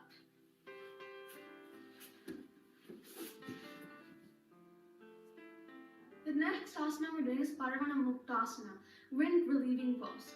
It strengthens the abdominal muscles and massages the intestines and internal organs of the digestive system, therefore releasing trapped gases and improving digestion. Do this asana twice on both legs and then both legs together. So go to lying sthiti pose. And then first, put your hands at your sides, and then bend your right knee like this, clasp your right knee like this, and raise, and hold. And relax. And then hold your left leg, and your left knee, hold. And relax. And then both legs, hold both knees, and hold. And relax.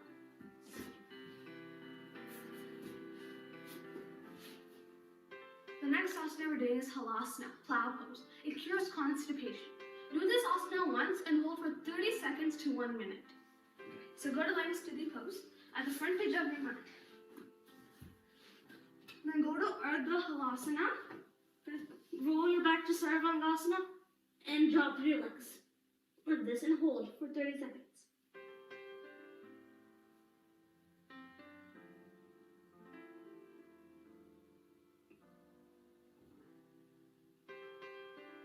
Okay, and then come up, slowly come up, down, without lifting your head. And get up.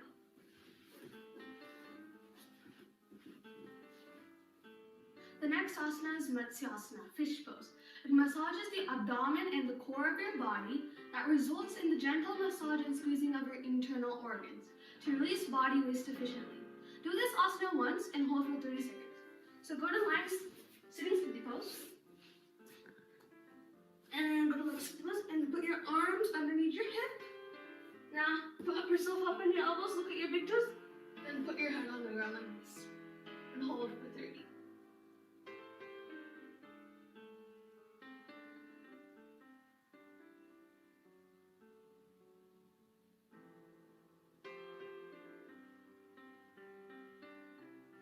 Okay, and then come on, look at your big toe like this, then drop your elbows like this. The next asana we're doing is Padahastasana, hands to feet pose. It stimulates the abdominal organs, which improves digestion. Do this asana once and hold for 30 seconds. So go to standing sthiti pose, arms up and down, and hold for 30.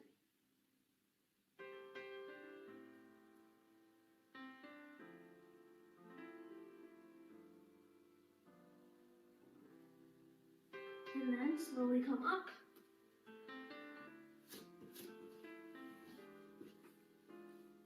The last asana we're doing is Shavasana, corpse pose. This is the asana to do to calm yourself after every practice. Make sure to do this asana after every practice. Do this asana for about 3 to 5 minutes. Okay, so go to lying sthiti. And put your feet and arms a little bit apart. Curl your fingers a little bit. And close your eyes and do some deep breathing and relax.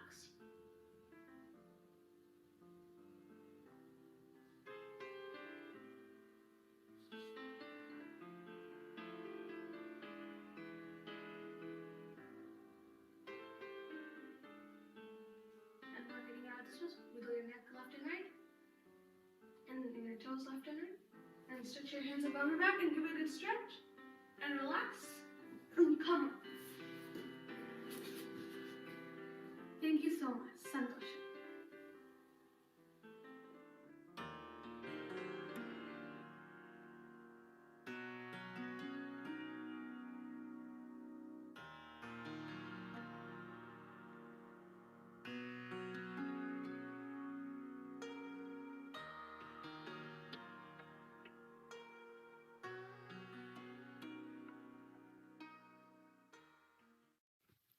Santosham. Next speaker is Vaishali Sendil Kumar from Singapore to share her thoughts on the topic Mahan and his scientific route to enlightenment.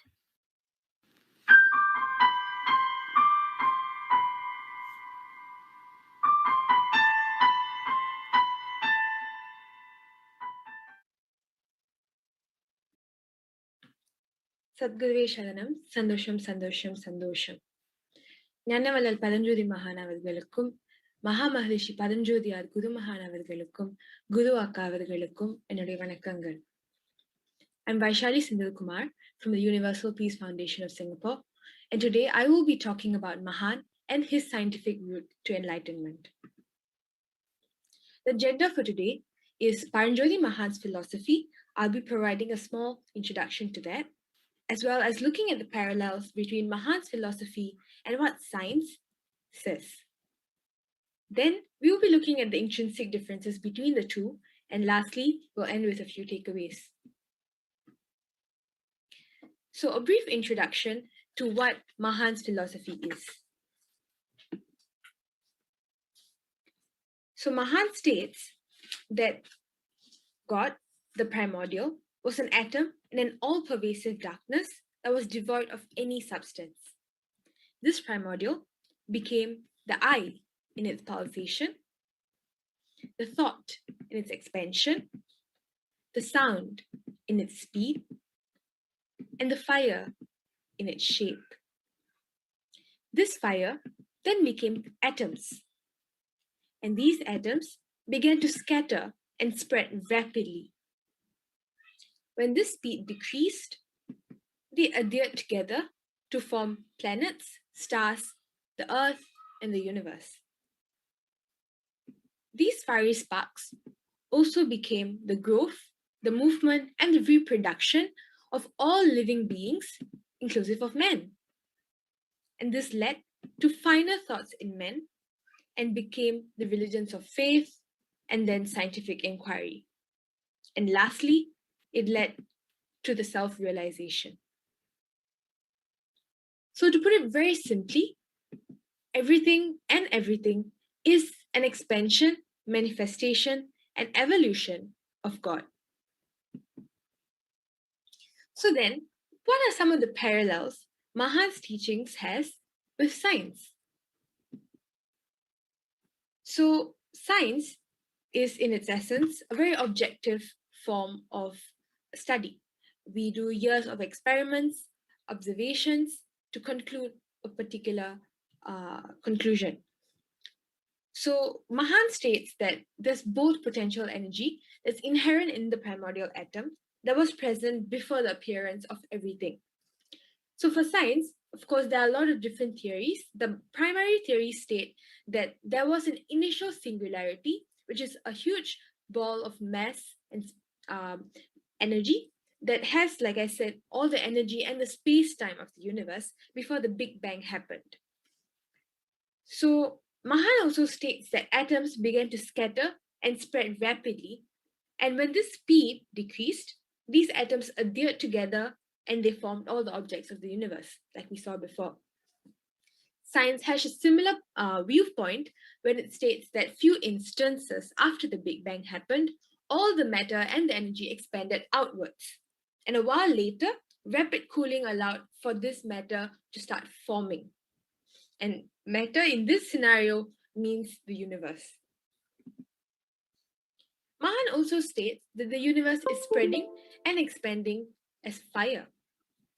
Science has a similar viewpoint where it states that the universe is indeed expanding, and we can an evidence to prove this would be the increases in distance between two given parts of the observable universe over these few years. And two parts of the observable universe might be confusing, but it means that comparing our galaxy to another galaxy in the universe, we can see that we have been moving further and further away and will continue to do so. And this is evidence that the universe has been and is expanding. Mahan also states that atoms travel millions of miles away and they become lower in speed and they slowly bond to form water. And similarly, science states that as atoms travel further, temperature will decrease, density will decrease, slowing atoms down. And atoms, in this case, two hydrogen atoms and one oxygen atom will bond to form water. And lastly, Mahan's one of his ideas is that there's a formation and growth of bodies is caused by the combination and dispersal of atoms. So for a very specific example he provides is that human beings up to 45 years of age consist more of integrating atoms and less of disintegrating atoms. So that's why they are very active and they are able to perform tasks faster. Meanwhile, human beings past 45 contain more of disintegrating atoms, which is why they do their daily tasks a bit slower. Similarly, science also shares a viewpoint that atoms will disassemble and move to find other uses elsewhere once the body is devoid of life. And it also states that energy is neither destroyed or created, it is converted into many other forms. So you might have a question. So what is then the difference between science and a self-realized individual? Are they the same? Because it seems that a lot of things a self-realized individual is talking about is very, very similar to what science has been talking about too. So yes, but no. In Mahan's own words, the scientist says that all things seen are nothing but combinations of atoms. But a self-realized individual, still seeking, the seeker himself finds that he is God. A bit complicated to understand, but to break it down, Mahan's philosophy has scientific elements in his approach to enlightenment. In his book, I Got, you can see that he has talked about very specific experiences or references he has provided to support what his viewpoint is. He has used a lot of anecdotal evidence, which is very impressive for that time and age, and for a person who had not had the education level as a scientist in NASA might have today. But a science means that we have done years of research, experimental procedures to derive a conclusion. So what is then the difference? The difference is that scientists have ideas which are formed by their observations of the environment around them, as well as their own sense of touch and the knowledge of the body. But a self-realized individual uses his knowledge and his wisdom. So what does knowledge mean? It means that from our own actions and our own experiences, we gain this knowledge.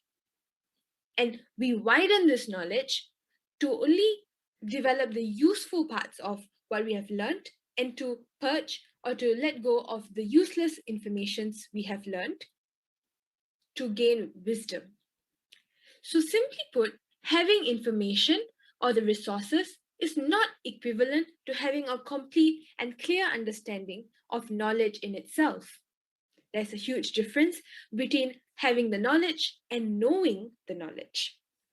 So that's where the difference between a scientist and a self-realized individual is. A scientist might have all the resources and all the information at his fingertips, but a self-realized individual knows and through his experiences has gained this knowledge of the universe and himself. So some takeaways from this entire speech would be that as a Gen Z or a millennial, we have been constantly taught and pushed to question different norms, be it cultural or societal norms of this day and age. We like to ask for clarity and we like to ask for substantiation to prove a point or to prove a particular way of living before we even embrace that ideology or way of life, which is totally great. But the truth is sometimes we need to understand that truly the best form of proof is to experience it ourselves. We might have Mahan's information presented to us, but we should not stop with this or to make our conclusions and assumptions with just his teachings. It becomes important that we take the information given to us and we delve deeper into it to truly understand the information and to bridge that gap between knowledge and information to truly knowing what we are talking about. And this knowing comes with a lot of experiences. We make use of these experiences to learn and delve deeper into Mahan's teachings. And without delving deeper, we would not simply be able to attain this knowledge of self Because, like Mahan himself says, experience precedes the scriptures. We might have all the information, but it does not mean we truly know the information. And we need to do our own meditation every day and to practice what Mahan has taught on a daily basis so that we are able to delve deeper and truly understand. We can use Mahan's teachings as the foundation, and so that one day we would have the capacity to not only realize the depth of what he's speaking about, but to truly understand it. All have happened only for great good. Thank you so much for your time, and I hope this sharing was useful to you. Thank you. Sandosha.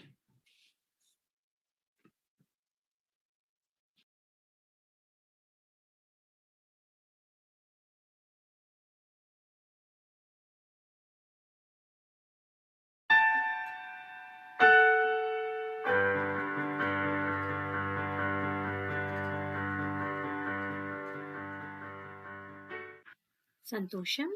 Our next speaker, Jitendra Chintamadaka from Omaha, US, will talk about practice and limbs of Hatha Yoga.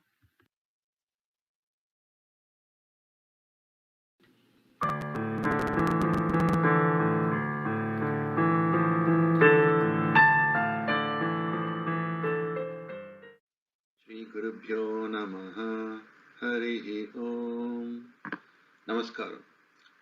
In today's session, we will talk about the limbs and practices of Hatha Yoga. Before we understand what Hatha Yoga is, let us at large understand what yoga is. Yoga is a science that answers the very basic question, who am I? When you delve deep into this question, you understand that you have a physical body and you have a mind. Yoga works with both the aspects of the human. The ancient saints, Nath Gurus from the northern India, gave us this great science of Hatha Yoga to work with the physical body. There are 5 limbs of Hatha Yoga: Kriya, Asana, Pranayama, Mudras and Bandhanas, and then the Kundalini. In their very literature, they have told that this Hatha Yoga they are giving to prepare the body to work with the mind. Raja Yoga is a science that is given by the great saint Patanjali. This science, in his literature, he talks about working with the 4 faculties of the mind: the manas, the buddhi, the chitta, and the aham. And he gave us 8 steps, Ashtanga Yoga. He gave us 8 steps to work with these 4 faculties of the mind.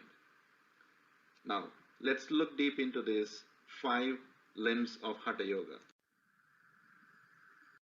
The first limb is the Kriya. Before practicing your Hatha Yoga, a practitioner is required to cleanse the body. Only then they receive the full benefits of this Hatha Yoga practice. So Kriyas help in cleansing the body, the various systems of this physical body. There are 6 cleansing techniques also called as the Shat Kriyas. The Neti, working with the nasal cavity or the sinuses. Dhauti, working with the digestive systems. Vasti, working with the excretory systems. Kapalabhati, working with cleansing all the fat around the abdominal region. And then the Nauli, which cleanses all the intestines. And Trataka helps improve the concentration. Once the body is prepared and is clean from all the impurities, the practitioner can move on to the next limb of Hatha Yoga, working with various postures. These are called the asanas. These are grouped into different kinds of postures. First comes the standing postures that work with the musculoskeletal system and the entire spinal system.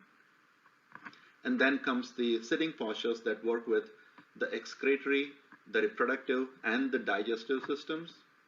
Lying on the stomach postures work with the digestive and the circulatory systems.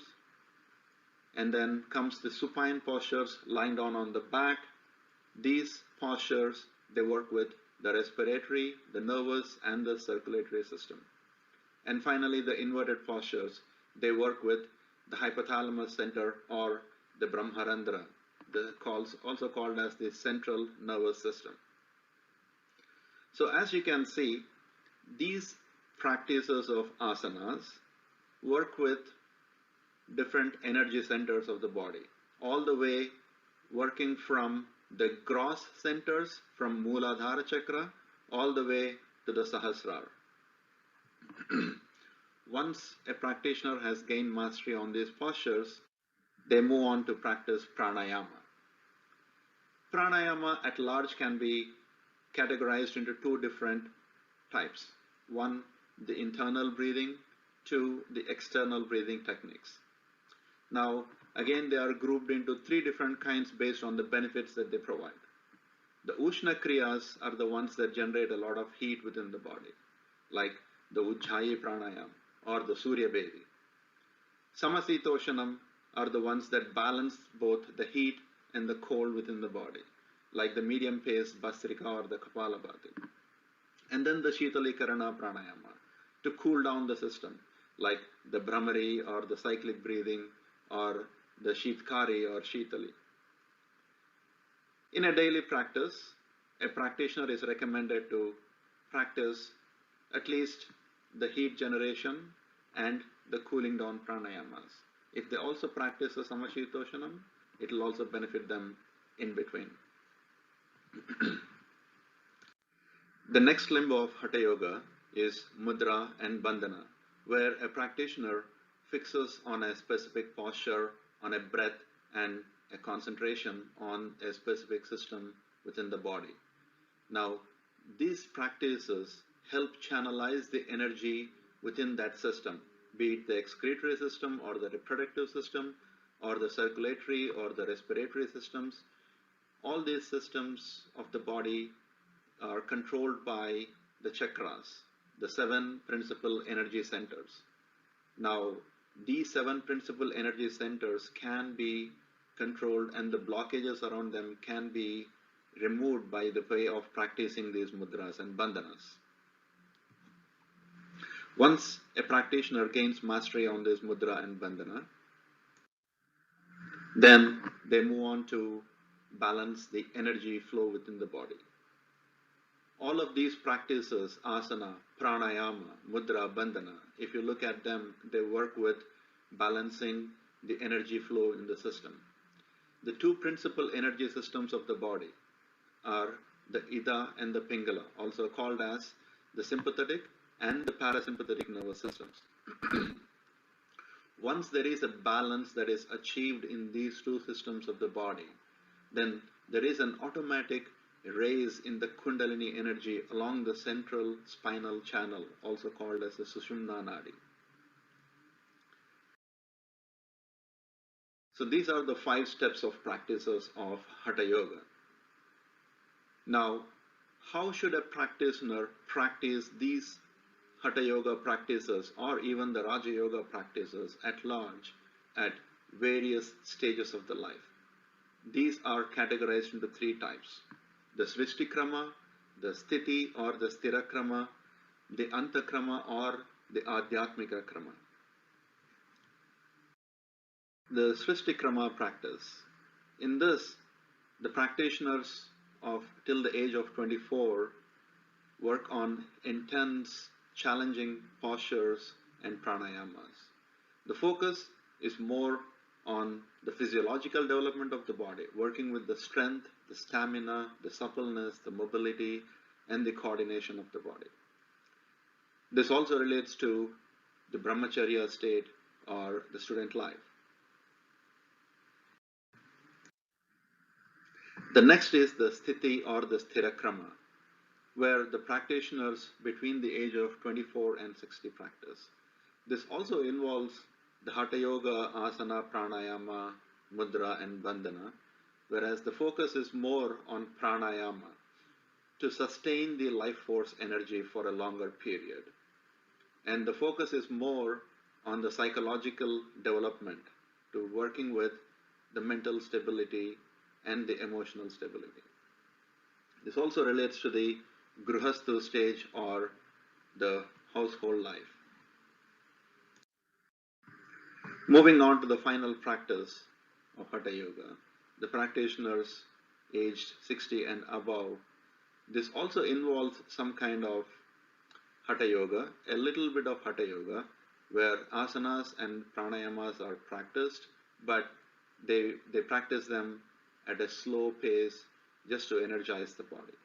And then the practice focuses more on the Raja Yoga, practicing the dharana, dhyana, samadhi. And then moving on to the Tasya Saptada Pranta Bhumi, the 7 steps of enlightenment.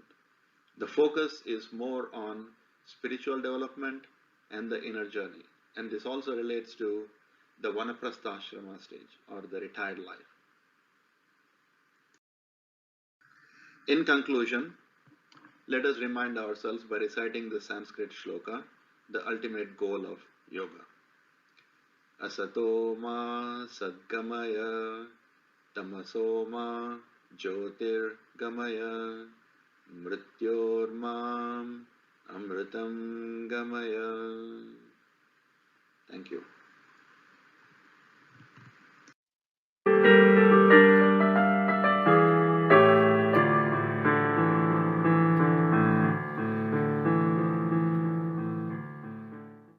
Santosham. Our next speaker, Himani from Singapore, will talk about common myths and misconceptions about Kundalini Yoga.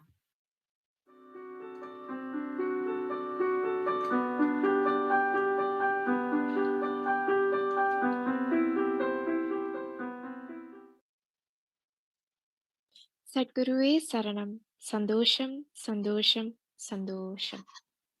Good afternoon or good evening, everyone. I am Himani, and I am a disciple from the Universal Peace Foundation, Singapore, and I will be talking about the common myths and misconceptions of Kundalini Yoga today. Before I start with the presentation, I would like to give a disclaimer that this topic would only be covered in brief, as Kundalini Yoga in itself is a very broad topic that has many aspects to it. However, since I am someone who is still a beginner and is currently learning about this form of yoga, I would not go too in depth, but rather just cover some of the general misconceptions people tend to have on the practice of Kundalini Yoga. This will be based on research as well as some of my personal understanding on the topic. As an introduction, I would like to give an overview about what Kundalini and Kundalini Yoga is and how it was perceived and taught by Jnanavallal Paranjyothi Mahan.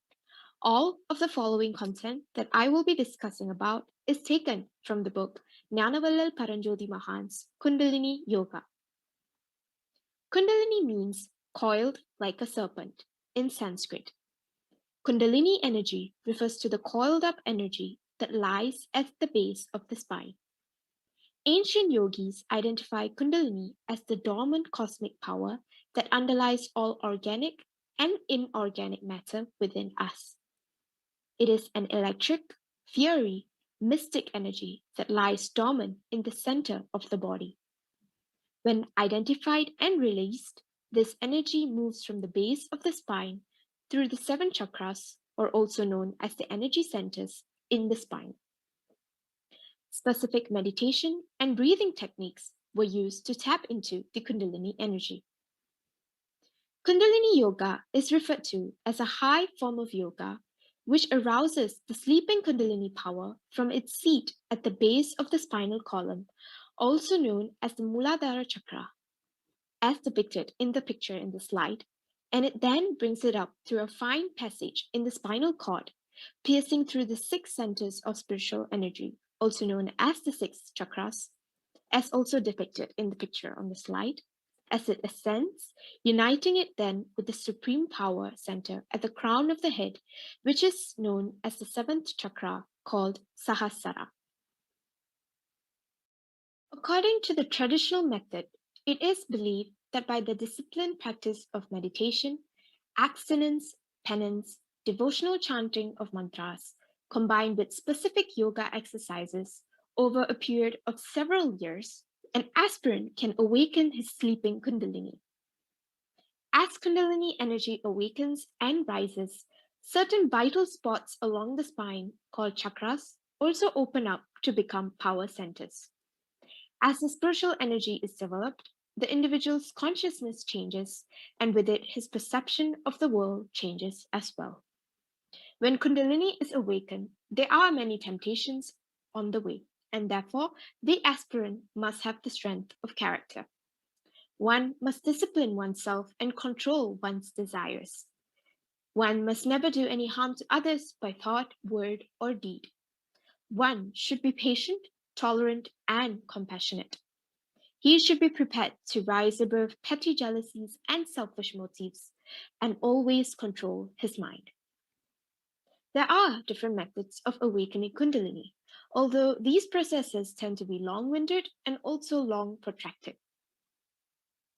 Some examples are Hatha yogis who awaken Kundalini by pranayama, which is the controlled breathing exercises, asanas, which are body postures, and also mudras, which are referred to as coded signs. Raja yogis also awaken it by concentration and training of the mind. Bhakta yogis attain it through the devotion to God and perfection of self-surrender. Jnana yogis awaken it through the analytical will and sheer power of spiritual wisdom. Lastly, Tantrika yogis achieve it by the powerful vibration of mantras, also referred to the act of chanting.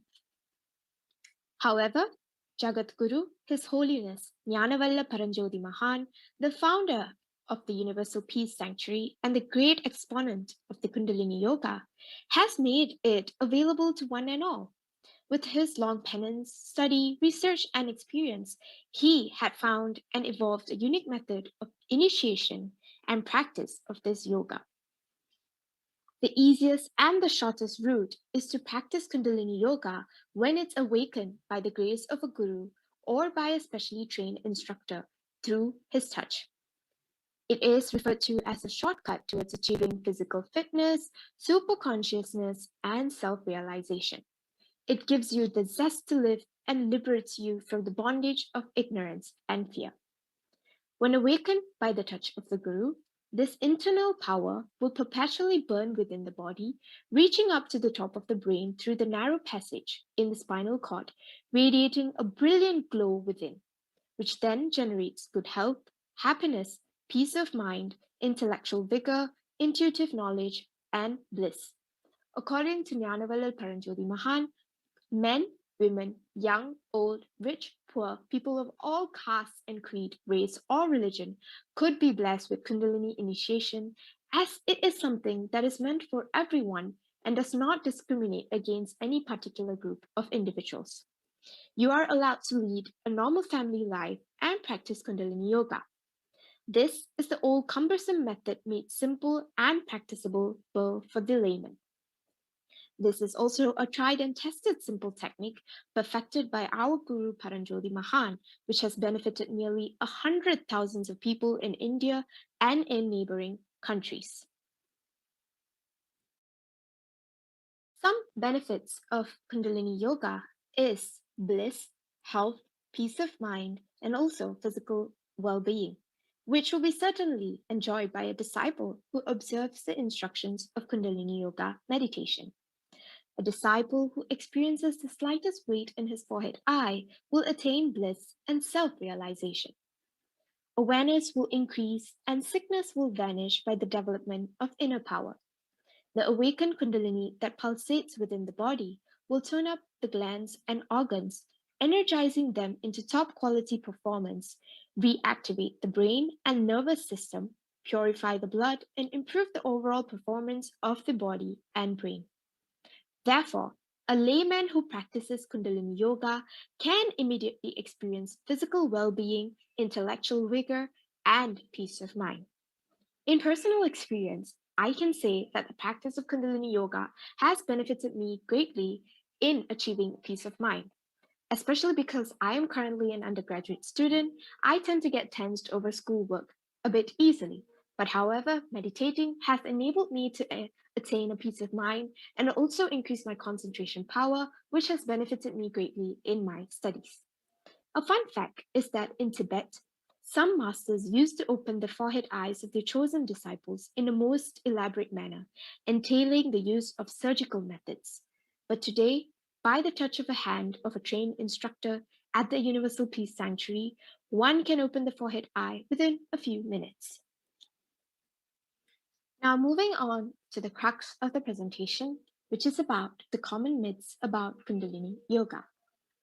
One common myth about Kundalini Yoga is that Kundalini Yoga is dangerous. If one were to do a quick Google search on the internet on Kundalini Yoga, they will be able to find many articles and misleading content that Kundalini Yoga is very dangerous and there are cases of Kundalini awakenings going wrong. However, what can be experienced during the practice of Kundalini Yoga are actually sensations of euphoria, emotional release, tingling, or heat and pressure in certain areas of the body. These sensations aren't necessarily dangerous, but they are energy moving in the body and clearing out physical and emotional blocks. However, it is also important that a person must be prepared to receive the initiations before he can practice the Kundalini meditation. This is to ensure that a person has received proper guidance for the practice before he indulges in Kundalini Yoga. The guidance is usually very easy to follow, and all you have to do is put your thought inside the forehead eye, the central spot between the eyebrows, after the Guru has initiated you. By concentrating your thought inside the forehead eye, you are discarding all your thoughts on your daily problems of life that are worrying you and going into deeper meditation and realizing oneself. For a beginner, it is very easy to think wildly of all things outside, but slowly and patiently, one will be able to perfect his concentration of thought within the forehead eye. Moving on to the second common myth. The second common myth about Kundalini Yoga is that it is actually a religion. Kundalini Yoga is based on the same principles as any other kind of yoga. Every yoga has its own style and rituals, and in Kundalini Yoga, there's a common practice of wearing white clothing. This may seem like a religious or spiritual outfit, but it is not. Rather, people tend to wear white because it is a pure and cleansing color, and it tends to keep your mind pure when you're practicing the yoga. Also, as mentioned by Guru Mahan, Kundalini Yoga does not discriminate against any religion and does not look into what religion or race you are from, and is meant for everyone. Therefore, Kundalini Yoga is not a religion or a specific cult that is only practiced by a certain group of people. Finally, moving on to the last common myth about Kundalini Yoga. Kundalini Yoga is assumed to have many restrictions and is also assumed to not be practiced by everyone. However, this is false, as no restriction is required except for the act of smoking and drinking wine, which must altogether be stopped when practicing Kundalini Yoga. This is because the practice of Kundalini Yoga involves a lot of concentration on the head area, and drinking wine or smoking is harmful to the brain. Other than this, a disciple can lead a married life, continue with his regular activities according to his liking. With that, I have come to the end of my presentation about the myths and misconceptions of Kundalini Yoga. Sadguruve Saranam, Sandosham, Sandosham, Sandosham. I hope my presentation has been useful in offering you a bit of an insight on what Kundalini Yoga is about, and also clarify some of the myths and misconceptions pertaining to the practice of Kundalini Yoga. Thank you so much for listening to my presentation, and I hope everyone has an eventful afternoon or evening ahead.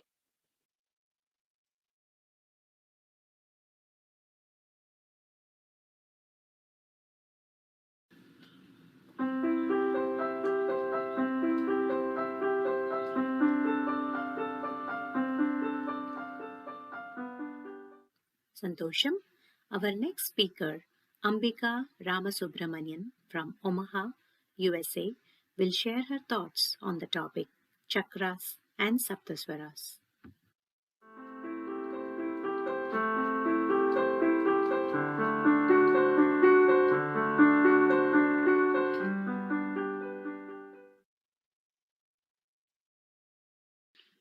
Namaskarams, Sadguruve Sharanam.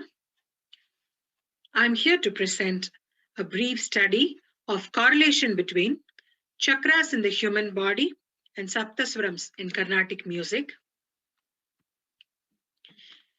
South Indian music or Carnatic music, popularly known as Carnatic music or Karnataka Sangeetam, is a highly developed system of ragam and talam that describe the intricacies of the melodic and rhythmic forms respectively.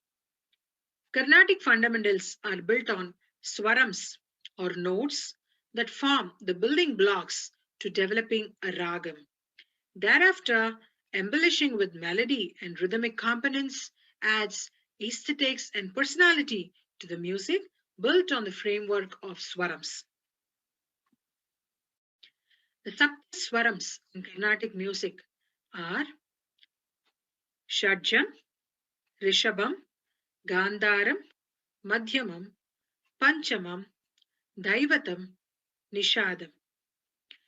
We retain the first syllable from the words and sing them as swarams, sa, ri, ga, ma, pa, da, ni. As you see in the chart, these swarams are lined up in a ladder-like fashion, starting from sa in the base and going up all the way up till nishadam and the upper sa.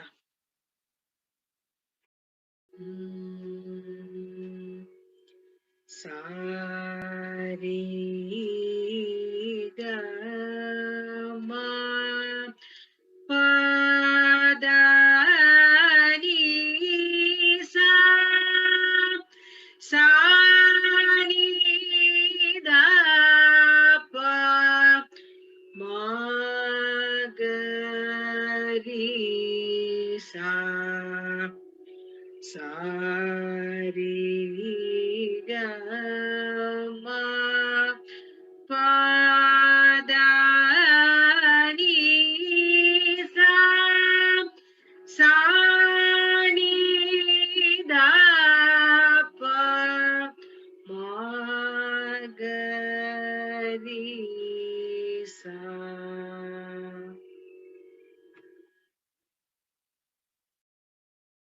The chakras in the human body, from the root chakra, Mooladhara, Swadhisthana, Manipura, Anahata, Vishuddhi, Ajna, Sahasrara, move from the lowermost chakra to all the way up to the crown chakra.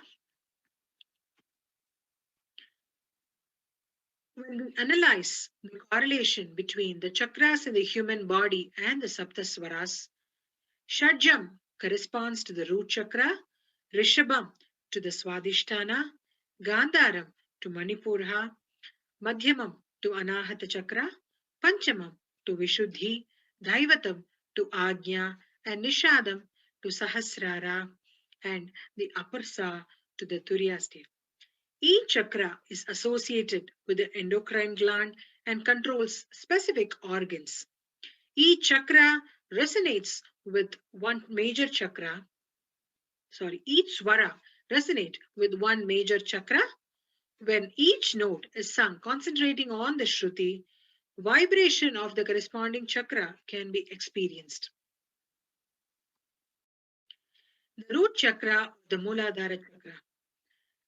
Lord Ganesha is the presiding deity for the Mooladhara chakra who guards the mother Kundalini, Gaurima, with great alertness, giving sense of direction and purpose in life.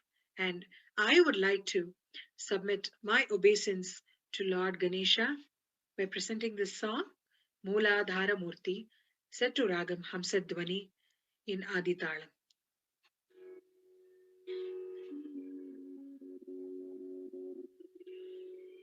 Mooladhara Murti, Mooladhara Murti,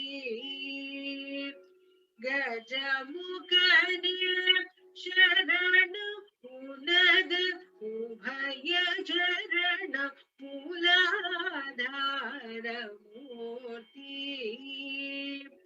गजमुखने शरण पुनद उभय शरण मूलाधार मूर्ति गजमुखने शरण पुनद उभय शरण मूलाधार मूर्ति गजमुखने Velayudha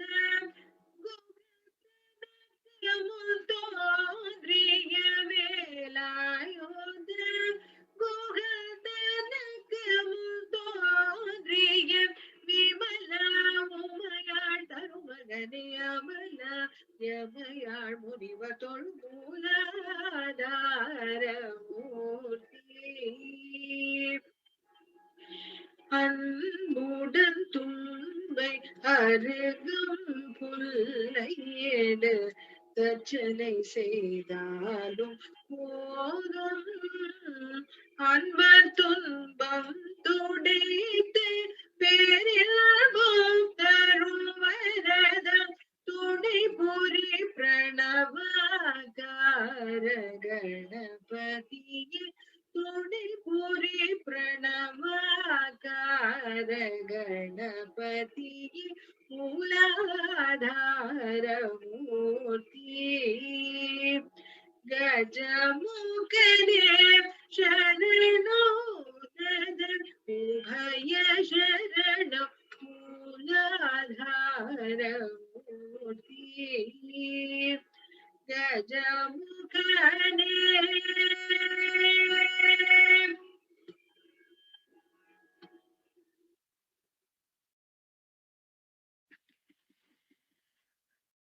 The Melakarta chart. Melakarta chart is a schematic classification of the 72 parent ragas or Janaka ragas as we call it, using Katapayadi formula. According to an ancient Indian text, Svarashastra, the 72 Melakarta ragas control the 72 important nerves in the body. It is believed that if one sings with due devotion, adhering to the raga lakshana and Shruti Shuddham, the raga could affect the particular nerve in the body in a favorable manner. The ragam Hamsadvani that I just sang is a child ragam of the parent Dhira Shankarabharanam, which is the 29th Melakarta as you would see in the chart, which is on the right hemisphere. Chakras and musical instruments. The sounds produced by the musical instruments also affect the chakras in the body. The drums affect the Mooladhara. The big and the small drums affect the Mooladhara to the Swadhisthana. The big wind instruments like trumpets, Nadaswaram affect Swadhisthana to the Manipuraha. Metallic sounds affect the Manipuraha to the Anahata. Stringed instruments like Veena, Sitar affect the navel to the heart chakra. Flute and like wind instruments affect the Anahata to Vishuddhi. Bells, sounds of water, bird sounds, very soft and subtle sounds have its effect from throat to the Agnya chakra. Sahasrara is affected by meditation and all other instruments put together at once. We realize that our ancient temples, even today, the sounds of bells and musical instruments that are played on a regular basis in these temples are lined up in the order as mentioned from the outer periphery of the temple, resounding till the Garbhagriha in the order order in which it's mentioned. It affects the chakras in the body. Music and mind. Music is that which connects the individual to the universe. The limited mind expands through music and realizes it is already part of the big consciousness or the big mind. The purpose of sound is silence. Sound originates from silence and its goal is silence or total harmony. Thank you. Sadguruve Sharanam.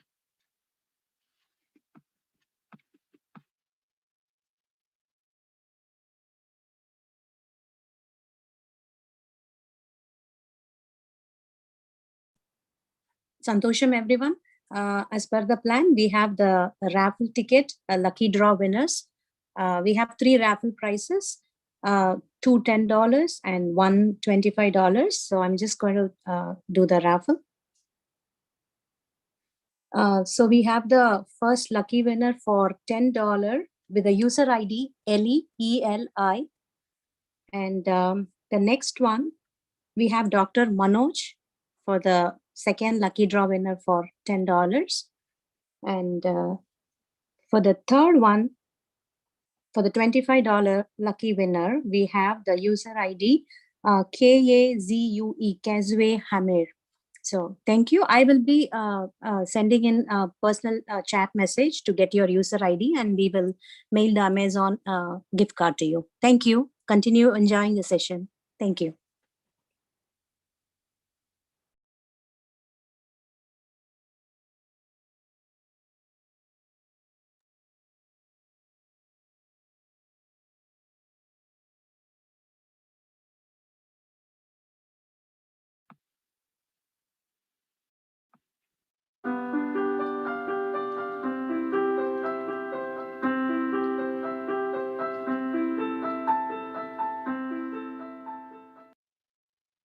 Santosham. Our next speaker, Anne Mathy from Brighton and Hove, UK, will share her thoughts on the topic Kundalini, the union of male and female principles in Tantric and Yogic traditions.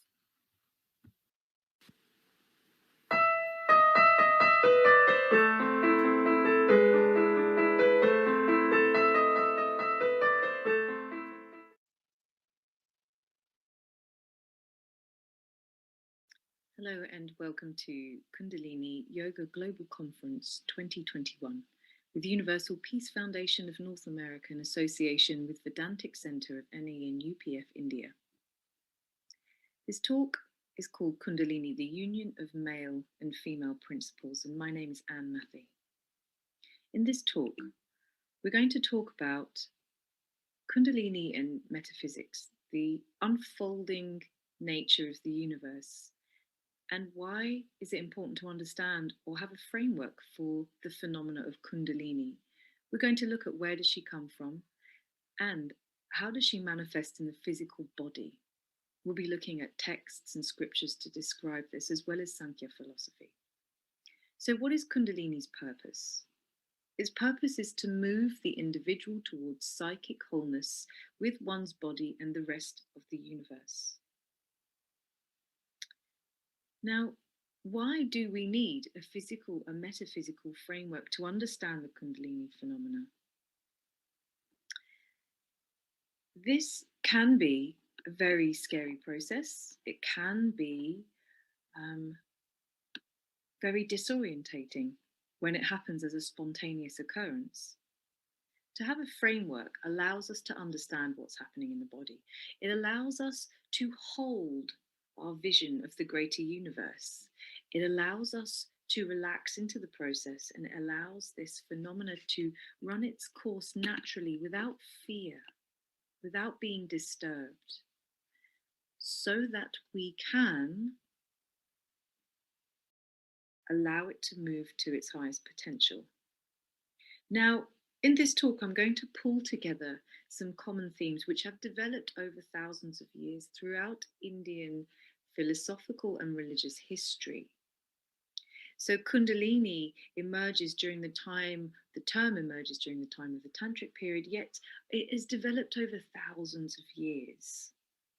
The nature of reality does not change. However, the lens through which we view this phenomena will change due to culture, due to scientific discoveries, due to the changing religions, due to the insights of meditation masters, built upon previous insights of meditation masters. So let's just have a very brief look at Kundalini and its scriptural development. This is a timeline of texts. Now, of course, there are so many more texts, but here are some of the more famous ones. We have, from the very beginning, the Rig Veda, where we see a reverence for the wandering Muni, intoxicated with God, wandering around wearing nothing but the wind. Now, this initial reverence to this divine state of intoxication with God is the very bedrock of all of these traditions. To revere this bliss, to revere this union, was something to be honored, something to be desired. And from here we have a development of the Vedic system, of the fire, of understanding the warp and the weft of the universe. How does it all come into being? Breaking away from the Vedic fire, we have the Upanishads, where people move into the forest to try and understand meditation techniques, to understand what is the technology that brings us closer to God? What is this physical apparatus we have here, which will allow us to have union with God? And then we have the Mahabharata, which brings people back from the forest, reminding people of their societal duty. You can live a spiritual life in society, contributing to the development of humankind. And then, of course, we have the Patanjali Yoga Sutra, where 8 limbs of yoga are developed: concentration, samadhi, the development of siddhi becomes very popular. And this is a very important text now for current yoga practice in the modern yoga world. And then, of course, we have the Tantric period. Now, this is where we first see the term Kundalini emerge, where we first see the concept of Shakti Kundalini moving up from the base of the spine to the crown of the head to be with Shiva, to have union, to experience this divine bliss. Now, these are built upon the concepts of the previous scriptures, of previous meditation masters. We already have a foundation of the subtle body from the Upanishads. We already have very masterful practices from the Satipatthana Sutta, from the Buddhists, and from Patanjali Yoga Sutras, the yogic samadhi practices. So the tantrics start to develop this in more detail, the chakra system, the subtle body system.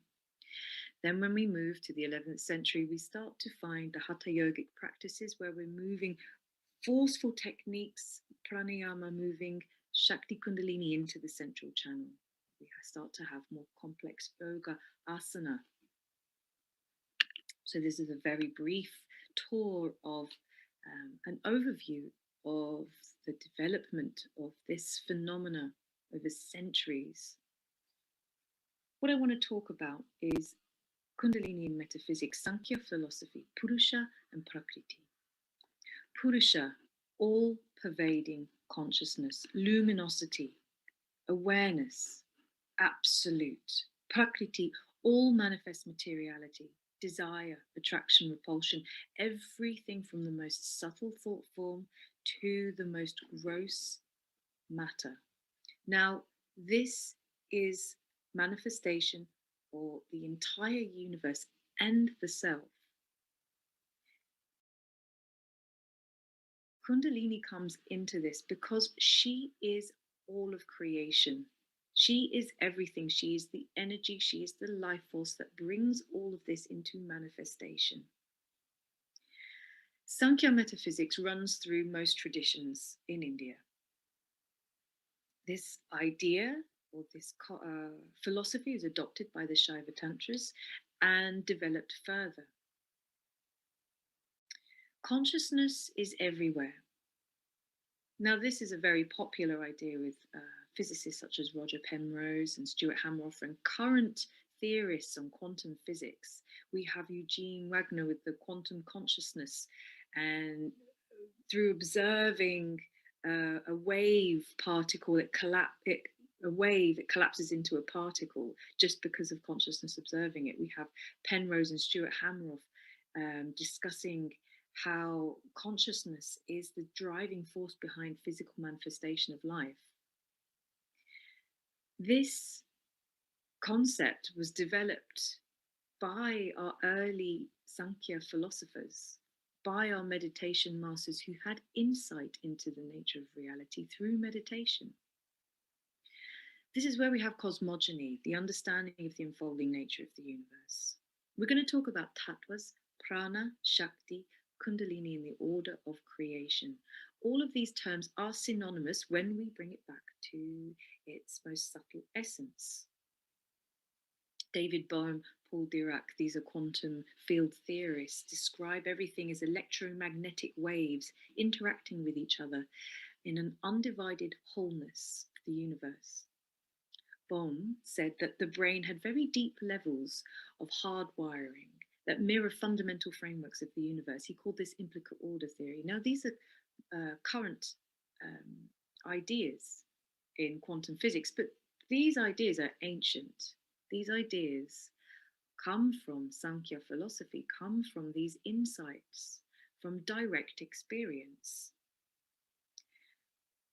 Now, what is it that makes up this universe?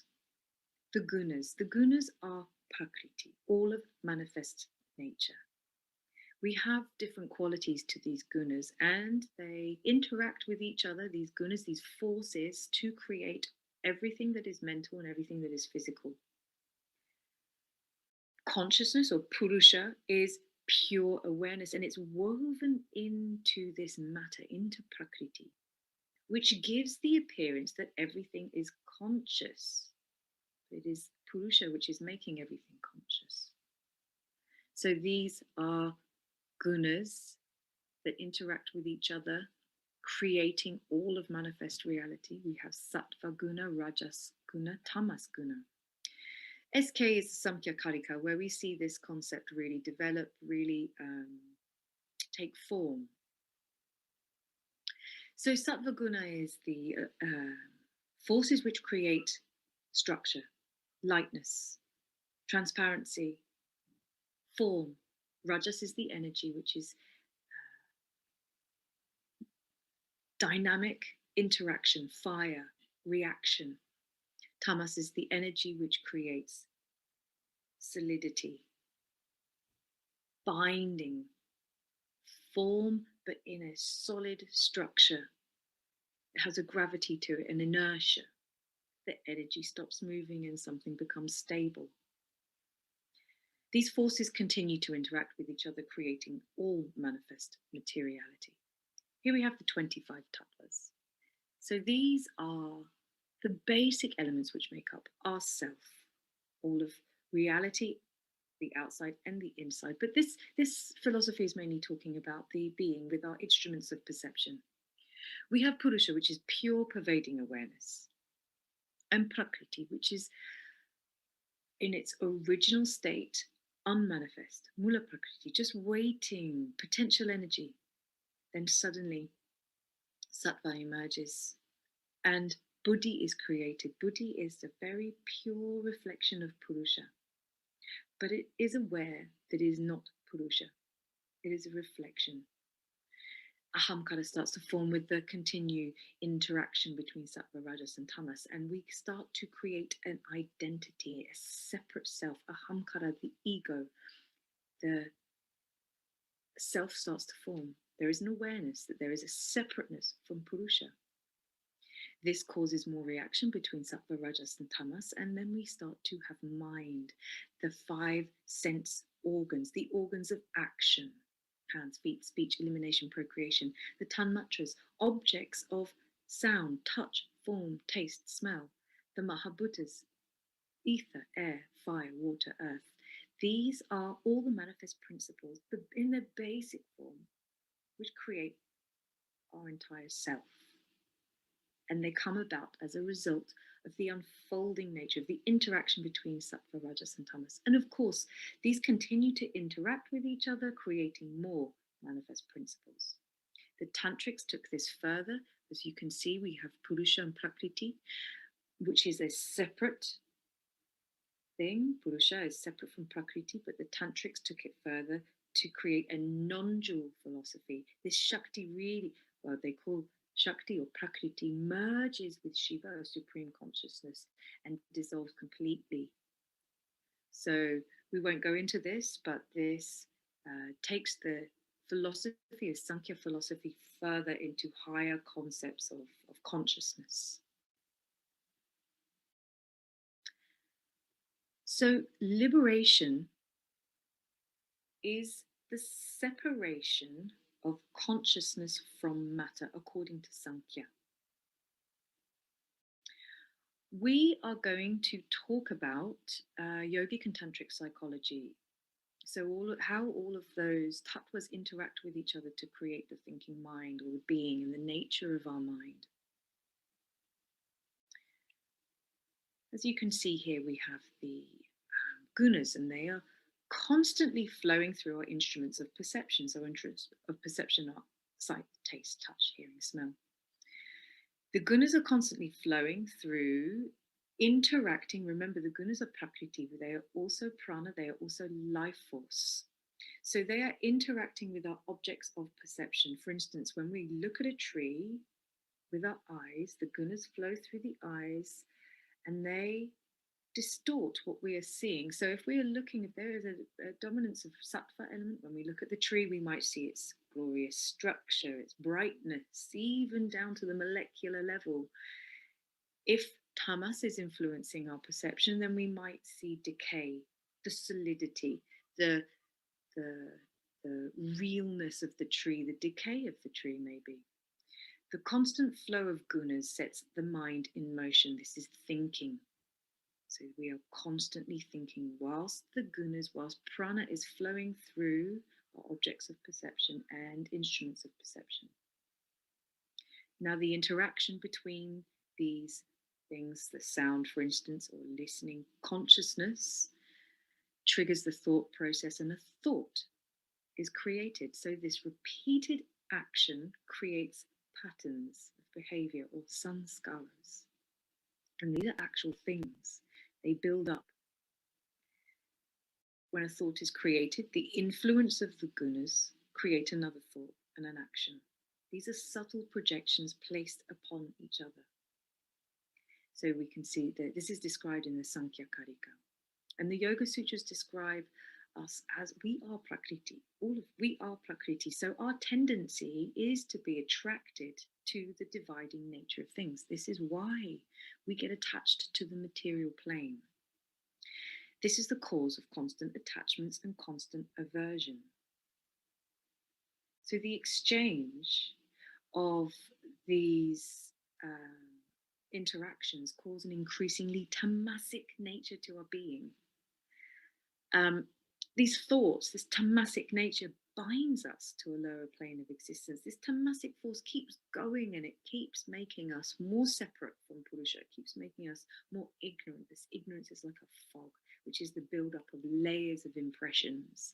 So this mind, this tamasic mind, cannot see the separateness of self. So the separate being, prakriti, is separate from consciousness. We think we are prakriti. We think that we are all of these thoughts. So this is a false identification, and it creates further bondage. Now, this is Kundalini. This is creation. She is the entire spectrum of creation and destruction. She is death and decay, but she is also new birth and new life. However, she wants union with Purusha. She wants to go back to her source. This is her longing. So when she moves into the central column, this is what is happening. We must remember that the dividing nature of the universe is impersonal. There is no good or bad in this. This is just nature doing its thing. It's the will of the individual that has a choice. It is also important to remember that behaviors have certain sattvic, tamasic, rajasic qualities in them. So selfish behavior reinforces an egoic identity, which reinforces more tamasic behavior, creating more ignorance, more bondage. Generosity, kindness, love have a sattvic quality to them, and they are very transparent, which allows us to see through this fog of ignorance. Now, Laya Yoga is the reverse process. So this is the rising Kundalini. Everything merges back into Ahankara, Buddhi, Mula Prakriti, and Kaivalya, aloneness, separate from Prakriti, just pure consciousness. Of course, if you're a tantric, then you merge with pure consciousness and dissolve completely.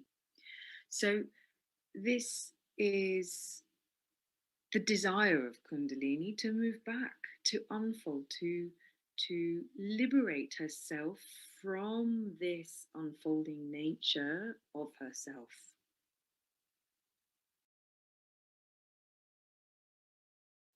If you like, Kundalini is the burning up of all of the tamasic thought forms which have layered upon our being as ignorance, so that we can see through this. So let's have a look at the tantric concept of this. So we have the goddess in Shaiva Tantra. Now the goddess is synonymous with the tattvas. The tattvas are a vibration. They are a sound vibration. They exist as an energy signature, which is symbolized as a goddess. Here we have the Sri Vidya, the different goddesses which make up the universe, which represent aspects of our being. They are personified or deified aspects of the tattvas, of the principal elements which make up all of creation. Now, to a tantric, the body is the universe. Everything that is in the body is in the universe. What is outside is inside. So the most subtle layers of the universe exist in the body, as do the most gross parts of the universe. The central column is the most pure part of this entire matrix. The central column is the access to Purusha, and everything else unfolds around it. This can be described through the ideas of bija and the goddess. So here we have the Om, the primordial sound. Now, as we said, the tattvas exist as a vibration or a sound, and they have a vibration, a vibratory signature, which is represented as a bija or Sanskrit letter. So as we said, the whole body is the universe. So all of its dimensions right up to the primordial essence. So a tantric would ritually install the bija onto the body, meditating on each bija to dissolve the lower parts of one's being. This can also happen spontaneously in Kundalini awakenings, as well as with mantra. So sound is a really important aspect, to utter a sound with the meditative attention to it. The mantra holds this vibratory signature within it, which can activate, which can move the prana in a particular way around the body so that it enters into the central column, or whatever the tantric wishes to do. This is why Kundalini is often experienced as a sound or a vibration in the body. We'll talk about that in more detail in a later talk. Over here in Sahasrara Chakra, we can see the petals, and on each petal is a bija, particular bija. So at the crown of the head, the entire manifest universe is contained in that one chakra. Now, scholars argue that the bija are installed onto the chakras, and some might argue that the chakras manifest those vibrations. So either way, we can debate this. But what remains is that we are a sonic symphony of an entire universe, the most subtle being the central column. Let's look at the body now. The bija tattva and the body. So as we described, the different bija are placed onto each chakra, representing different tattvas. So the most gross and dense tattva are located at the base, and the most subtle at the crown of the head. Now, this is a very tantric system, but what we have parallel to the tantric system is the Vedic system on the pancha koshas, the 5 layers. This is really developed from the Taittiriya Upanishads. So we have a similar ontological system to the Tattva system or the Tantric goddess system, where we have more subtle layers of our being down to the most gross. These are the 5 layers: Anandamaya Kosha, Vijnanamaya Kosha, Manomaya Kosha, Pranamaya Kosha, Annamaya Kosha. So our body is made up of these interpenetrating layers of Prakriti. The most subtle substance is able to pervade all layers. The most gross or physical is stable and exists on one plane, but each affects the other, and each provides a function for the human being to exist in a multi-dimensional form. So the Anandamaya Kosha, this is where we experience pure bliss, pure samadhi, absorption, omnipresence of Satchitananda, the most divine aspect, the most dissolved part of ourselves. And then we have Vijnanamaya Kosha. This is where the buddhi starts to evolve, discernment, intellect. There is an awareness that one is separate. Manomaya Kosha, this is where we have thought forms, samskaras, ideas, interaction between consciousnesses to create more aspects of our being. Here we have, and Pranamaya Kosha, this is the where we have the nadi system. It's like a framework for prana to move around and feed and nourish and vitalize the physical organs. It is also in Vajrayana Buddhism, we call the prana the winds, where thought forms are carried around the body to certain aspects. This is why the body, the physical body, very much mirrors the mind. For instance, certain ways of thinking will hold a certain body posture, the way that you project yourself and the way that you think. So these are attitudes centered around the body via prana. This is why pranayama is very important to purify the thought forms that get lodged or stuck in the system. And that affects the way we think, and that affects our body. And of course, we have Annamaya Kosha, the food body. This is all made up from elements in nature. Let's come now to the anatomy of Kundalini. So in Annamaya Kosha, in the physical body, we have the central column, the spinal cord. This is this canalis centralis. This cord is made up of grey and white brain matter, and this is where Kundalini moves. The filum terminale is where Kundalini enters the central column. So she, as life is being created, as the external life is lived, she sits coiled at the bottom of the spine with her mouth sitting over Brahmanadi, not going into it, just over it. The filum terminale. This is also called khanda. So the physical anatomy is the filum terminale, but in scripture this is described as khanda. This is a bundle of nerves between the anus and the reproductive organs. It's egg-shaped and it's covered with membranes. The junction where Muladhara and Sushumna meet, Muladhara, the base chakra, this is called Granthi Sthana. So khanda is where all the nadis in the body meet, where all the vital energy is distributed around the body. The physical anatomy of this khanda is called the cauda equina. This is very thin threads at the bottom of the spinal column, and it branches out into fine nerve fibers. Here we have the subtle body, the Sushumna Nadi. This is based on the Satchakra Nirupana, which is what brought Tantra to the West, this particular text. Now, Sushumna Nadi is layered. There are layers to it. It's gross on the outside and it becomes more subtle. Sushumna is the kind of casing. Merudanda is the central column, as we refer to it as. Sushumna is inside that. Vajrini is inside that. Chittarini is inside that. Chittarini, it kind of cases Brahmanadi, the most finest thread. Now, if Kundalini can enter into Brahmanadi, then she can access the Sahasrara chakra. Very crown, this union with divine happens in Brahmanadi. This is described in the Shiva Samhita.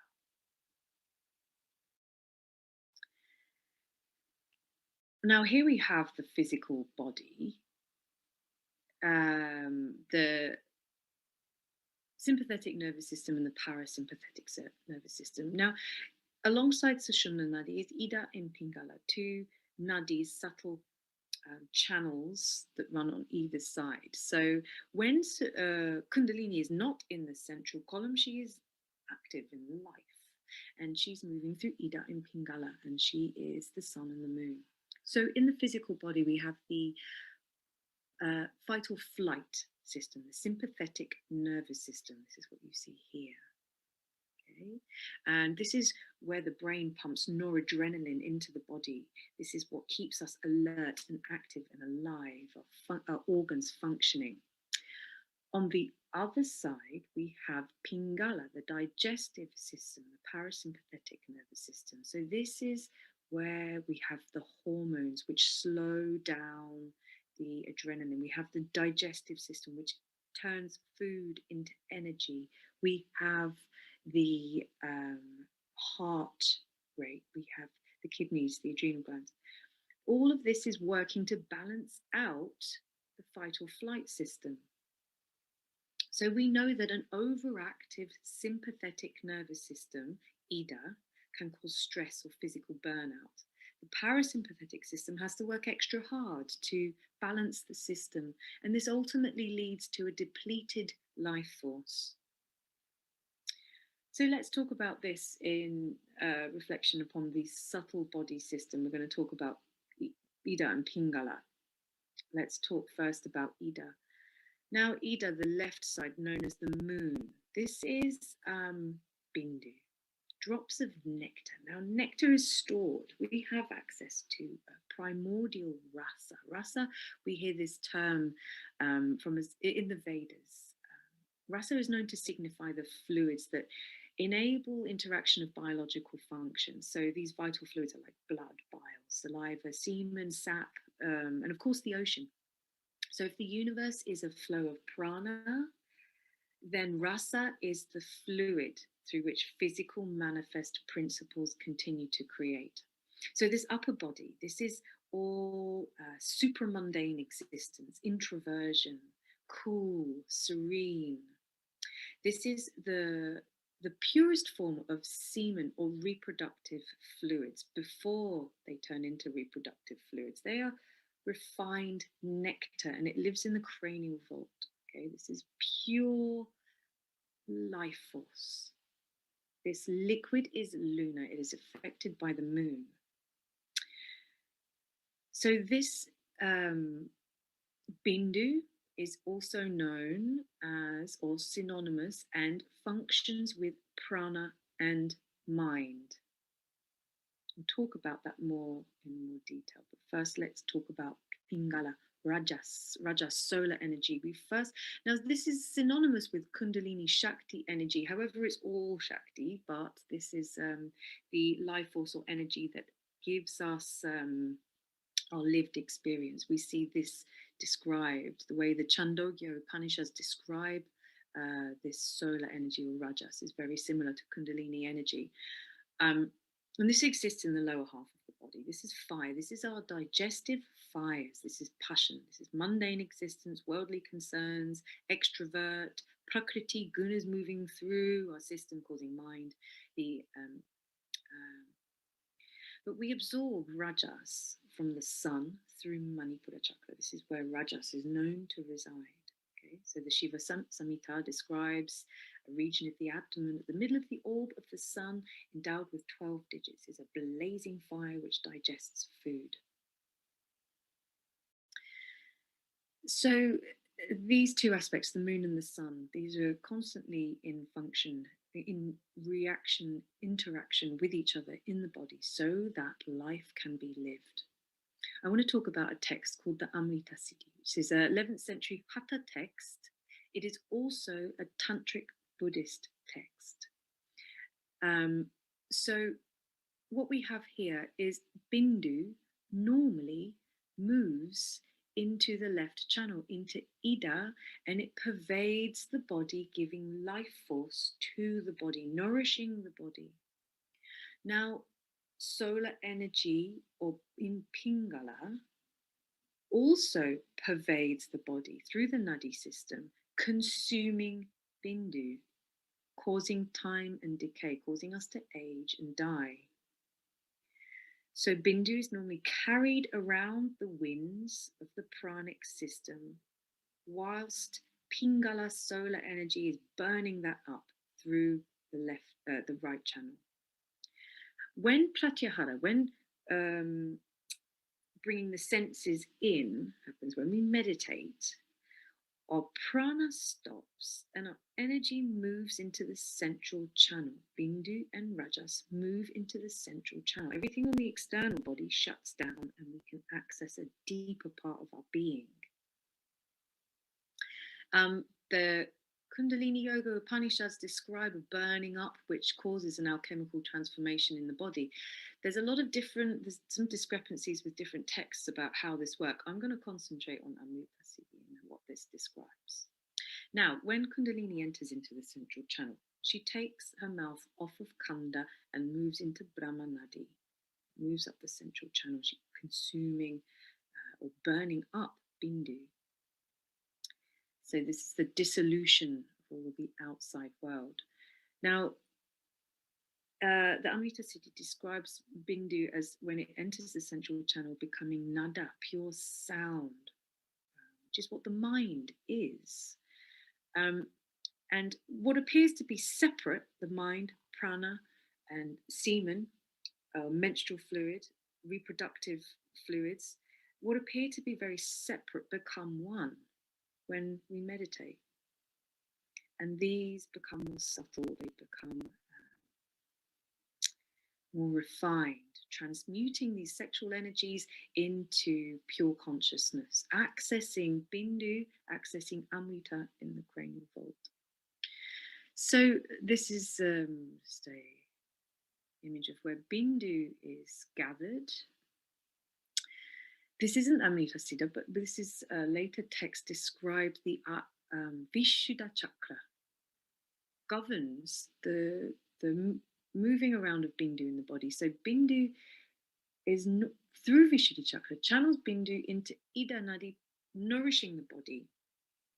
This is through Vishuddha Chakra. When Vishuddha Chakra is awakened, she moves Bindu into the Lalana Chakra. So instead of moving it into Ida, she moves it to Lalana Chakra, the 10th door, where this is stored, Amrita, to be consumed. Some texts describe Kechari Mudra, so where the yogin is able to consume this nectar themselves, bringing immortality. Some texts describe the Vishuddha Chakra channeling Amrita to Sahasrara, where it is melted into bliss. So there's two, we see, this is why there's a lot of confusion. There's an overlay of different texts. The later texts, the Hatha yogic texts, are describe a kind of consuming this Bindu themselves through Kechari Mudra, which is bringing the tongue to the back of the throat. Kundalini is an alchemical process where this happens naturally. There is no yogic process done physically, although this can happen spontaneously. So by meditating, we're decreasing the fire in the belly. The pingala starts to calm down so that we can bring that energy into the central process. Now, the Vishuddha Chakra, this is very important chakra for this. So we have 16 petals on the Vishuddha Chakra, and there are 16 phases of the moon. So the Vishuddha Chakra does govern the kind of release of Amrita and the storage of Amrita and where it goes. So the Vishuddha Chakra governs the thyroid and parathyroid glandular system. And this is controlled by the neurochemistry of the pineal gland, Ajna Chakra, which is affected by the circadian rhythms of the sun and the moon, day and night. So the sun and the moon, the physical sun and the moon, will affect our inner Bindu and our own solar energy.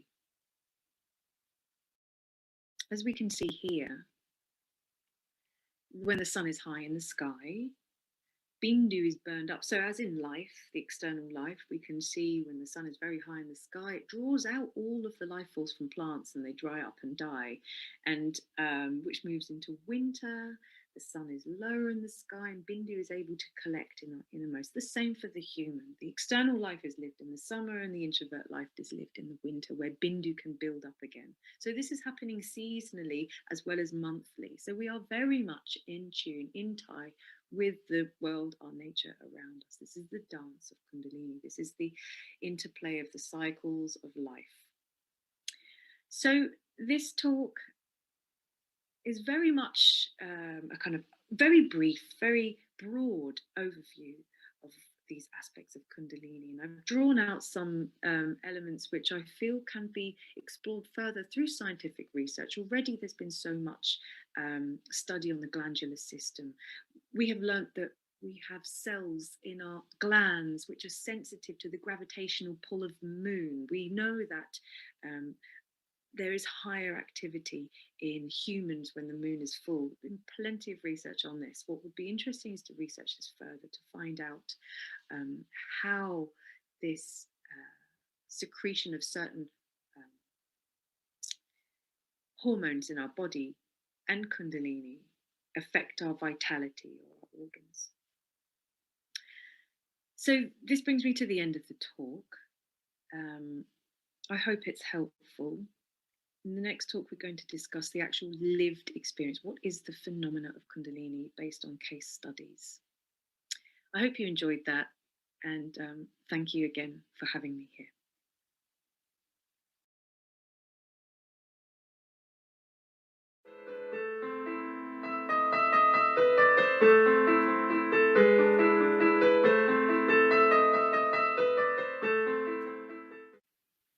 Santosham. Our next speaker, Menyana Asiriyar, Dr. Sarasijam Nair from Tanjung Sepet, Malaysia, will talk about Kundalini Yoga and health.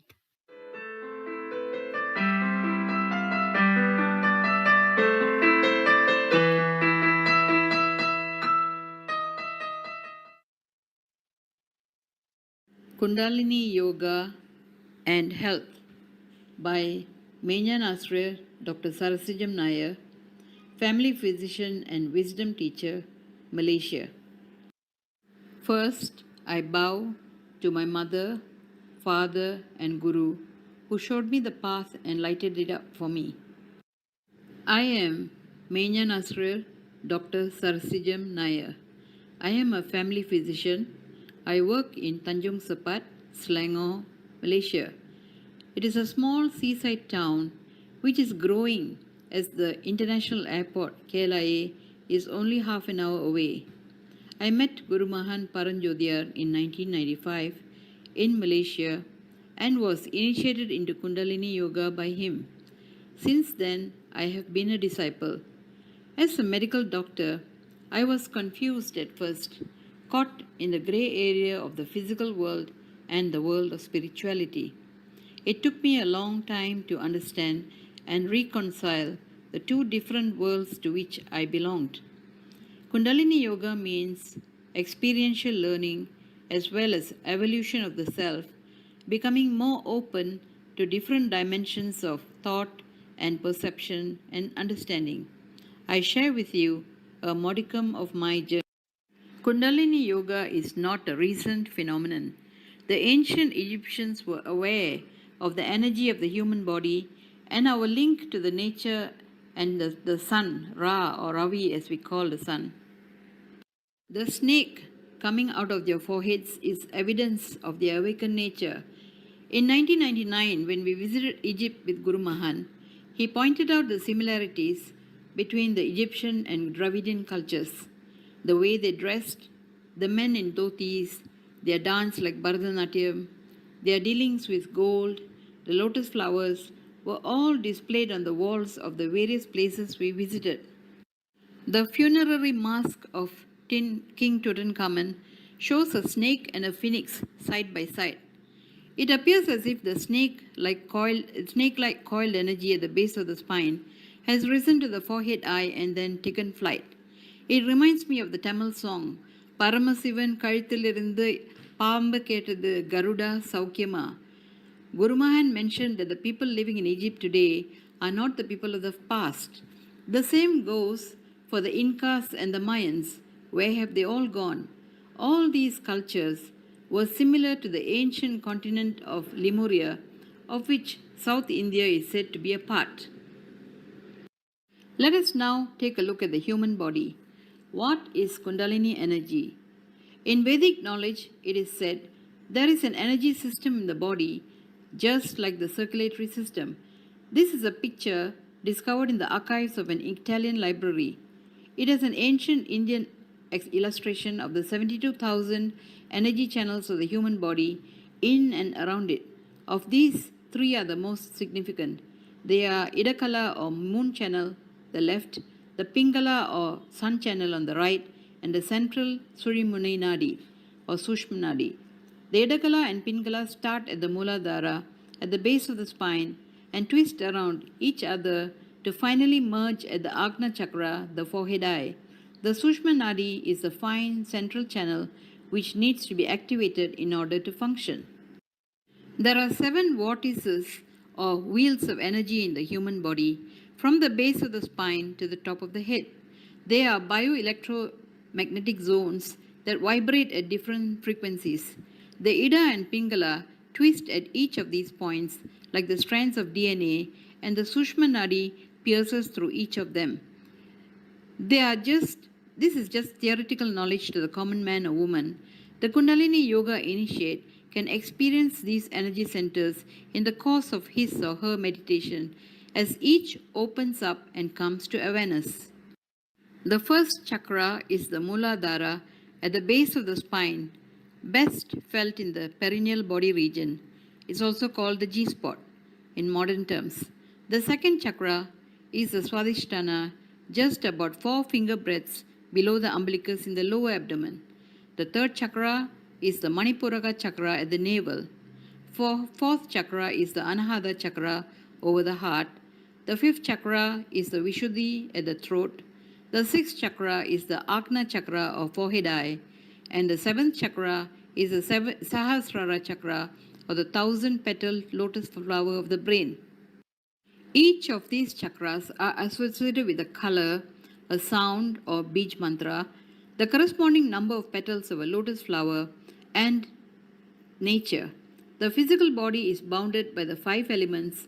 At the base is the Muladhara or earth, and the 5th chakra is the Vishuddhi or ether. Between these chakras, which are fairly fixed, are the 2nd, 3rd, and 4th chakras, which represent water, fire, and air respectively. The health of a person depends on the homeostasis or harmony between the water, fire, and air in the body. Of course, as a student of conventional medicine, as it is taught today, it took a lot of pain and walking on the wild side to reconcile the unmatching understanding of the human body between the East and the West. There are also matching nerve plexuses at each level of the chakras.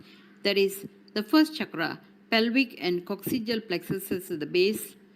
The second chakra, the splenic plexus in the lower abdomen. Third chakra, solar plexus at the umbilicus. Fourth, cardiac and pulmonary plexuses at the heart. Fifth, pharyngeal plexus at the throat. Sixth, Agna chakra corresponds to the carotid plexus. And seventh, the brain, the Salsai and Gairai at the Sahasrara. There are endocrine organs linked to each chakra as well. Muladhara corresponds to the adrenal glands, the fright, fight or flight reflex, and the passion for life. Second, Swadhisthana corresponds to uterus and ovaries, female, and testes in the male, which deals with procreation. The third, Manipuraka, corresponds to the pancreas and adrenals that deals with digestion, energy production, and the power to live. The fourth, Anahata chakra, corresponds to the thymus gland, which deals with immunity. The fifth, Vishuddhi, corresponds to the thyroid and parathyroids, which deals with body metabolic rate as well as the bony skeleton. The sixth, or Agna chakra, third eye, corresponds to the pituitary gland, which is called the master of the endocrine orchestra. It orchestrates all the levels below it.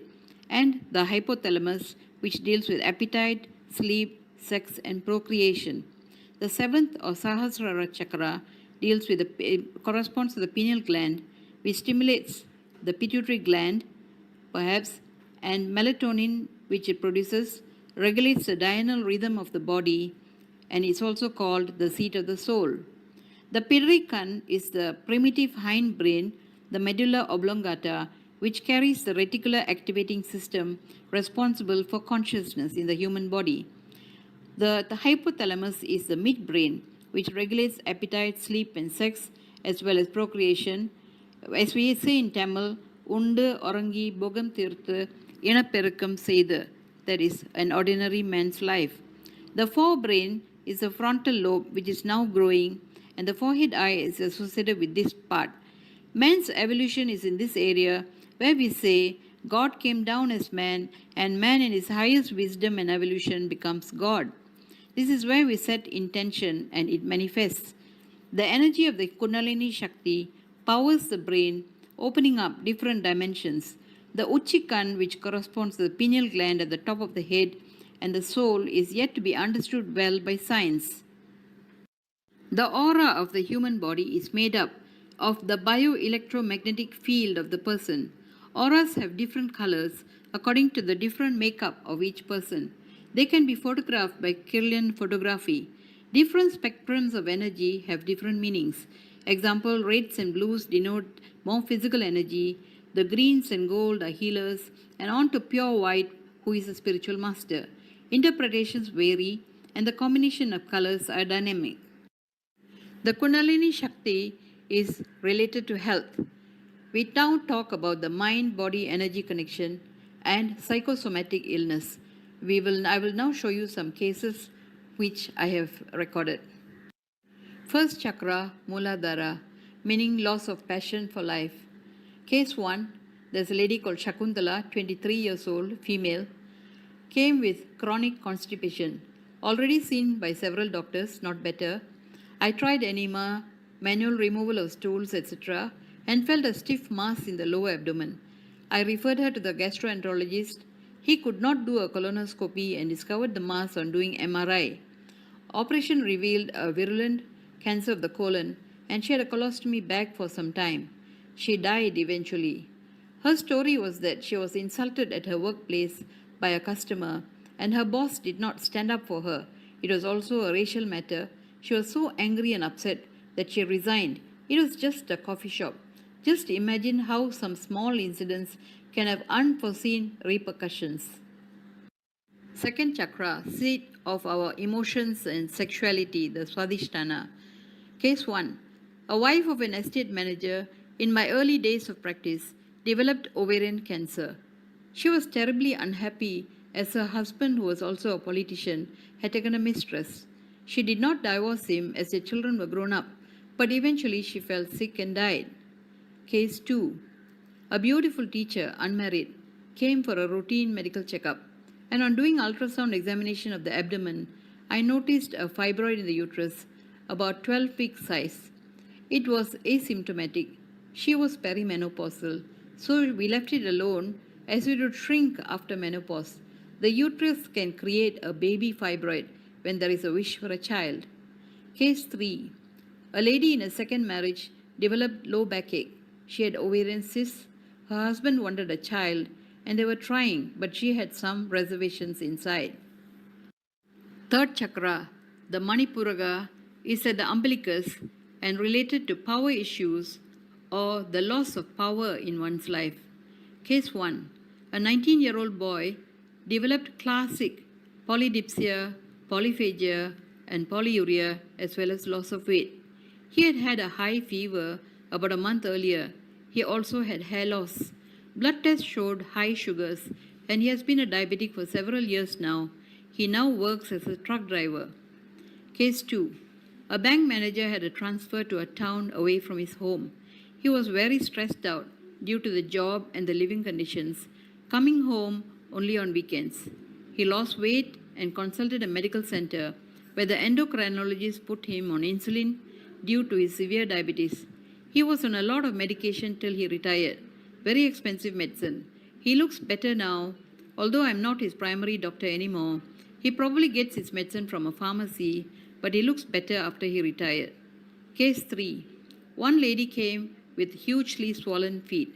She had severe lymphedema of both lower limbs. Ultrasound showed a mass like a cyst in the liver. She eventually ended up in university hospital, but due to COVID-19, she was not operated and the outcome was poor. So many issues of loss of power can present in these kinds of ways. The fourth chakra, Anahata, which means unstruck, and it corresponds to unconditional love.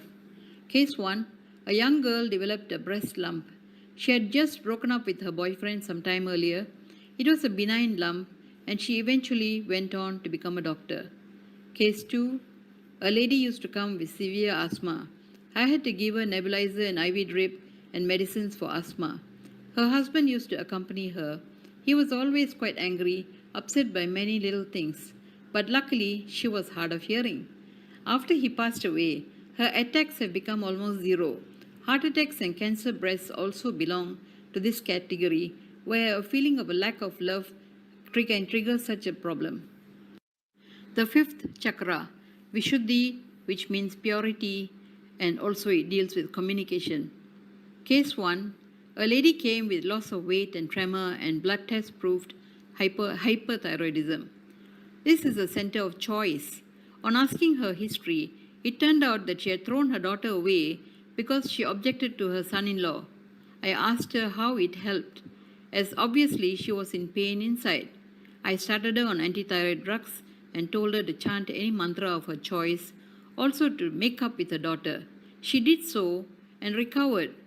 She is off all medication in 6 months' time instead of the usual 1.5 years. Surprise. The Ajna chakra is the sixth chakra, the forehead eye. I feel that migraines and headaches belong in this area.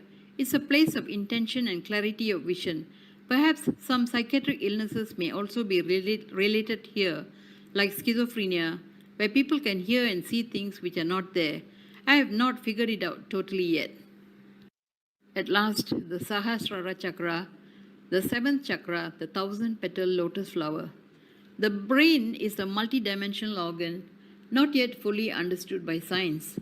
In view of the fact that the extreme stress and anxiety can create problems for people, I have noticed that possibly psoriasis has something to this effect.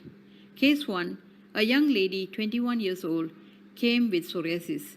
History showed that she had severe stress at age 12 when her marks in school plummeted, and she has had episodes of psoriasis ever since.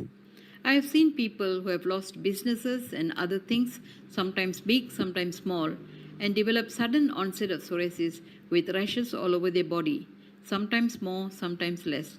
Perhaps there is also a link because both the brain and the skin are of embryonic ectodermal origin. This bears further research. I am still figuring this out as well. Thanks. In conclusion, we can say that the Kundalini Shakti has the potential to help in self-realization as well as improve the mind-body connection, which is a seat of health. Guru Mahan has always said, Kundalini Shakti is Muva Marundu, for the medicine for the body, for the mind, for the intellect, as well as for the soul. Awareness of a problem seems to improve health, and Kundalini Shakti leads us there. This is where science meets spirituality. Sandosham. I here present to you 2 books that I have written during my journey with the Kundalini Shakti. The first was released in 2005. It is called Journey with Light, where 7 people went to Egypt, including Guru Mahan, with Guru Mahan, and we had various experiences there. The second was about 3 trips to Kailash with Guru Mahan, with various groups of people from all the continents. It's called South Kailash to North Kailash from 2010 to 2014. You can get these books in Tirumurti Malay, or you can order if you call me. Thank you. Here are my credentials and my email ID. Thank you. These are some of my insights as I work as a family physician. If anyone wants to work with me, I would love to work with you on such issues to prove what Kundalini Shakti does to the human body. I hope this talk has been useful for you, and may you have a blessed day. Thank you, Sandosham. In view of the fact that I am trying to reconcile the East and West healing methods, I've started a new entity called Ayusha We, where the tagline is Choose Life. So we have various modalities of healing of the Eastern type, and also merging with allopathy on the Western medical. And so I hope that we can create new methods of healing where there is a cure for people rather than just taking medicine for the rest of their life and having their livers and kidneys compromised by various treatments. This is my journey, and I hope if anybody is interested, you will liaise with me and we can work together. Thank you.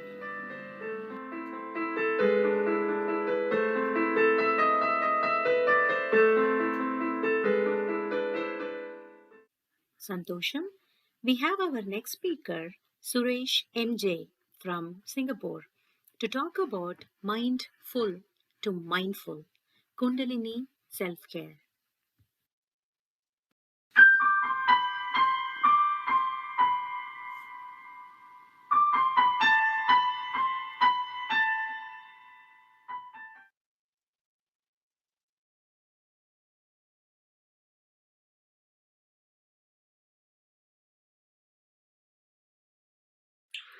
Sadhguruve Saranam, Sandosham, Sandosham, Sandosham. I am blessed to be part of Kundalini Yoga Global Conference 2021, the transformation of mindful towards to mindful, the Kundalini self-care. That's what I'm here to share about today. In the fast-moving technological digital world, these pictures, do they bring some point of reference? Literally having so much for us to be doing day in, day out. We are seemingly engrossed with constant distraction by our digital devices, peer pressure, maybe constant reminder to do more. Like the man here with piled up work, and the lady here with so many people wanting her attention in so many different modes. So that's a kind of a machine that we started in building in ourselves and started to really chase behind it. We unconsciously started overloading our brain, the neurotic system. That's the command and control for us. You know, the brain is constantly being overloaded. You can see so much that's happening in the brain, so many activities. And statistically, an adult literally makes 45,000 remotely conscious decisions a day. These 45,000 are just those which we have been making decisions without even realizing that we have made decisions. Some days I've come across this. When I leave my work, start driving, I might be thinking about certain things. And after 30 minutes or so, when I reach home, I will be thinking, did I take this route or the other route? And how did I reach home? So something was happening internally, unconsciously, things were happening externally. Our brains, supreme computers, right? They are literally making 400 billion bits of information per second process. Unfortunately, we are only aware of about 2,000 of these. You know, we may have heard about this terminology called FOMO, fear of missing out.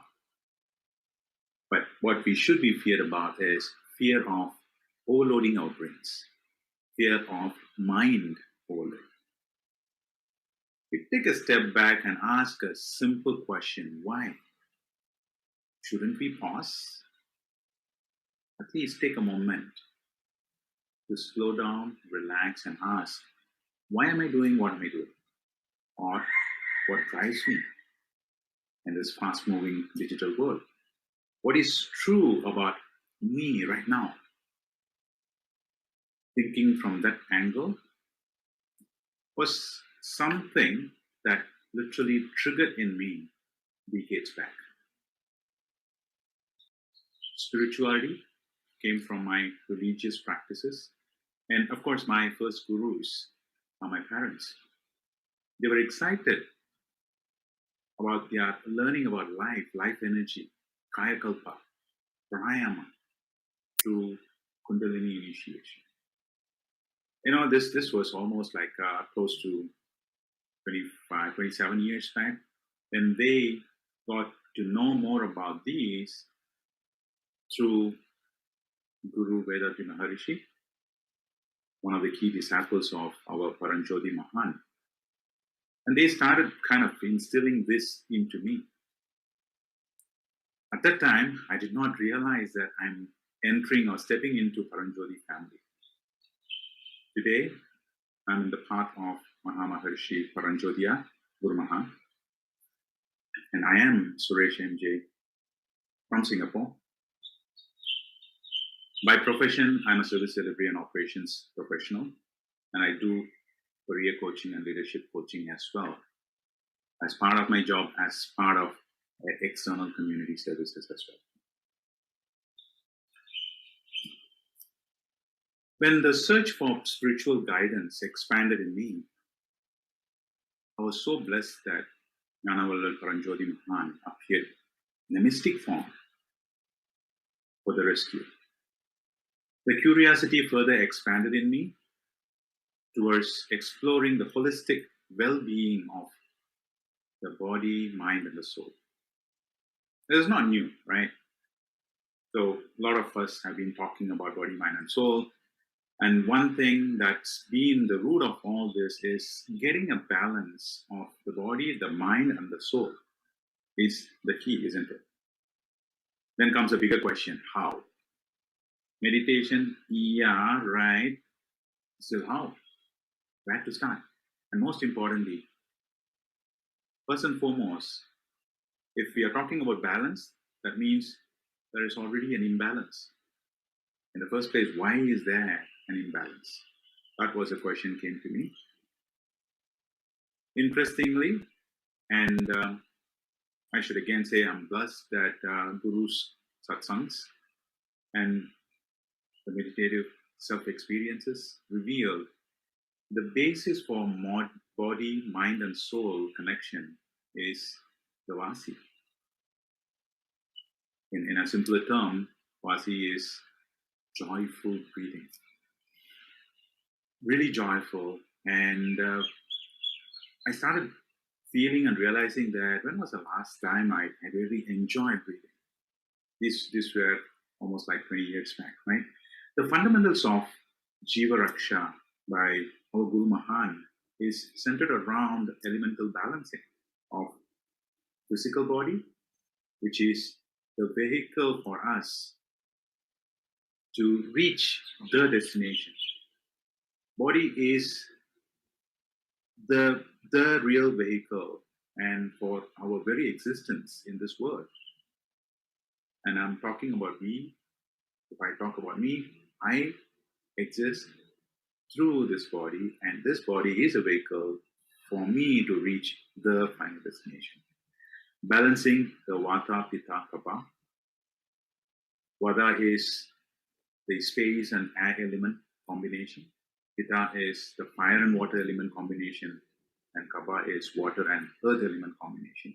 Balancing them is key to keep this vehicle, the body, the physical body, in a good condition. So the vehicle needs to be in a good condition in order for the journey to be smoother to reach the final destination, isn't it? The mind is always on a constant hop, right? So why this mind is on a constant hop? Hopping from current moment, it goes back to the past. Or hopping from the current moment, it goes back to the future. And always juggling between whatever has happened is impacting me now, or whatever is going to happen tomorrow is going to impact me now, and not realizing that the past is history and the future is mystery, missing out on the fantastic here and now, the current moment. And all these realizations came from all those satsangs and meditative practices through all the Gurujis that have literally brought us up, thanks to Jnana Paranjoti Mahan and thanks to our Guru Mahan. So Jiva Raksha, for example, literally is such an easy practice on a practice basis. It really gives so much output with respect to reducing the stress, detoxifies the body, and the bioenergy literally gets pumped up, and the metabolism gets balanced. Does not go high, does not go low, it gets balanced. And ultimately, the baseline is the immune system is literally boosted to the level by doing the Jivan Raksha. So it is so simple, but still, it has a practice that needs to kick in and make things happen in the right sense and right way. If I have to bring that memory about mind overload, looking at this picture, it is a non-stop jolting, right? Most of the time, what we tend to do is we get distracted by mobile phones. Statistically, an individual adult spends or get distracted 100 times a day by the mobile phones. It was not there 15 years back. Now it is the thing which literally disturbs. When it disturbs the brain. Brain is nothing but yet another muscle in the body. And that also ages as the body ages. So what is the remedy here? Slowing down to self-care, right? When you slow down to self-care, that gives rise to hormonal realignment. So when the mind or the brain gets jolted, it releases so many different hormones. If it is stress, it releases cortisol. Cortisol comes to rescue, in fact, to handle, manage stress. But if the brain or the body or the mind is constantly in a stress mode, cortisol is constantly released in the body, that's not good. And it's not going to do good anything to the body, ultimately to our well-being.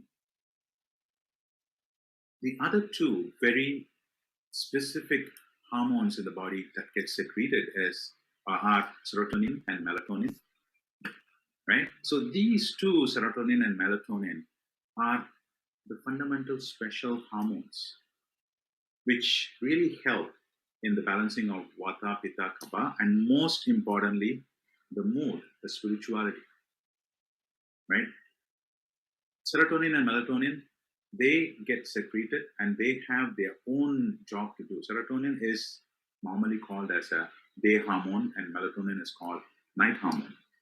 The day hormone, literally when you wake up, it really kicks in to keep things moving, keep things being achieved through the day. Melatonin comes in to calm the mind for a relaxed sleep, which is very much required for the body in order for the body to do its internal organs to do their job, to give that level of energy as we come out of it. So these special hormones are ultimately the ones which are stabilizing the working system in the body. They also aid spiritual experience in the body. Having known that, the next question comes, why self-care, right? I always get to think about this picture which shows that the mother is taking care of her during the time of low cabin pressure. Most of us and almost all of us would have traveled in an aeroplane where always the safety measures say that when there is a low cabin pressure, oxygen masks are going to drop down, and when the oxygen masks drop down, who's to be taken care of first? The self. Even if the person is traveling with a small little kid, they have to take care of themselves in order for them to take care of someone else. So that is fundamental. It is nothing about selfishness. Self-care is not selfishness. Self-care is all about selflessness, because you have to be in a good condition, good state, so that you can take care of everything else outside. A very good quote comes to my mind: an empty lantern has no light. Self-care is the fuel that allows your light to shine very brightly. If I look at myself and my light through self-care, I light up my home. I light up my neighborhood, which then grows with an effect of lighting up other neighborhoods in the other neighborhoods in the space, other lanterns, and it grows and grows beyond. So it is so important as it takes care of physical, mental, emotional, as well as spiritual health. When you take care of your self-care, that goes beyond just the body. It goes into the mental, emotional, and most importantly, spiritual as well.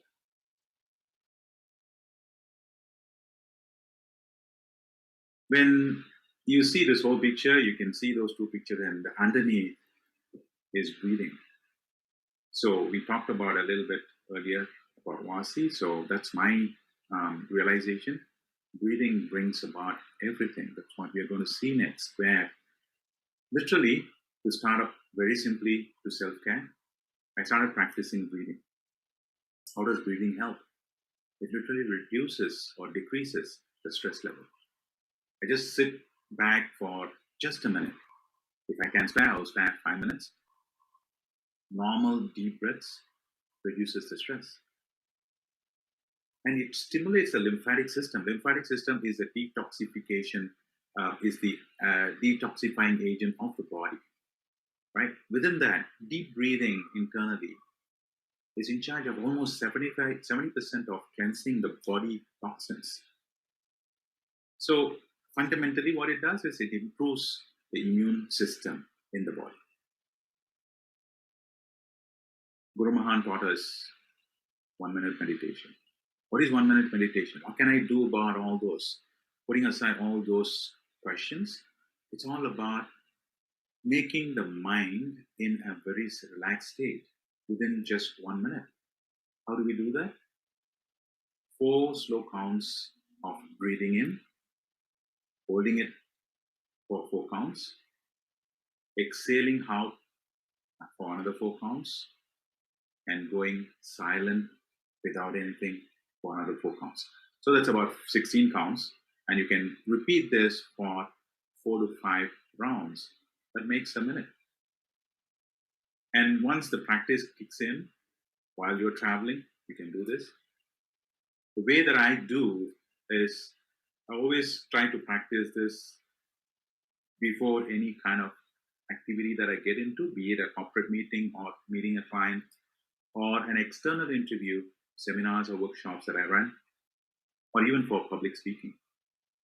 This is really, really very useful, and this is my personal experience. It calms the mind.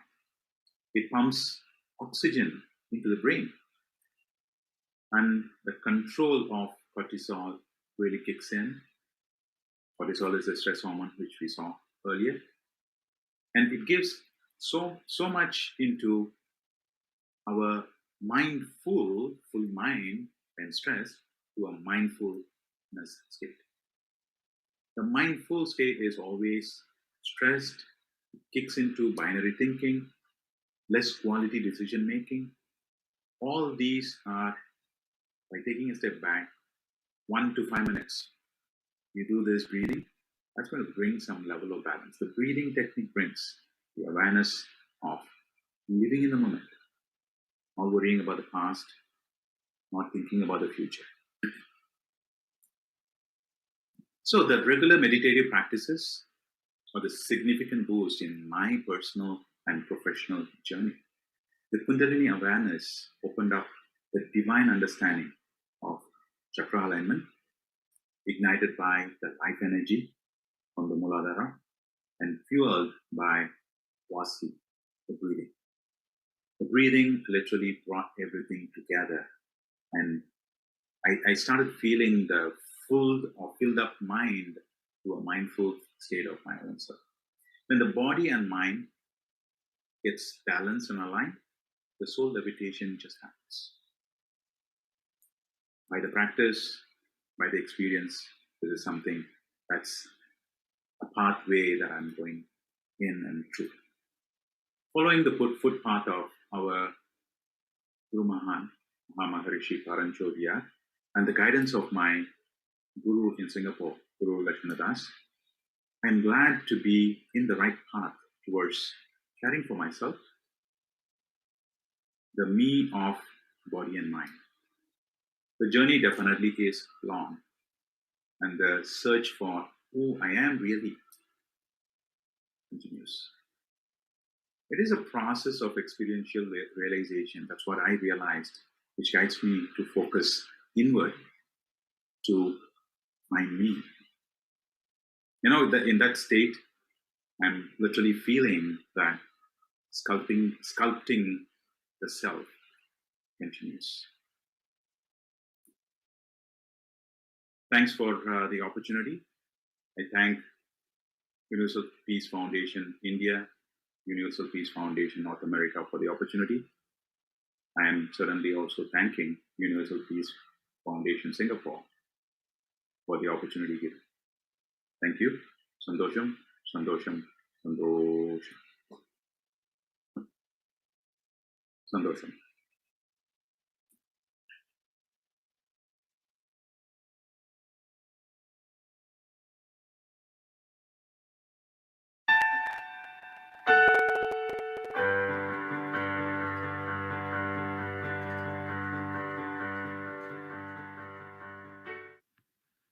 Santosham.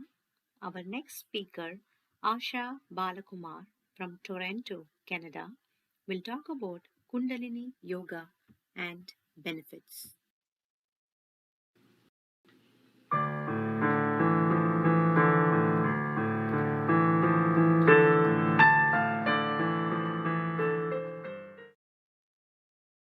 Satguruve Sharanam. Santosham, Santosham, Santosham. My name is Asha Balakumar and I live in Canada. Today I would like to start my story of how I started Kundalini Yoga practice. I met my Guru, Jagat Guru Maharishi Paranjodiya. It all started from a divine book, the autobiography of a yogi by Paramahansa Yogananda, which was given to me by a friend. Once I had started reading this book, I felt a strong connection with the great master and began to follow his teachings and practice meditation. I would continue to ask in meditation to bless me with a living Guru in this life to teach me and guide me. At this time, one of our family had given us a DVD of Guru Mahan.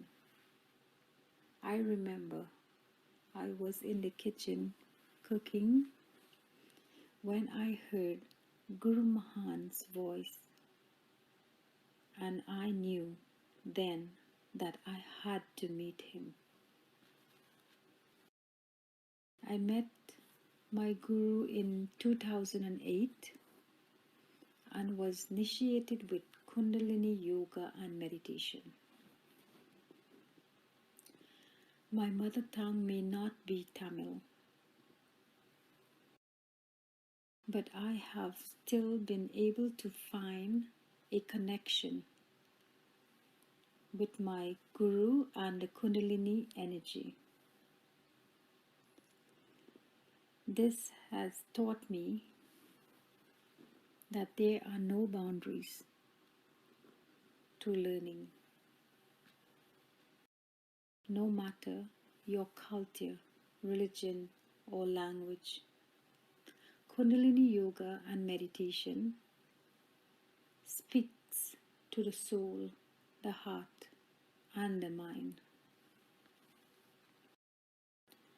As I continue to practice Kundalini yoga and meditation, I started to experience the Kundalini energy, the divine energy, made me to realize myself and the nature around me. It has changed my life and allowed me to understand my purpose on this earth, as well as my duties towards all living beings. From my experience practicing Kundalini yoga and meditation has given me and my family peace, happiness, good health, creativity, and wisdom. Once you connect with this Kundalini energy, you will never feel alone or in darkness. You will always be blissful and in divine presence. This Kundalini energy is unlimited and unbound. Nothing is impossible when you can assess this Kundalini energy. With my Guru's blessing and by practicing Kundalini yoga and meditation, I am able to sing divine Tamil songs through my third eye. This is the great power of Kundalini energy. Once you start practicing Kundalini yoga and meditation, this energy stays with you and can be used to heal as well as to bless your families, friends, and all living beings in the universe. It has infinite power and possibilities as long as you are willing to try and learn. You will always benefit.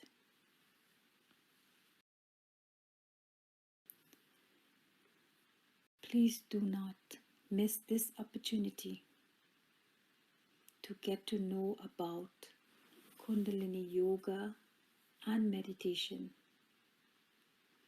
as it will strongly benefit both you and your families. Santosha, Santosha.